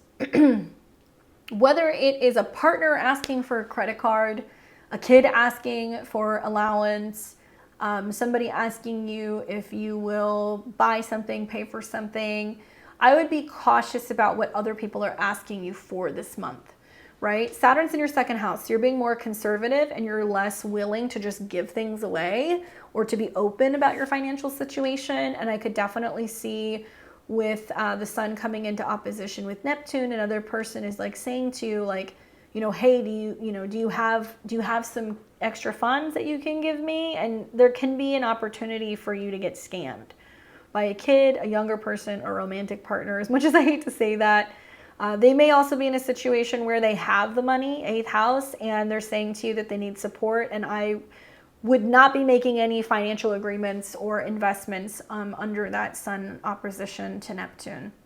I said the same thing, I think, also to Leo. So you got to be careful. Know how to spot a scam here, because that can definitely be happening. A lot of like Saturn in your 2nd and Mercury retrograde in the 8th is a lot of like saying to other people, like, you figure it out. Don't come to me and ask me to be the person to bail you out. You figure it out. So you may have to kind of take that approach. 2 days later, you're going to see the sun in Virgo will trine Pluto. So the sun in the 8th house will trine Pluto, and it seems that there is some kind of solution to this situation, even though it may mean that the other person had to figure it out. They had to get a job, they had to get support, or they had to find someone else that they could call to help them through that sticky potential situation. The sun represents relationships. In the 8th house, it's changing. And so a partner might be talking to you about making some changes with their health. That could come up here as well, or with their daily habits or their routine. This is also where there is some kind of shift that happens emotionally maybe, or spiritually as well. Changing of relationships, going deeper within the bonds, which can also happen with a Mercury retrograde in the 8th. Being more vulnerable about talking about death and joint resources and taxes and inheritance and, you know, all the things that we don't like to talk about. Then we're going to see on the 25th of the month, Mercury in Virgo will trine Jupiter for the 3rd time. Okay, so Mercury in the 8th house trining Jupiter. This tells me that there is finally like some clarity or some completion or solution about a conversation that you are having maybe with somebody else about joint resources or savings or a will or an inheritance. And finally, you know, you're talking to potentially family about this or getting some clarity about what the plan is and like what the plan is for the whole family, or how you are you know, coming up with the funds or the resources for a home situation. So if your home is expanding, or if you're moving, or maybe if you're waiting to get, you know, clarity on whether or not you got approved for a mortgage, that could be something that could happen here too. Then we're going to see on, let's see. Okay, so then on the 29th, Venus in Leo will square Uranus and Taurus for the 3rd time. So make a note of the 29th. This is going to be about where partners or other people, could be about a female child, could be about a romantic partner, are responding to your potential changes within the home or the family. You or Uranus. So a partner is challenging you in some way, right? And this can be about going back and forth with somebody from the past as well. But you got to look at early July and mid-August. What happened at those times? Where was there friction between relationship and home? Or where were you focusing on moving so you could maybe meet somebody and get into a new area, or, you know, be closer to an existing relationship or partner? For some of you guys, there's been lots of friction between your family and potential relationship partners. And so this is a day to watch. That can happen again. And then finally, on the 30th of the month, Mercury in Virgo will trine Uranus and Taurus. So we're going to have Mercury is still in your 8th house, where it's working through now after the retrograde, coming out with some kind of secret information. It's going to trine Uranus in your 4th house, which means likely you're going to have a situation where a kid is going back and forth and talking to you, or completing a conversation about home or property or resources or, you know, insurance, right? And finally, some information is released. So I think a lot of Aquarius risings are going to be talking basically with their family about how they have things set up financially, and like where money is. It could be about passwords. It can be also about talking to spouses about investments and long-term planning, and where you're putting your money, and like what the plan is in terms of like your home base and your finances. So if you don't have kids, if you don't have a partner, then it's definitely going to be a lot of going back and forth, probably about lending and paying things off. And I could see some of you guys going back and forth and trying to find ways to be able to bring more money in. So that way you can make some of the home changes that you feel like you need to make, right? We're going to have a new moon in Virgo in your 8th house. Okay, that's going to be mid-month. Setting new intentions about change and transformation. That's going to trine Uranus, which rules your chart. That's good. That's about embracing change. Then you're going to have a full moon in Aries, and that'll be in your 9th house. And this is that completion to the solar eclipse we had in April. So think back to mid-April. We had a new moon here. Maybe you bought a new car, you started learning something, you started traveling, you were planning on moving. Something happened here that's 3rd house, and so now this is the completion of that.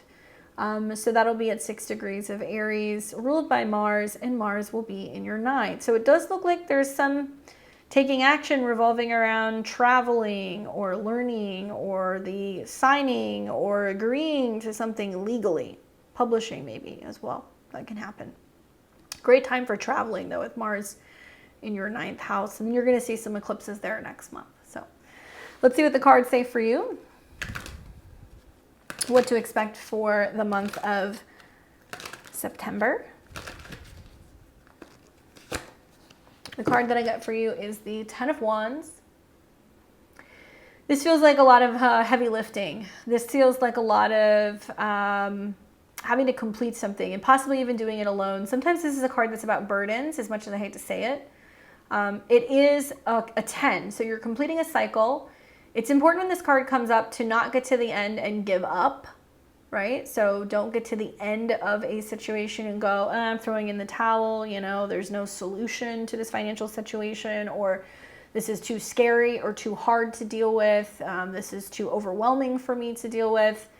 I think of like retrogrades in the 8th house as like a wonderful time to be focusing on vulnerability and the willingness to finally handle health-related issues or mental health-related issues and not just push it to the side. I also think that 10 of Wands can talk about moving. It can talk about, you know, having to basically carry the team. So if you're having to financially carry the burden, if you're having to emotionally, you know, take care of things for the family, you can be feeling overwhelmed and you don't want to get to the end and drop the ball. Retrogrades are about going back and doing all the things that we need to do and completing something. So I encourage you, even though it may feel heavy and overwhelming, to complete it. These earth trines that are taking place, quite frankly, you know, is actually good for you, Aquarius, because even though it's an element that's very different than air, it's helping ground things out. So if you need to go back and have conversations about 8th house topics, it's allowing you to have all the wherewithal to like actually create change physically within your home, within your resources, and also spiritually for you, if that's what needs to happen, okay? Keep on keeping on. That's the best advice I can give you. I do know that once we start getting into like Libra season, we get some more planets going into your 9th house, you're gonna be feeling like a little bit easier. When planets go through the 8th house, they go through a transformation. So think of it as like kind of going to hell and back. And I think this is about addressing all of the things that you've been maybe a little anxious about addressing. Good luck.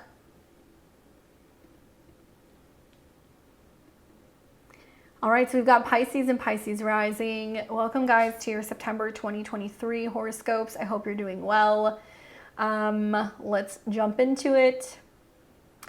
All right, so I want to start first with talking a little bit about Jupiter and Neptune, mostly Jupiter, less about Neptune.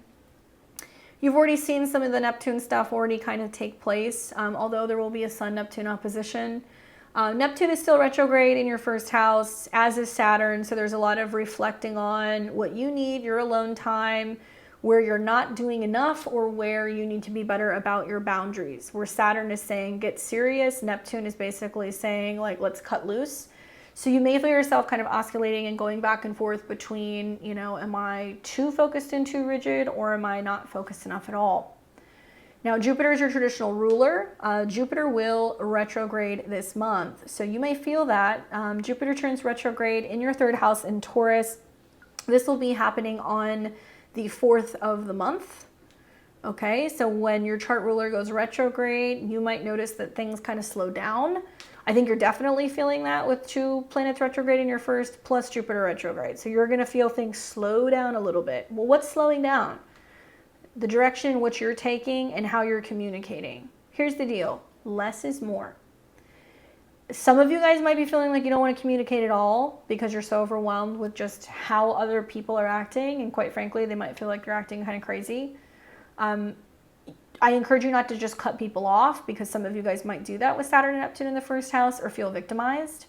Jupiter retrograde is reevaluate what your beliefs are before you speak, and reevaluate and think about things before you make any permanent decisions about moving, where you're living, about how you're feeling, like what you're committing to mentally.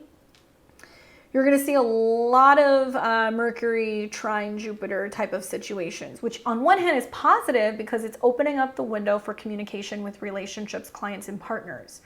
On the other hand, it tells me that somebody's going to kind of do-si-do. They're going to say this, and then they're going to say that, and then they're going to do this, and then they're going to do that. And you're going to be like, what the hell is going on?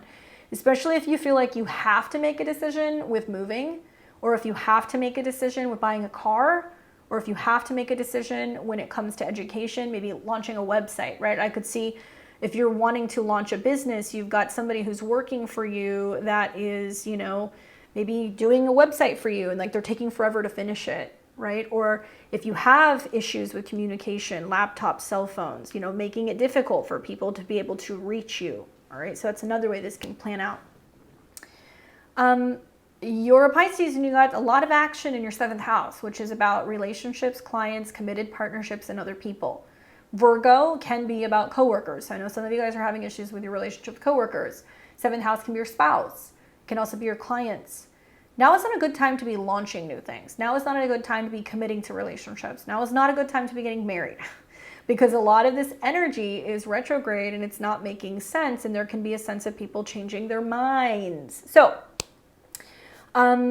one thing that you really want to watch for is going to be when Venus goes direct. So Venus is going to go direct in Leo in your 6th house. Venus has been retrograde there since the end of July. Quite frankly, it has probably brought up situations where you're needing to reevaluate your daily routine, your health, your habits, right? Your workspace. Maybe you had issues with a female coworker at work. Because that is the 6th house. Venus rules things that are hidden, secretive, toxic, or kind of annoying. 8th house. Venus also has connections to the 3rd house of communication. So if we take those two into consideration in the 6th, yeah, a lot of you guys have had either issues with feeling like you're not getting what you need in a relationship. Maybe you've had a pet that's had a health issue and it's been costly. Maybe you've been having a back and forth with a relationship and you're feeling like you're not getting your needs met, or you've had a problem with somebody at work. Now, Venus, when she goes direct, in theory, it can make some of these things better. So it can kind of ease up if this has been going on. But at the same time, Venus on the back end is still going to come into a square with Jupiter. So that can be still some friction in how you're communicating with someone. And then Venus will also come into a square with Uranus, which can also represent a little bit of a disruption in a conversation. So still this month, you're going to feel kind of like deja vu. Why are we having these same issues again? On the 4th of the month, then we're going to see Mercury in your 7th house in Virgo, trine Jupiter. Okay, so this is the 2nd trine. Think back to the end of August when Mercury was bringing a lot of opportunities to communicate and connect with this person who you've been going back and forth with, right? And so there could have been an opportunity to squash it and communicate better with that trine. Now that Mercury is retrograde and it's trining again, you're revisiting some of these communications. And for a lot of my Pisces risings, it's been that you guys have been planning on moving.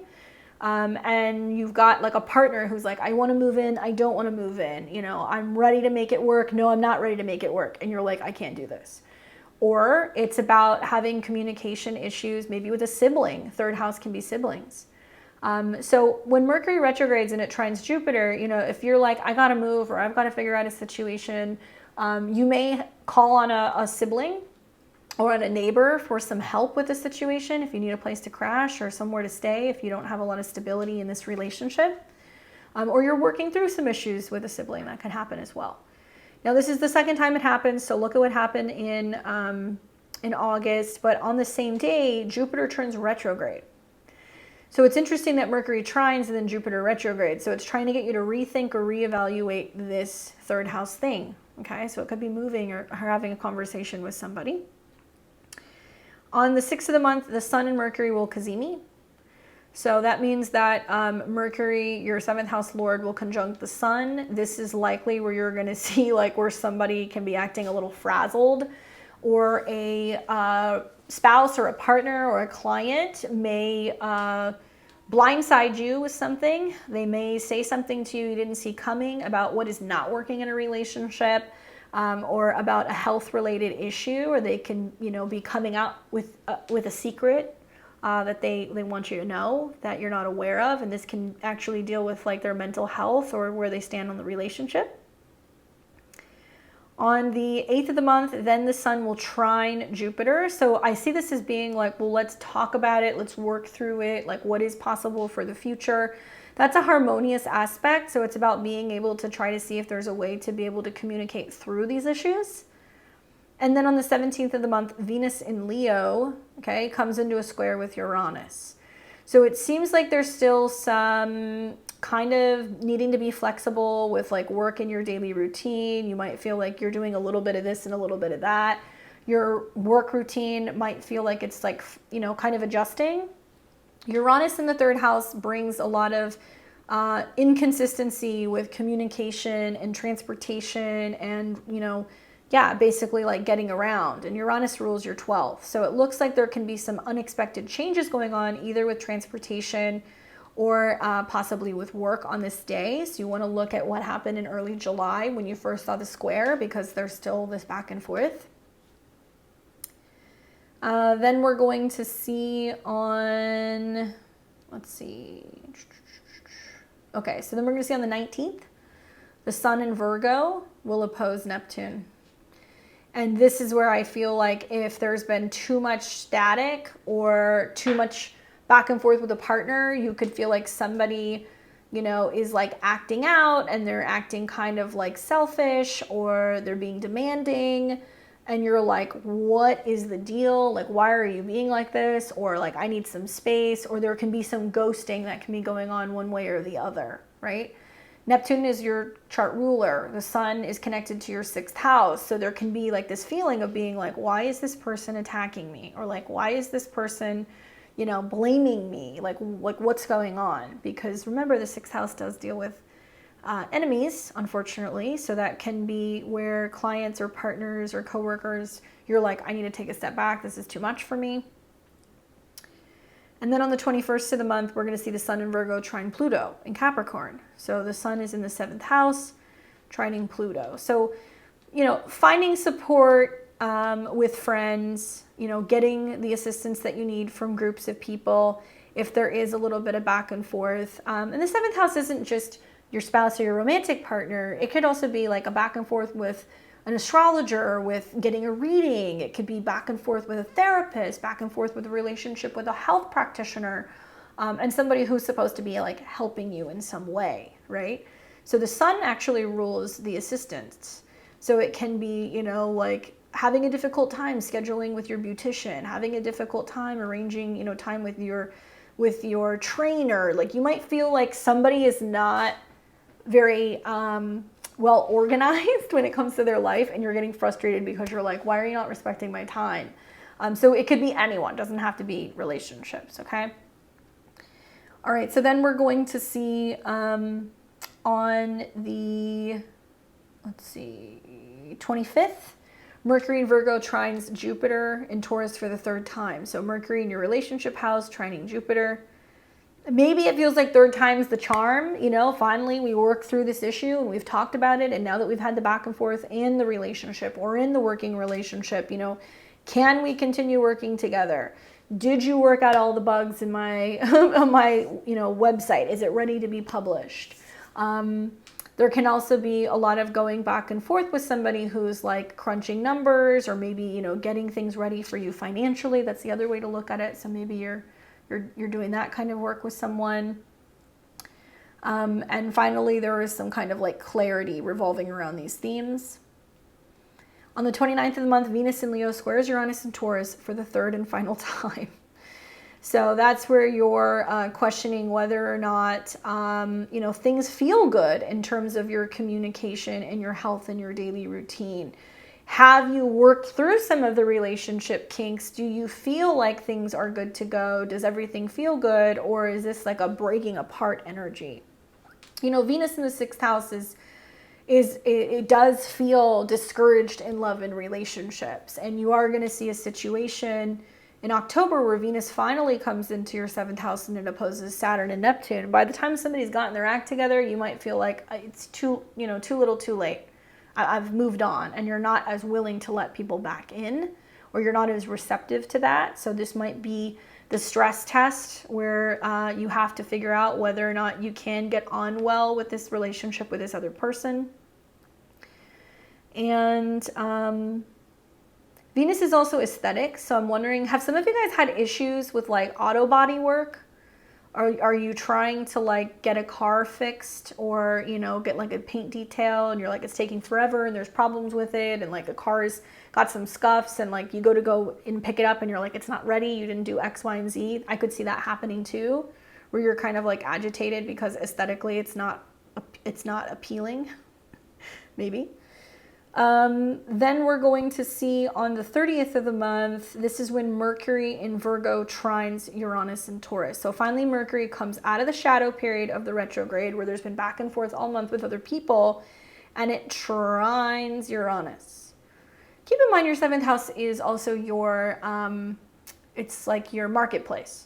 So if you're wanting to launch a new service, if you're wanting to tell people you're open for business, if you're wanting to put out a new schedule, it's almost like it's really taking you until the end of the month to be like, okay, now I'm like ready to take people. You know, the website's ready, the social media is ready. I've done the work that I need to do to get everything organized so I can bring people in. If you're trying to figure out a living situation, I would really recommend waiting to the end of the month until Mercury trines Uranus and you know what way this is going to fall in regards to whether or not the roommate is going to be reliable, if the romantic partner and you are going to be stable enough to move in together. If you feel like you're not getting the consistency you need, you might be looking at maybe having a roommate situation, or maybe looking at like bunking with like a relative for a little bit until some of this relationship stuff can kind of calm down, right? I know that sounds weird, but if you're single, retrogrades can bring people in. But if you're in a committed relationship, to me, this looks a little wonky because there's this real need for you to be doing what's best for you, which the more that you get in tune with that, it doesn't always resonate with other people. And I know I've said this to you a couple times, right? So I don't want to sound like a broken record. You're going to have a new moon that's going to be taking place in your 7th house. That'll be mid-month, and that's where you set new intentions for relationships, which trines Uranus. And I advise you under that new moon to say to people, we're not going back, we're going forward.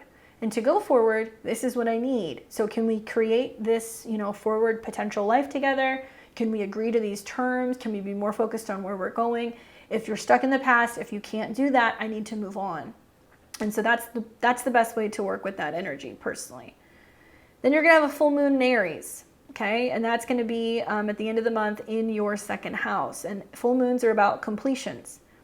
Well, the North Node is in your 2nd house. A full moon is a completion from the solar eclipse in April. Full moons in the 2nd house sometimes come with money that you have to pay. So I could definitely see, because it's ruled by Mars and Mars is in the 8th house, where it's like, okay, cool, we are moving in together. Great. I need you to pay half of the deposit, or I need you to maybe be giving me my things back, or we need to kind of settle something if somebody owes you something, especially if a partner owes you something. It might be a time where, somebody has to kind of repay you. 2nd house is what you possess. So it looks to me like you're really focusing on making money. Why? Because you have to pay a debt, or maybe because you have to pay something off, or you're buying something with a partner. The North Node in your 2nd house, it is reinforcing the fact that you're having to be more responsible for making your own money, and you have less access or support from other people. So maybe you're getting a little bit of help while Mars is in this 8th house, but you're only going to have this for like the next, 6-7 weeks. Then that's going to go into your 9th house. So yeah, you can see with the full moon in the 5th that there can be a check that comes in, or an opportunity to make money, but there's also money that you need to spend, money that's going to be going out. So you can see, both of those things kind of coexisting at the same time. All right, so let's take a look. Let's see what the cards say for you for the month of September and what you may be expecting. Oh, thank Goddess. Ace of Cups. Well, can love really smooth all of these misunderstandings over? For those of you who are single, could it be an indication that there is a relationship on the way, meeting someone significant, someone coming in that's worth your time? Do you find someone or something that you truly love or value? Are you learning to love yourself and put yourself first and fill your own cup? And only then when you do that, you know how you deserve to be treated. Ace of Cups is about like new relationships being on the way. It's about romance and connection and love. But I also think about the North Node in your 2nd house, and it's about knowing your worth and the fact that you've probably gone through something the last couple of weeks where you've realized, like, I need more. I need more from other people. And it doesn't mean that you're saying no. It's just saying in order to level up, or in order to get what you need other people to meet you halfway. So the Ace of Cups, sure, relationships. But I see this more as really knowing yourself, investing in yourself, loving yourself, and part of that is about standing up for yourself and knowing that you have to hold other people accountable for being equal in a relationship, right? And it is really possible that love can come in throughout this transit.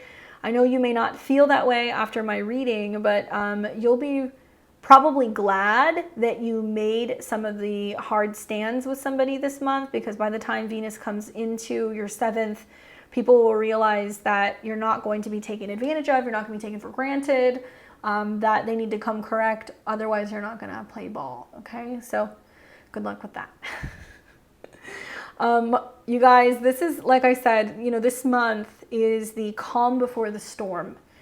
Next month, when we have Mars on the South Node, eclipses that are taking place, Venus that is going to be pretty much in her fall throughout the entire eclipse season, is going to be a little rocky.